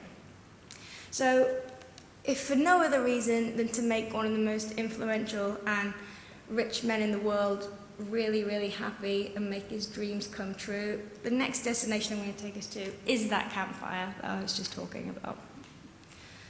So, here you are around the campfire, and you're able to do what man has done since the beginning of time: sit around a campfire to share stories, talk about your day. But the difference being that you can do it with anybody in the world. Like, I look quite lonely there at the moment, but you can sit with up to 3 other friends. They can be anywhere in the world as long as they have an internet connection. And it doesn't really matter where they are or what they're using, because you can just come together in VTime and sit and you can talk. VTime is actually platform agnostic, so that means that it doesn't matter what platform you have, whether you've got a Gear, which I'm using, Google Cardboard, any of the things, right through to the high-end tethered headsets. You can come together and you can sit and you can all do the same things. So, as I said, we launched on December the 22nd on Gear VR. We're now out on Cardboard and Rift as well. Ordinarily, I would bring in somebody from the outside world, but I'm actually on a closed private LAN, so I can't do that right now. But as I mentioned, we have had quite a lot of downloads, so I'm not lying. We can actually do the things that I say we can do. Everything you see here at the moment is running on a mobile phone, and it looks far more visually impressive when you're actually in a headset. To run VTime, if you wanted to do it yourself, you'd need the phone to run the headset, or if you're on a computer, you'd need a computer. You'd need headphones with a built-in microphone. And that's all you need, and an internet connection. So if you're not in the same country as someone, you fancied hanging out together in a different way, if you fancied experiencing things together at the same time, then VTime is a place that you can do that. So how did we go about creating this? I'm just going to take us to another destination. Just take us to, this one. So when we started making it, we decided we wanted conversation to be the main focus. So it was really important to create an environment in which people could chat, which was really conducive to behaving sociably. So the first thing we decided to do was to keep people seated. Now, lots of people get in touch with us to say, why can't we move around?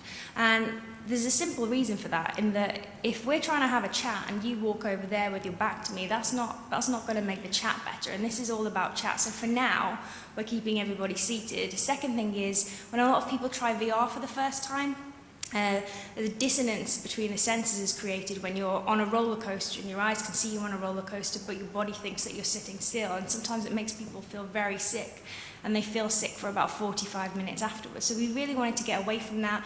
We wanted to create something that VR novices and that people who'd been in VR for ages would sit in and would love. So another important thing for us was to create these really detailed environments, because we created V-Time for friends and family, but when we first started, we didn't really think about the fact that hardly anyone else would have a headset. It was quite rare to find a friend who also had a VR headset. So we created this network for friends and family, and it was actually just filled with strangers. So the thing that we decided to do by creating something that was visually breathtaking and such like fine detail, it meant that it's quite hard to come into a room of people you don't know and start talking, as I know right now. But having something to talk about, having a central focus, means that people could come in, they could be like, oh, look at this, look at this. There's little events that happen in each of the environments, little animations that only happen every once in a while. And they can come in, they'll have something to talk about. And we found that quite quickly, newbies were coming in, and then other people were taking them on little tours of a network, so they felt that they had ownership of it. You can create friends lists as you would do in the normal world. So if you meet someone you like them, you get to stay in contact with them. In the same way, if you meet someone you don't like, you can block them and you can never see them again. So I'm just going to take us back to the boardroom to look at another slide.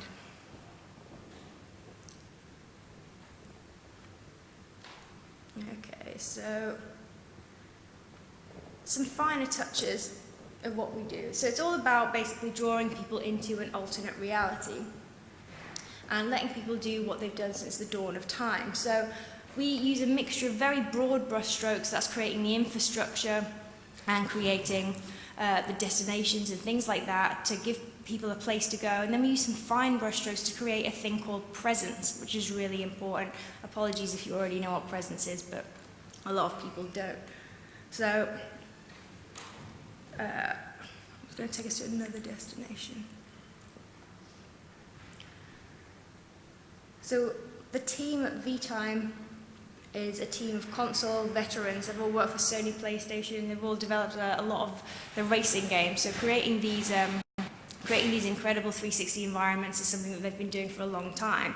The challenge for them was doing it in situations where it's on mobile. So I think they've done a pretty good job. So the fine brushstrokes that I was talking about to create this thing called presence. So definition-wise, presence is the perception of being physically present in a non-physical world. So feeling that you are there. Obviously, the hardware has a huge part to play in this. The optics, the latency, things like movement and hand tracking can add a hell of a lot to your experience. So we need the hardware to be there so that the developer can come on top of that and they can do the thing that they do best. So, as I mentioned before, another pillar of presence for us is the highly, highly detailed environments. And the reason that that's so important is because if you believe that you're in an environment, if there's something jarring, if there's something that's out of place there, you're going to notice it straight away and your eye will be drawn to that, so you're not going to believe that you're in that place. And I know this is stylized, and I know it's hard to believe, looking at the screen sat in the audience, that you start to believe that you're actually there, but because of the detail, because you can look all around you, and because of a few other things that I'll mention a bit later, it really does feel after a while that the people who are sat around you, and we always try and sit people in a configuration of like a cross because it's the best for being sociable. We find that people, you take off your headset and you expect those people to be there because you feel like you've been on a journey with them, when actually they're like hundreds and hundreds of miles away. So the avatars are really stylized. And again, a lot of people say to us, why can't I just put a 3D mesh of my face? Why can't I just do that?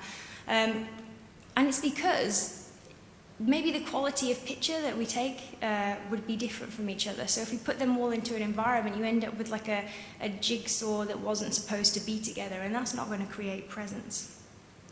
So the final pillar of what we do to create presence going to take us to another destination, which I have lost. What I'm doing when I'm doing this is I'm scrolling through a menu that you can't see. So for the final pillar of presence, we're going to go to the City of Love.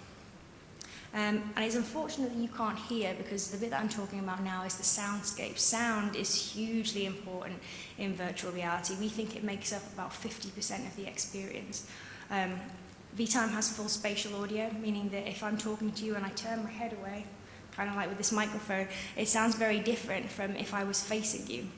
And the sound effects of like the traffic rumbling below. So in this, we're sitting on a terrace, you could hear the traffic coming from below, you can hear the birds overhead, you can hear some distant music. And that is so intoxicating to believing that you're actually in that place. So our sound team do an amazing job.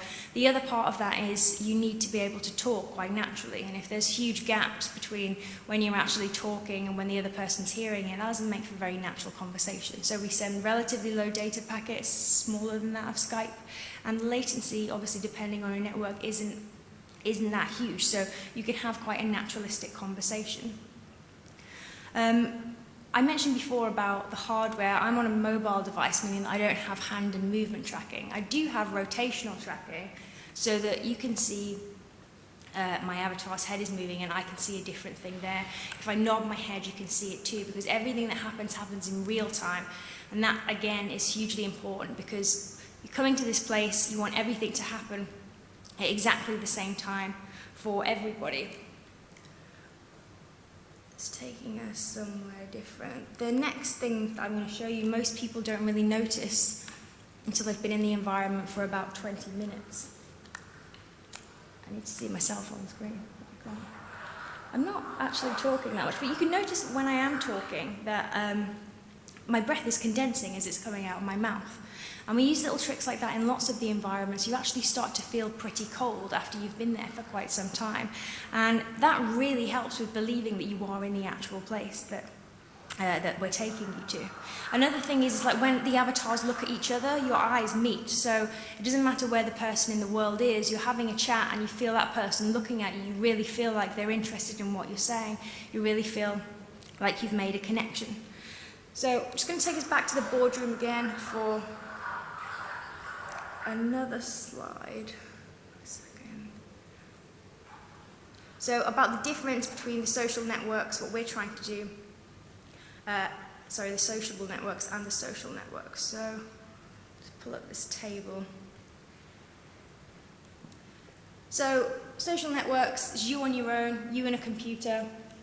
Although you're talking to people, it's asynchronous, meaning that you could post something and you might not get a like, you might not get a comment for quite some time. Same with WhatsApp, same with things like that.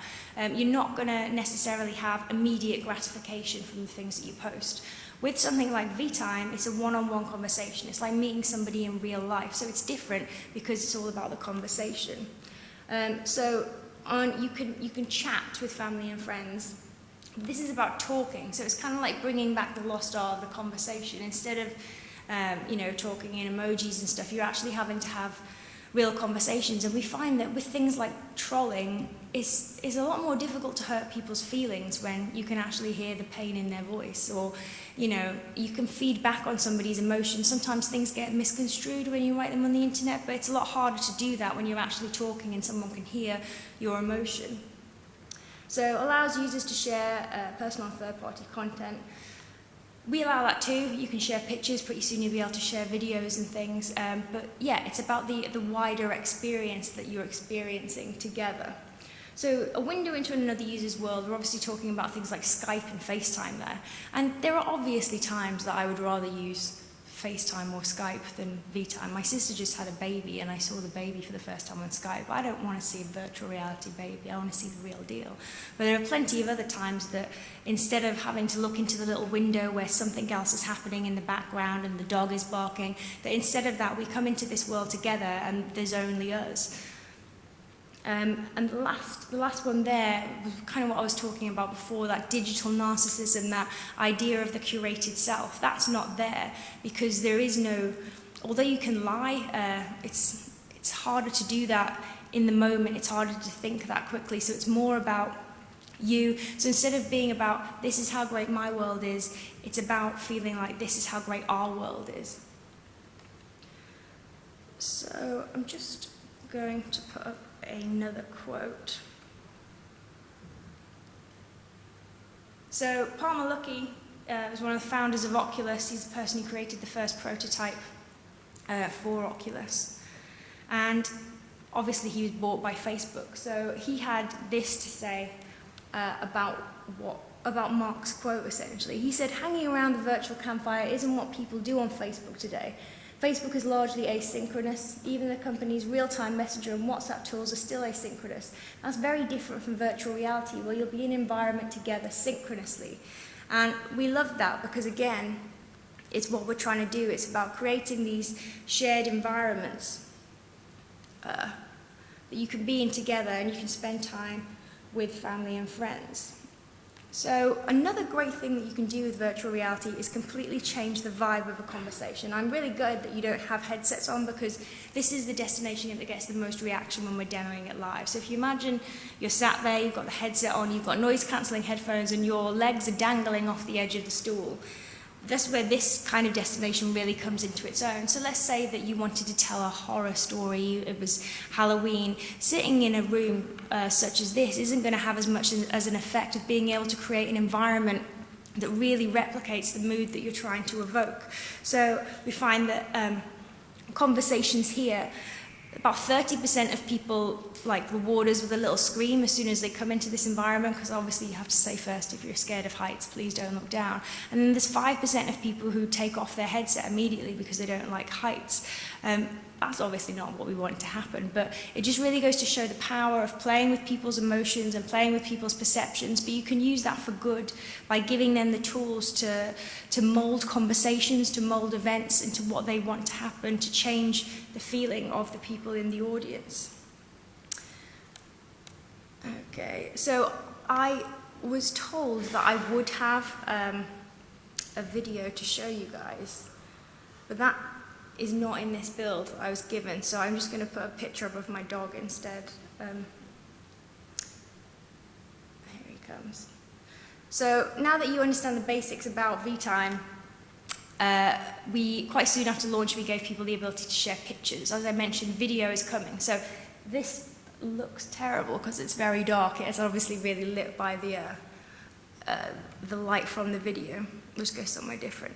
But if you imagine you both want to watch something, you want to watch a video, you want to watch a series, you want to watch anything together, but you're not together. So instead of having to tweet about it, instead of having to messenger each other about it, you can come into somewhere like the archive that I just shown you. It's a lovely dark room. You can watch the video together, and it's more of a living room environment. So you can sit, you can turn to each other, discuss what's happening exactly as you would in the real world. And that's an incredible thing.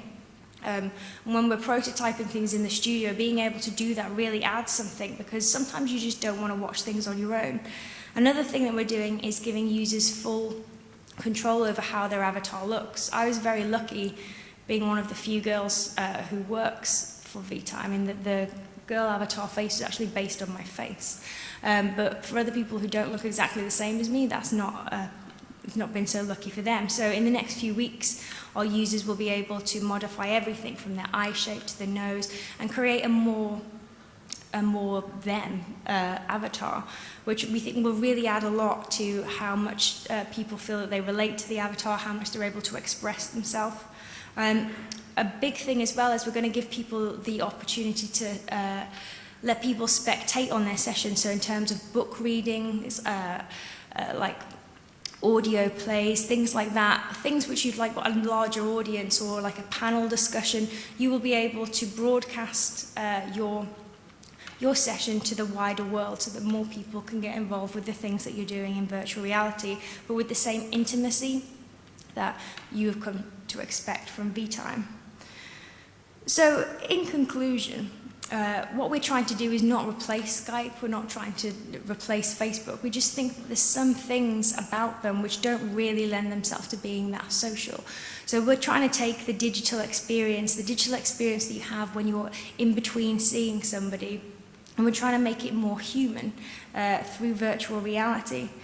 And that is the end of the session. If anybody has any questions, I'd be happy to answer them. Hello. I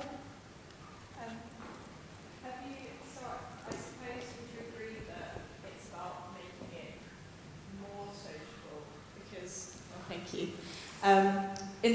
Would you agree that it's more sociable because you're getting things like eye contact and being in the same space, but you don't have things such as breathing rates and dilation of pupils and things that we might not think about immediately as forms of our communication, but actually do make a large part of it? Yeah, absolutely. I think everything down to the way that somebody's holding their body is really important in a conversation. And as the technology improves, as I mentioned, we're platform agnostic, so it kind of makes it right now a hierarchy of who's got the most money if we introduce that stuff. So if we introduced all of the haptics in every single peripheral that there was, it would literally be very rich kids could breathe and have all this stuff, while the people who are less rich wouldn't be able to do that. So we try and keep it a level playing field, but in the future there's going to be hand tracking quite soon, in fact, for mobile devices, so that'll add another dimension to the conversation. And things like pupil dilation, there's the FOVE headset, which means that it looks at where your eyes are, it looks at things like that. So there's things coming which are going to get lower and lower in cost, which will level the playing field, and we absolutely want all of that stuff in V-Time. Do you think before it's at that point, then there is a danger that, like you were saying about with Facebook being apart from people in a little bubble, do you think that there's a danger that without these forms of communication you could also be removing yourself from real conversation?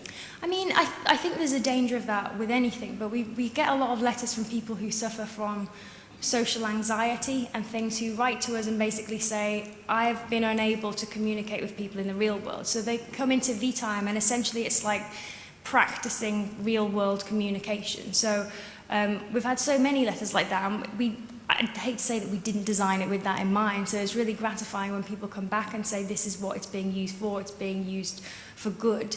And so people can essentially hone their skills a little bit more than they might have done in a situation. Going into a bar and going up and talking to someone random is a lot scarier than going into a situation where you can just take the headset off if things are getting bad. So I think there are always people who will go too far with things. There are always people who become too obsessed with things.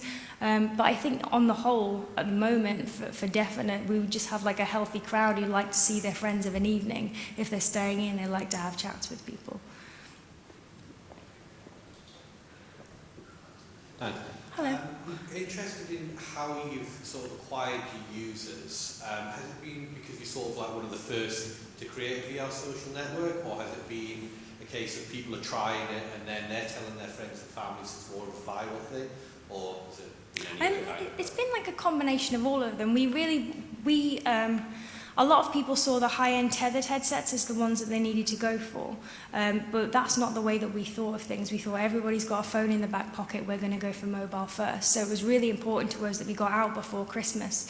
People were getting their Gear VRs for Christmas and things. And so yeah, the first point he made about being the first, that was one of the things. But we also aim to be the best. We also aim to be one of the things that people come back to time and time again. So instead of being a demo that you'll go on once, we want return, return, return. And it's captured the imagination of quite a lot of people around the world. So we've been featured on CNET, we've been featured in the Financial Times, we've been featured in the Daily Mail. All of those things bring users to us. There was a program in Australia called Lateline. They did a whole interview with us in virtual reality. We got a lot of users from that. So it's firstly about educating people about why they might want to do it, because some people are like, why? Why would I ever want to do that? And then as soon as they find the purpose, they tell their friends about it, because one of the main reasons that people think it might not be for them is because their friends don't have one yet. But because you've got things like the Google Cardboard, as we expand onto more and more devices, it's very easy and very cheap for you to go, hey, let's meet up and do this. And the video thing specifically, people really want that to be out in the public so that they can watch things with each other, because that's a huge thing that people want to do when distance is separating them. Sorry, did I answer your question? Then I just go off on a tangent. You touched on something else I was interested in there. You say people keep coming back and coming back. So are people spending quite a lot of time in the environment? What's your average sort of I mean, the average is pushed up quite recently because we have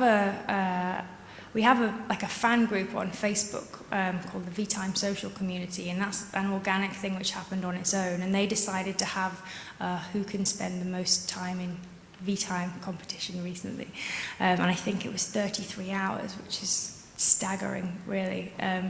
But people are spending a lot of time when they formulated their friends list. We find that the first time that people come in, they might be a bit unsure of talking to people, but then they're coming back and talking more and more as it gets easier to them. So I think it's because people are making genuine friendships. They're able to find like-minded people that they like.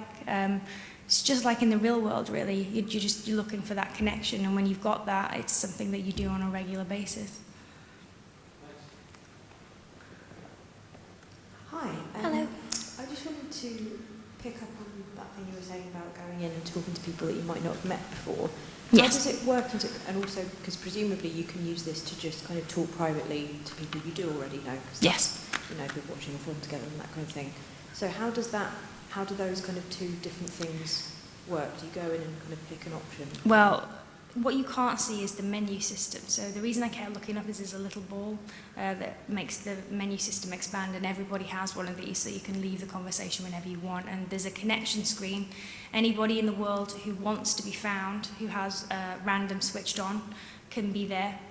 Really soon we're going to introduce ways of breaking people down, so you can break people down by areas of interest, by age, by language, which is a huge thing because people who don't speak English would like very much to be able to find more quickly people who speak the same language as them, because a huge proportion of our users are based in West Coast America. So your chances of finding a West Coast American are very, very high, but not so much as someone who might speak Italian. So yeah, people are able to. You look at someone's avatar bubble, you ask if you can join them, or if they ask if they can join you, and you say yes or you say no. You can have 4 people in a session, so it's quite intimate. So sometimes you get people trying to join you when the session's already full. But you tend to meet up. Because people are going into this and it's a new thing, most people are up for a conversation. And when they've found their friendship circle and they don't really want to talk to anyone else, they turn random off then because they have what they came for. But if you just want to talk to everyone, you keep random switched on, and then you can talk to people all over the world. Cool, thank you. Hi there. Hi. How do you see this fitting into a corporate environment? So we're from a business, Sky, for example. Okay. Have you used it with corporate companies yet? No, but we get a lot of interest from corporate people. But even before we had this boardroom scenario, one of the main things that comes up is they want more people. They want, like, say, up to 10 people in a session or something. It's definitely something that we're interested in exploring. There's a few features coming up which will make that even better. The main focus is for the consumer. It's not necessarily for the business world, but yeah, we're in talks all the time about how we can make it better for a business environment, because it's perfect for conferencing. It's absolutely perfect for that. So it's definitely on our radar, but it's not our primary focus at the moment.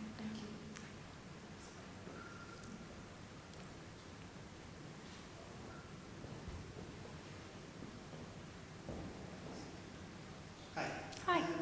Is there plans for like shared experiences? So instead of just having conversations, you could have a game session between the 4 participants, or something different, or if you could customize your environment, you could paint together, different things like that. I mean, as I mentioned, we come from a games background, so games are always front and centre of a lot of the ideas. We actually started off, V-Time was actually supposed to be a shared board game experience.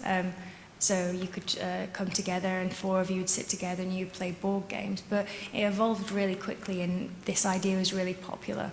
But shared experiences is definitely, again, something that we think about all of the time. I think the thing is with VR at the moment is that people see what we've done, and there's so many different applications for it. Everybody is like, oh, you could use it in a business sense, you could use it in this, you could use it in that. So initially it was quite hard for us to keep our focus, because it was like, yeah, we can do all of these things. So it's choosing what not to do as opposed to choosing what to do at this point. So all of these things are things that we want, but we talk to our users quite a lot. We survey them all the time. We have great feedback channels where they can tell us what they want. So really it's about listening to what our users want and what's most important to our users. Because I don't think we could grow a network like this if we just say, this is what you want. It's about what they want. And so games, watching videos together, things like that, even just like playing cards or something together, it comes up as things that users want. So we're trying to factor things like that into our roadmap. Is that everybody? Cool. Thanks very much, everybody. Thanks.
wanted to introduce myself. My name is Peggy Wu. I'm a psychology researcher for a small company called Smart Information Technology. For the past couple of years, for the last decade or so, we've been looking at simulations and virtual reality, and I'm very fortunate to be working with NASA to look at how we could use VR to support future Mars missions. So here is a slide on their vision of space exploration. First, we're going to look at shorter missions, such as those at the ISS. Then we're going to move on to longer ones, as with the moon, possibly as a proving ground. And in the mid-2030s, we're going to look at a mission to Mars. So what do astronauts do on the International Space Station right now? We've actually had active kind of human occupation of space for the last 18 or so years. They do a lot of maintenance work. Here's astronaut Don Pettit replacing a water filter. They do a lot of EVAs, or extravehicular activities, to maintain the exterior. They do some experiments on themselves and monitoring their own health. Here's Karen Nyberg looking at her ocular function and ocular structure. If we're going to have people in space and in a microgravity environment for an extended period of time, we really need to make sure that they could see well. Here's Nicole Stott installing a mouse house for some genetic experiments. And we've got cosmonaut Valerie looking at the Russian greenhouse.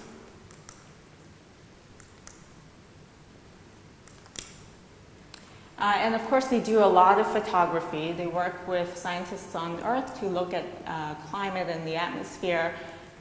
And right here, Dan Burbank is looking out of the cupola, which gives them an excellent view of Earth. Here's a picture of some aurora borealis, and you can see the shadow of the Canada arm. And of course, they do a lot of education outreach and general public outreach activities. NASA is actually one of the few government agencies that's got a charter to inspire the public. And in addition to all of that, they do just self-maintenance, so a lot of exercise. They help themselves and each other. They prepare meals. They do just personal hygiene. There's one of the astronauts getting a haircut.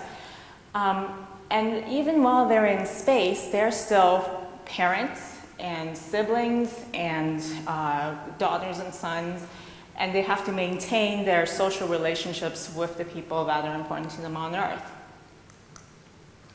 What they don't do is they don't fly the vehicle. We have mission control in Houston. We have another mission control in Huntsville, Alabama, as well as all our international partners helping to fly station. Now, Earth to station is actually quite close by, 154 kilometers. A lot of us might have traveled more than that to get here. There's virtually no communications delay. They have an IP phone on board, and so they could call down anytime. They could call for food and call for pizza, but delivery is a different problem. Now, if we're going to the moon, that's substantially farther. That's 383,000 kilometers out. And there we've got a 1.2 second time delay. For those of us who saw Neil Armstrong's first steps, you could tell that there's a slight time delay, but that's still easy to overcome.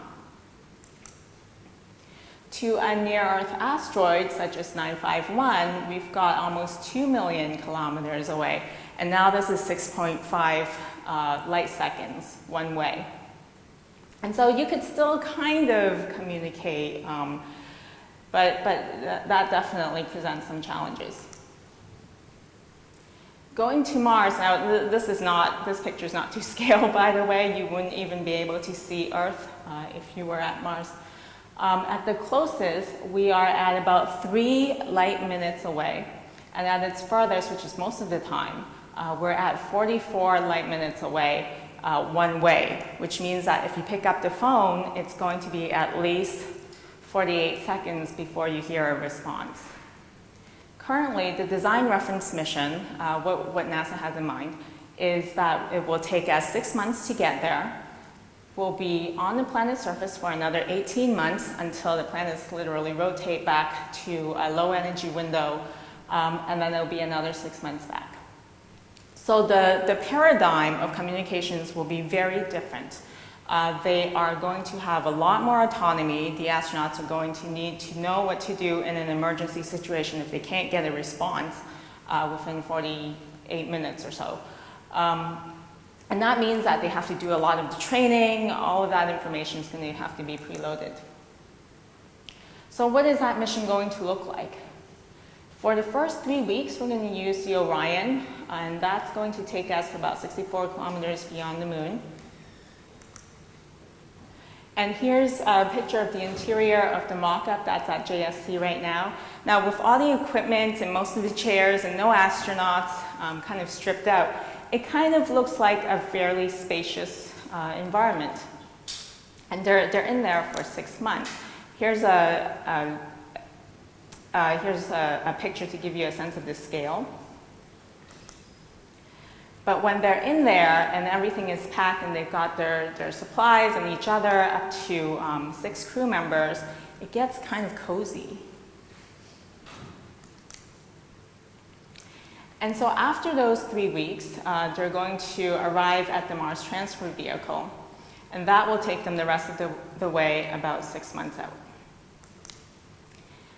And it's important to note that it's only the transfer hab part of the vehicle that they'll be occupying along with the 2 Orion vehicles down there.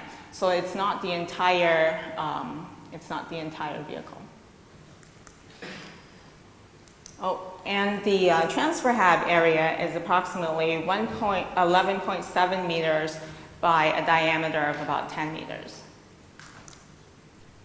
Just to give you an idea of what our previous history of our current space missions look like, station is about 109 meters by 240 meters. We have about 15 of these different, it's made up of 15 or so different modules. So for example, here's one module, and here's an interior. And so they have a lot of space to kind of roam around and do experiments. And in our interviews with them, there's, they've had days where they don't even see anybody because there's a lot of area to roam. It's roughly the size of an American football field. So this is going to change dramatically in the Mars mission, where for 6 months they'll be confined to a much smaller amount of space. And to give you an idea of the history, this is kind of the current record holders. We've got Valery Polyakov at 437 days during the Skylab era, and Commander Kelly and cosmonaut Kornienko just came back at 340 days of consecutive spaceflight. A Mars mission is 900 plus days. And here's Karen Nyberg taking a look at the beautiful Earth out of the cupola. But in the Mars mission, for the most part, there won't be much to look at. So there are a lot of stressors. Environmental stressors, they're facing confinement, they won't have natural lighting, so there's no sense of the time of day or changes in the weather or seasons. There are no changes in temperature and humidity or background noise, and there's also a lack of privacy. And there are social stressors as well. They will always be under pressure to perform.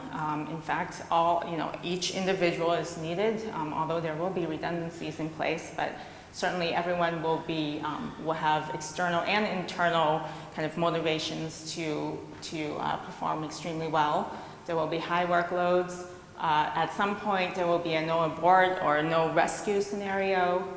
They could have very tedious tasks. A lot of the tasks might be just maintenance work that has to be done, but not necessarily fulfilling or meaningful tasks. they'll have the same social dynamics. There'll be, 5 of their best buddies in this small vehicle all the time. They'll constantly have to exercise willpower, and of course the communication challenges. And if, for example, if there are problems back home or negative events from Earth, how do we handle that? So lots of stressors. And looking back in previous spaceflight, there were prior evidence of such stressors having negative psychological impacts. For example, again, back to the Skylab days, the Skylab 4 crew took an unscheduled day off after 6 weeks because they felt that they were being overworked and that they weren't being listened to, and so they negotiated changes with ground control. What they did was they turned off all the radios and took a day off and just, had a nice vacation. The same have been found in Antarctic research teams. There are winter over teams where they don't see the sun for months at a time. And we've observed subgroup formation, fractures in teams, even minor disagreements turning into big deals. And similar findings have been observed in submarine missions and other previous spaceflight missions. So for a Mars scenario, we're very concerned about social monotony and sensory monotony because they've been known to cause fatigue, drops in productivity, anxiety, hostility, risk-taking behaviors, rule risk-breaking behaviors, making you, a bad roommate and even a worse crewmate. So what's our approach? Well, we can't make light move any faster, so we know we won't have real-time communications. How can we enhance asynchronous communication? So right now, they've got email and video and chat, and that's about it. We think that communication is made of the language, plus the gestures, plus the environment, plus the object, which gives you a social context to interact in. And so our research question was, how can we use virtual environments and virtual objects to help individuals communicate in socially meaningful ways? Today, we know virtual reality as some form of this or other. But in fact, it's been happening for a long time. One of the first is the Link trainer by Ed Link in Binghamton, New York, where they invented the flight simulator that trained more than 500,000 pilots in the 1930s. And there's been commercial endeavors prior to Oculus. In the 1960s, there was an invention for the Sensorama, which is still to this day the most kind of multimodal display. So they had the stereoscopic, they had motion, they even had wind and aromas and vibrations. When you talk about virtual reality, Ivan Sutherland's name often comes up. In the 60s at MIT, he created the first kind of graphical user interface for people to interact with computers in a graphical, intuitive way. And he also invented later on one of the first stereoscopic head-mounted displays that has a magnetic head tracking. Now, in the 80s and 90s, there was a lot of excitement about virtual reality, which was a term coined by Jaron Lanier, who founded VPL Research. And their system is actually, looks a lot like what we have today, plus more. They had a data glove as well as an iPhone. They had audio sphere, and they had a programming language. The biggest difference, of course, is each one of their systems cost about $250,000 in the 1980s currency. And then in the 90s, Nintendo came out with their Virtual Boy, relatively affordable at $180, shipped under just over 250,000 units. So there was a lot of excitement in the 80s and 90s, but ultimately that kind of that remained in large institutions and research environments primarily because of the cost. For example, NASA had the Vivid helmet, where they used it for manipulating data and visualizing data. They also had a data glove. And to this day, NASA uses virtual reality for practicing spacewalks. This is, I don't have a picture of the larger image, but this is what the headset is within a system called Charlotte, where they have various handles and things kind of on suspension, so that they could, so the astronauts can go in and practice doing the EVAs before they do them outside of station. And so, of course, in 2009, Kickstarter happened, which Palmer Luckey took full advantage of in 2012 and was able to kind of spur this new whole industry that's roughly estimated at $150 billion. Prior to even the Oculus Kickstarter, in July 2012, NASA approached us and said, so we've got these astronauts, they're going to be in this long duration mission. What are the latest technologies going to do for us in terms of addressing their psychological health? And we came up with the concept of Ansible. NASA has an ambitious goal of a manned mission to Mars in the mid-2030s. In historic expeditions to places like the poles and more recent human spaceflight missions, there has been evidence that prolonged isolation impacts the psychological health of individuals. Long-duration exploration missions will not only separate individuals from Earth physically, but inherent communication delays will also impose a temporal separation that can be as long as 24 minutes one way. Funded by NASA's Human Research Program, SIFT and All These Worlds, in a first-of-its-kind scientific study, are investigating the use of virtual reality to support the unprecedented duration of future long-distance exploration class missions. As a start, we are exploring how low-cost, consumer-level social VR can deliver evidence-based wellness-promoting strategies. Ansible is our social VR platform that allows individuals to connect with others regardless of space and time via a specially crafted virtual world explored by personal avatars. Starting in August 2015, Ansible was installed in a rigorous 12-month Mars isolation program at the Hawaii-based High Seas Habitat. The habitat is located within the desolate landscape of Mauna Loa Mountain on an ancient lava bed. At the High Seas facility, 6 scientists live in conditions that emulate a planetary surface mission in a landscape that resembles Mars in many ways. Ansible was installed as part of the High Seas Mission 4 to see if it could help combat the negative effects of the sensory monotony and social isolation such long-duration mission crews will experience. Ansible currently contains over 30 regions to provide various experiences for the crew, such as virtual vacations in nature settings or seasonal activities they might miss while in space or on Mars.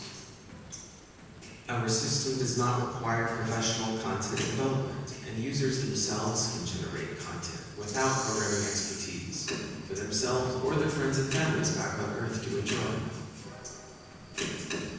Because the crew is never in world at the same time as their Earthbound social support crew, we have provided a means for all visitors to Ansible to record their avatars so that those messages can be seen by others later. These recordings, which include speech and actions, can be private or open for all individuals to play back. This is a great place to watch the sunset. You should try it. We have seen many creative uses of this technology that show it is an effective, entertaining, and unique way for people to stay in touch. Ansible has been tested at the Hera Simulation Facility at Johnson Space Center and the High Seas Mars Habitat. Preliminary results are demonstrating psychological benefits of enhanced mood, social satisfaction, and perceived social connectedness. Future work includes hardening system infrastructure and technical improvements based on the results of this study so the Ansible system can benefit future long-duration space missions. as well as isolated populations it can benefit here on Earth.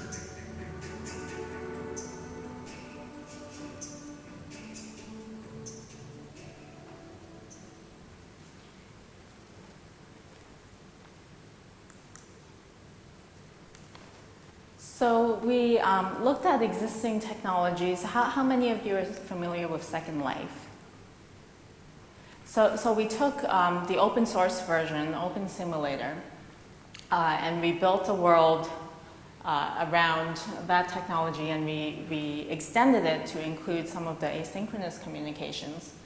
And we tested it at the Human Exploration Research Analog, which is a testing ground for astronaut training at the Johnson Space Center. So here you could see the habitat in the hangar. And when we were there, we were doing 3 or 4 day exercises.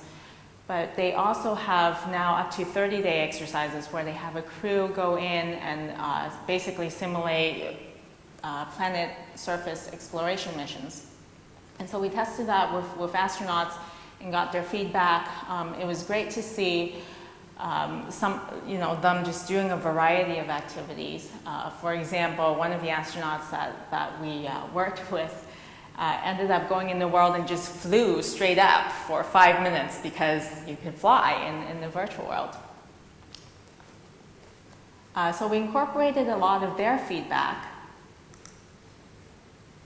And we implemented the system and deployed it at the Hawaii Space Exploration Analog and Simulation.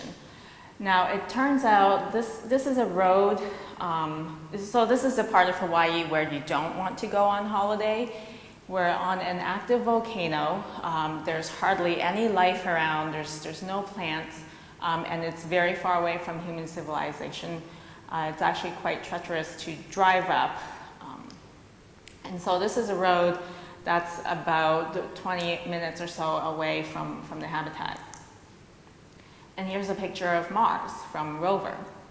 So it turns out that Hawaii actually, parts of Hawaii at least, actually looks a lot like Mars. And here's a real picture of the dome. They are on solar power. We're not recycling water yet, but that's in the plans. They have composting toilets. They get 1 or 2 resupply missions, but otherwise they're completely confined to the interior of the habitat, which is about 1,000 square feet. And when they do come out to do EVAs, extravehicular activities, usually those are maintenance tasks or geological surveys. They have to wear the spacesuits. So we've had this mission where we have 6 crew members for 12 months in the facility. In reality, when you have people in there, it's way messier than it looks. Those are the private quarters, so they have a very small space that fits just about 1 twin-size bed with a little table. And then there's a common work area and a kitchen, and there's an exercise area. They do have 1 portal looking to the outside.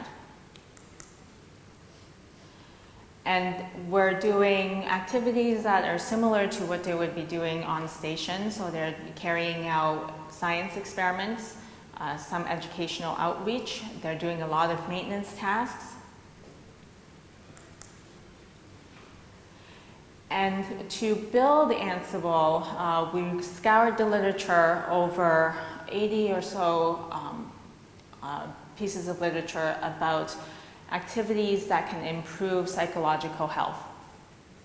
We looked at things that were also compatible with a virtual environment. And so we implemented things that offered a freedom of choice, which was very important to the astronauts that we tested at HIRA at Johnson Space Center, because they said that a lot of times when they're in their mission on station, their schedules are quite rigid. They don't get to choose the things that they do. They just have to follow kind of the timeline. Where we incorporated a lot of nature-inspired scenes, sunsets, sunrises, weather, having different seasons, having a lot of plant life. There's been evidence that after even a 6-month duration on station, Some astronauts come out and they're just awed by, the beauty of trees because they haven't seen them for so long. And pretty much every astronaut that we interviewed who have been on station for a longer time, they said that is the thing that they miss most.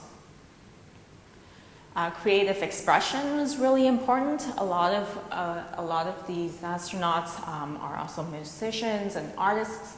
And so we actually gave them private regions within the virtual world for them to build their own environments. Some of our crew members that really took that to heart, and they built elaborate places where they could visit with their friends and family.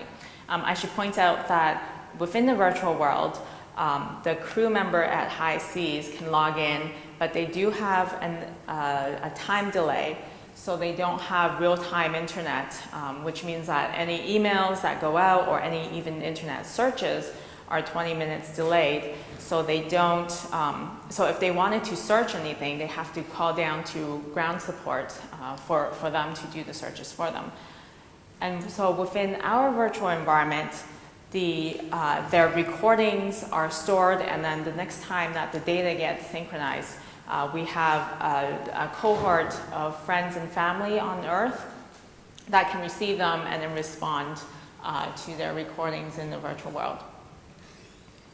So we have about 30 or so different environments ranging from nature to familiar places to fantastic places.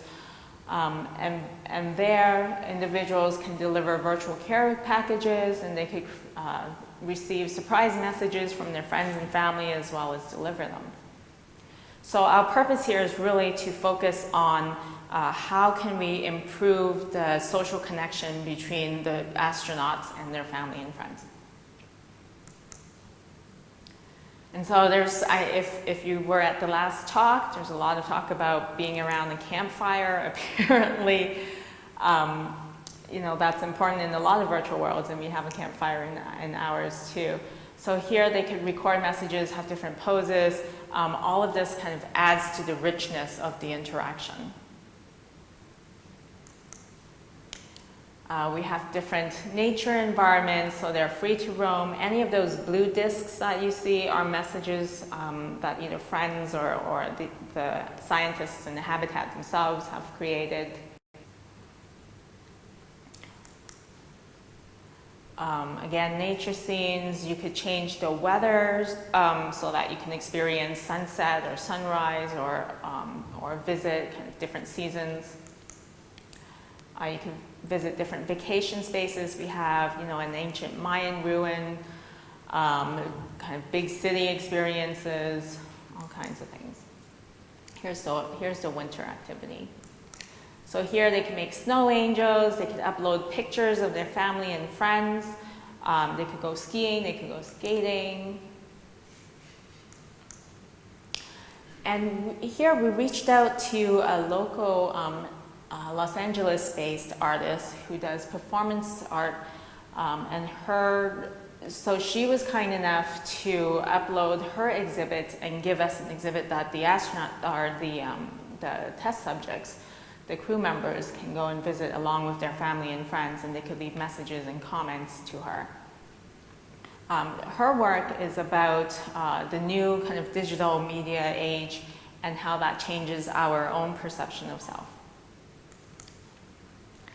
We have a club lounge area where we can see shows and movies together.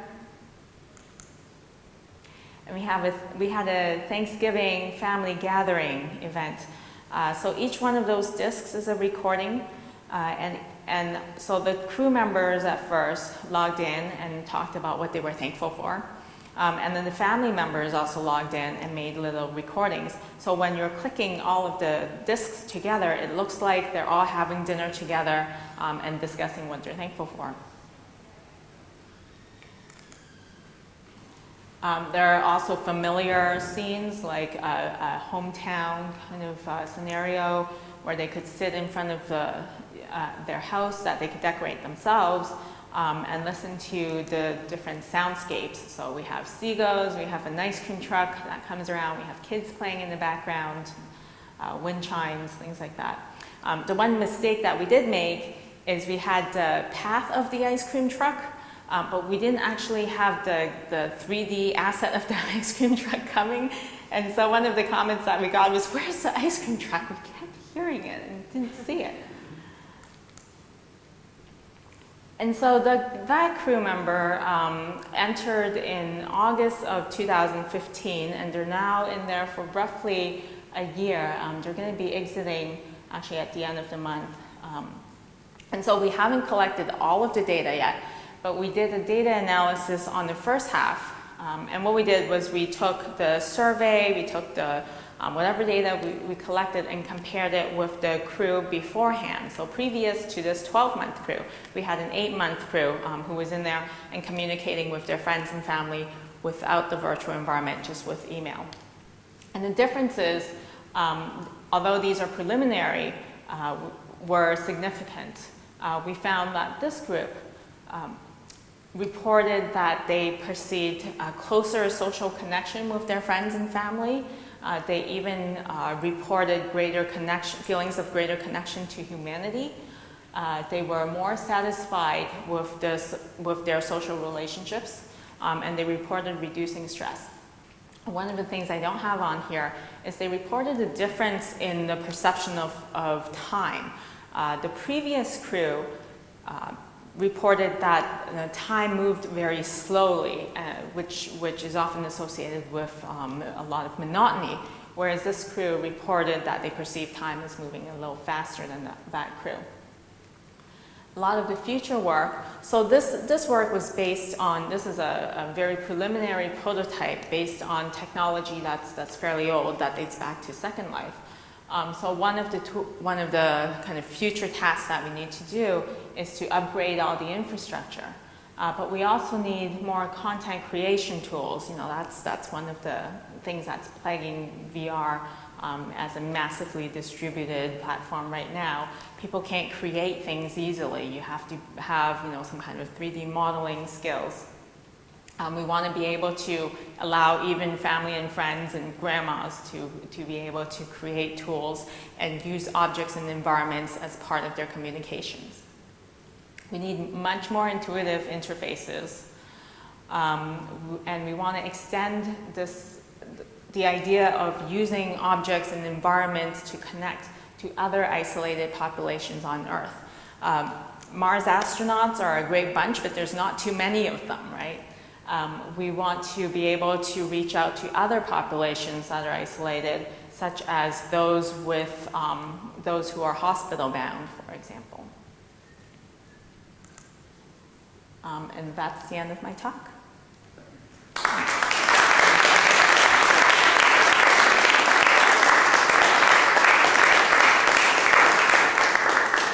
If you have any questions, I'd be happy to answer them. Experience with VR goggles has been very nausea-inducing. Have you had any experiences with causing nausea specifically? Do you have any thoughts on how that might be worse or better in low gravity environments? Yeah, so there's a lot of research going on right now. I'm not doing that research, but others are, so I'm just kind of parroting, where, you know, reducing peripheral vision while you're transiting could reduce sickness. There's been recently some findings about gender differences. We have not tested on microgravity environments. However, we do have, so they flew Microsoft, the HoloLens, which is substantially different. There's not much peripheral vision to begin with. But they also have a system that augments your laptop into a stereoscopic view. What they're using on station right now is that system to practice the same EVAs that you saw in the earlier video. And we found that when an individual is really focusing on their task, they don't tend to get motion sickness. Like I always get motion sickness except for when I'm driving. And so maybe there's something there. But certainly more testing needs to be done in terms of, yeah, its use in microgravity, especially since we know that there are changes in ocular structure.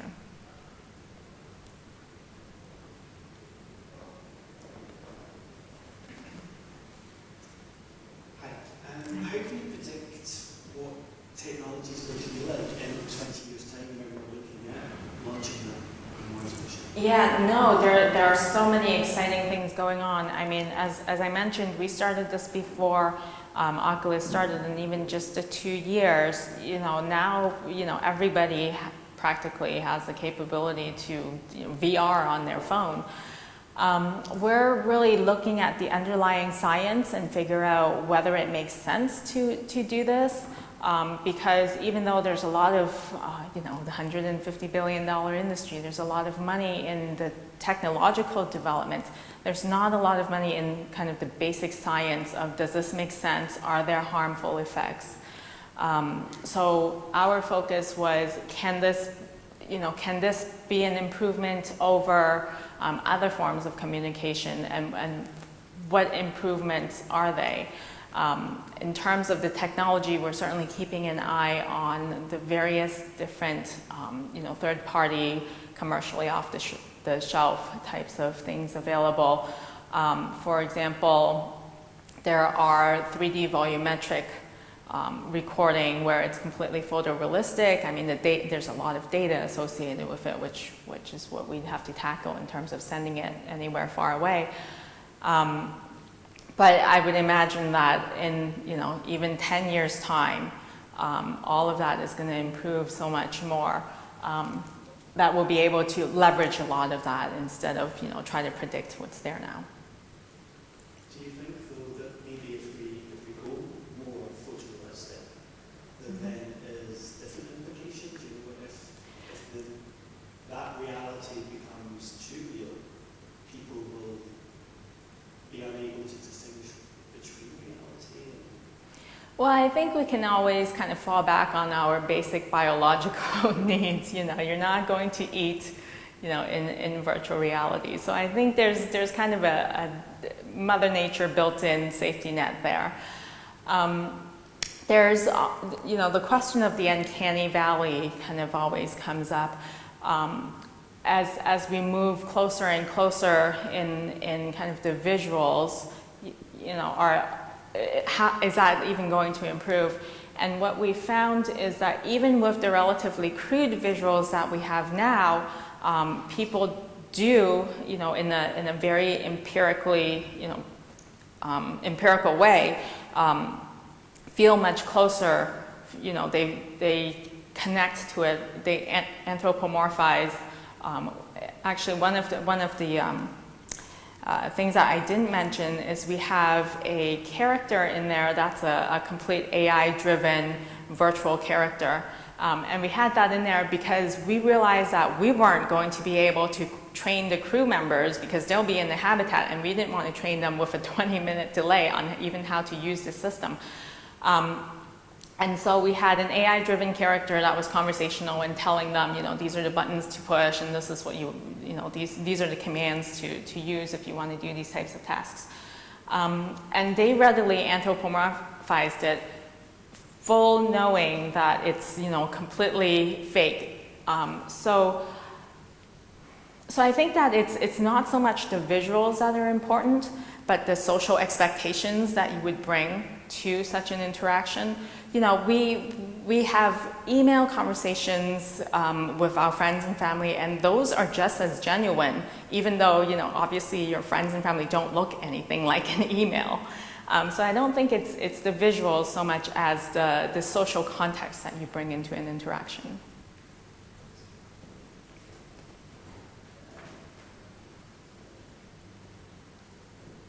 Just to follow up on that, Yeah. So things you were talking about are probably important for the social interaction aspect.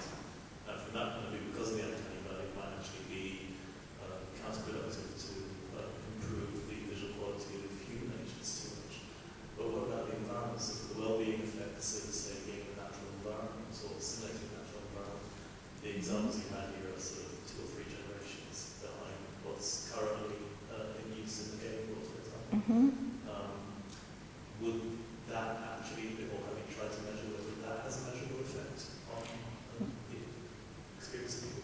Yeah, that's a great research question. And I think part of it, again, not just the visuals, the audio is a huge aspect. So for all of our environments, we have different audio tracks in the back, or different soundscapes. We haven't done any of that research ourselves, but would be really excited to. Just to pick up on that point you've made there about the audio, one or two other speakers today have said that audio is really, really important to the environment. What sort of results have you found that show that the audio is so important? We haven't measured anything empirically, like as a scientifically valid experiment, but certainly a lot of anecdotes. So for one of the nature environments, we have kind of crickets in the background, and when you're in, so you have to understand that in the even in the Hawaii habitat, and certainly in the future transfer hab, there won't be much audio privacy, so they're going to need headsets and whatever they say, unless it's covered somehow, others can hear them, and that's the same case with some of the Antarctic missions, where even if you go outside of the tent, your voice, you might be on a satellite phone, but your voice just kind of bounces off the ice, and then everybody can hear everything you're saying. So anecdotally, they've mentioned, all of our astronaut subject matter experts, as well as our subjects, have mentioned the importance of audio, but unfortunately we haven't measured anything.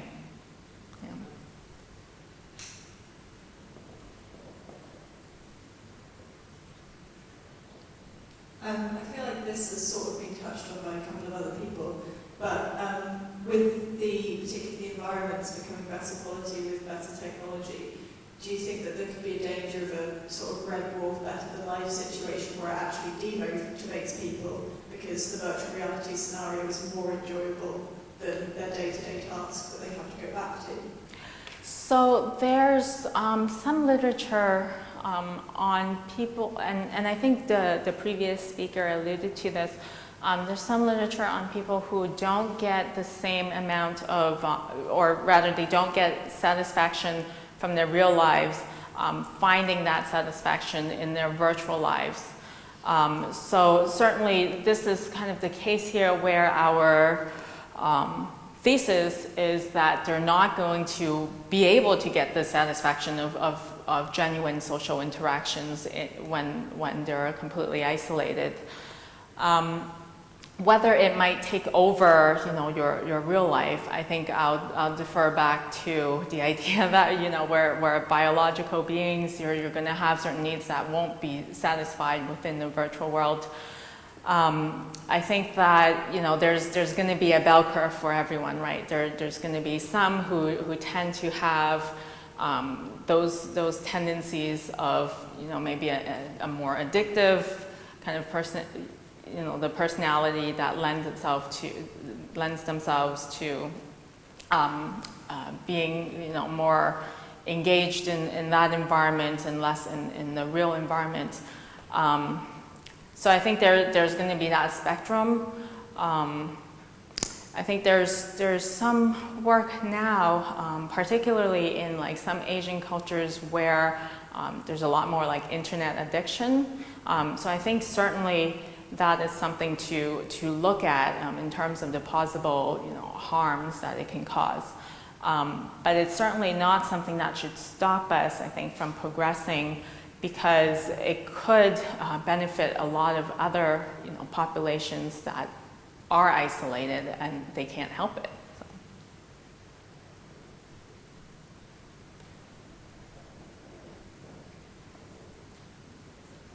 Obviously, you've brought it up yourself, saying about other isolated populations or individuals.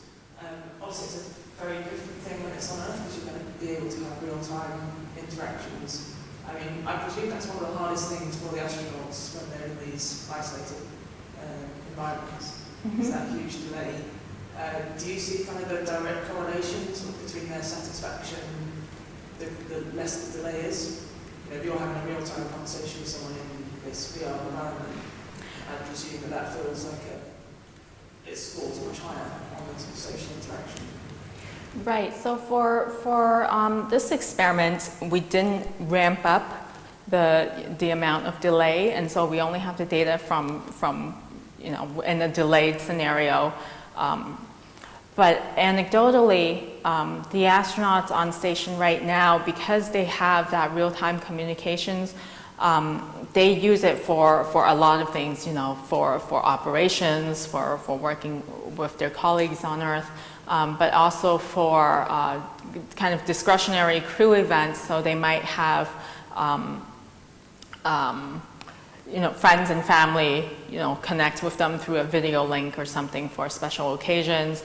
There's been, you know, like celebrities who might connect with them when they're on station and things like that. Certainly our thesis moving forward is that, and look based on literature of other isolated populations, that the asynchronous communication is a big part of why they're going to feel so isolated. Are you actually working with other populations? Yes. Yeah, so we just got a research grant to look at people with aphasia.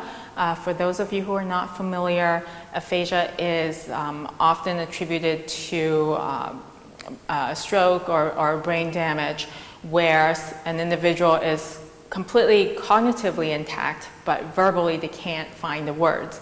And so this is very much like, you know, being isolated in your own world because you can't communicate.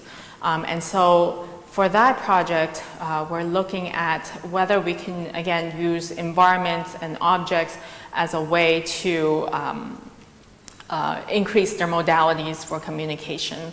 And there we're primarily looking at the therapist and the client interactions, but also to focus on changing that interaction. Right now, the therapy is often very like didactic, you know, the therapist is here and the client is here, and you know, this conversation kind of goes one way to tell you what to do.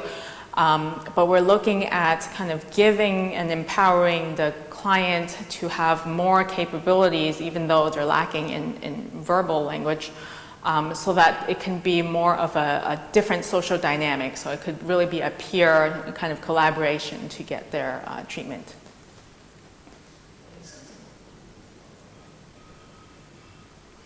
This is a great audience. You have lots of good questions. Hi. Quite recently, NASA open sourced their codes for different missions, really important missions, and I want to ask if you think open sourcing this project will help you a lot.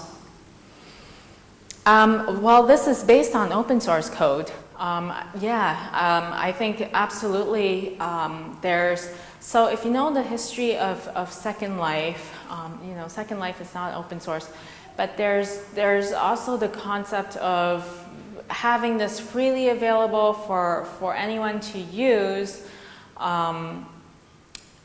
Means that often, you know, there are a lot of people who just introduce noise into the system. What we're looking at is whether how you can have meaningful interactions and purposeful interactions within the virtual world, as opposed to, you know, a place where people gather. If you think about a virtual environment, it's like any room. If there's no purpose, you know, somebody has to bring a purpose into a room. It's not just, you know, it doesn't just exist with something in mind. So I think, yeah, this is based on open source code. I think it would be beneficial to continue and have those types of platforms for everyone to try different things. You know, Open Simulator continues to be an open source project. Another one that is coming up is High Fidelity, the same Philip Rosedale, who built Second Life 13 or plus years ago, is starting a new project, and that is open source. So there are a couple of resources that can be used for people interested in developing their own.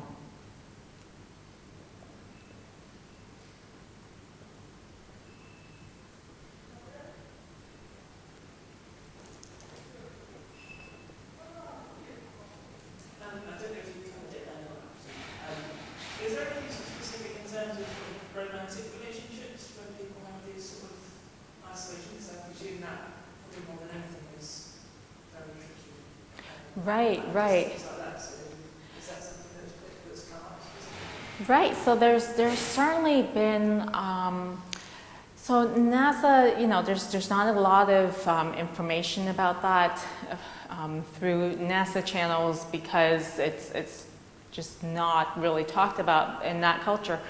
But there's certainly in analog environments, in the Antarctic missions, and even I think certain previous missions like Biosphere and things like that, they've had documentation of such occurrences happening. And I think, you know, that's something that, you know, has to be thought about, and this is, we haven't addressed it in this project, but there are certainly people that are thinking about kind of the impacts of that, and how, you know, that can impact the bigger crew performance and crew fractures. Yeah.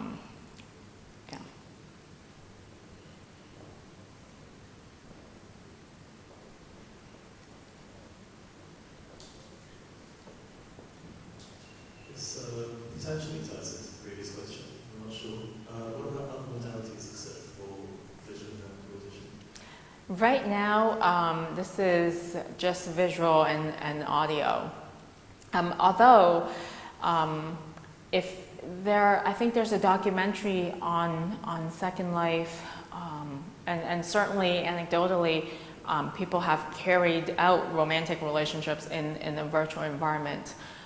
So if you think about, you know, those types of social relationships, it's more than, you know, physical and haptics, right? But right now it's limited to visual and audio. My colleague is working on a scent collar, which would be an interesting, you know, additional modality, but that's not incorporated yet.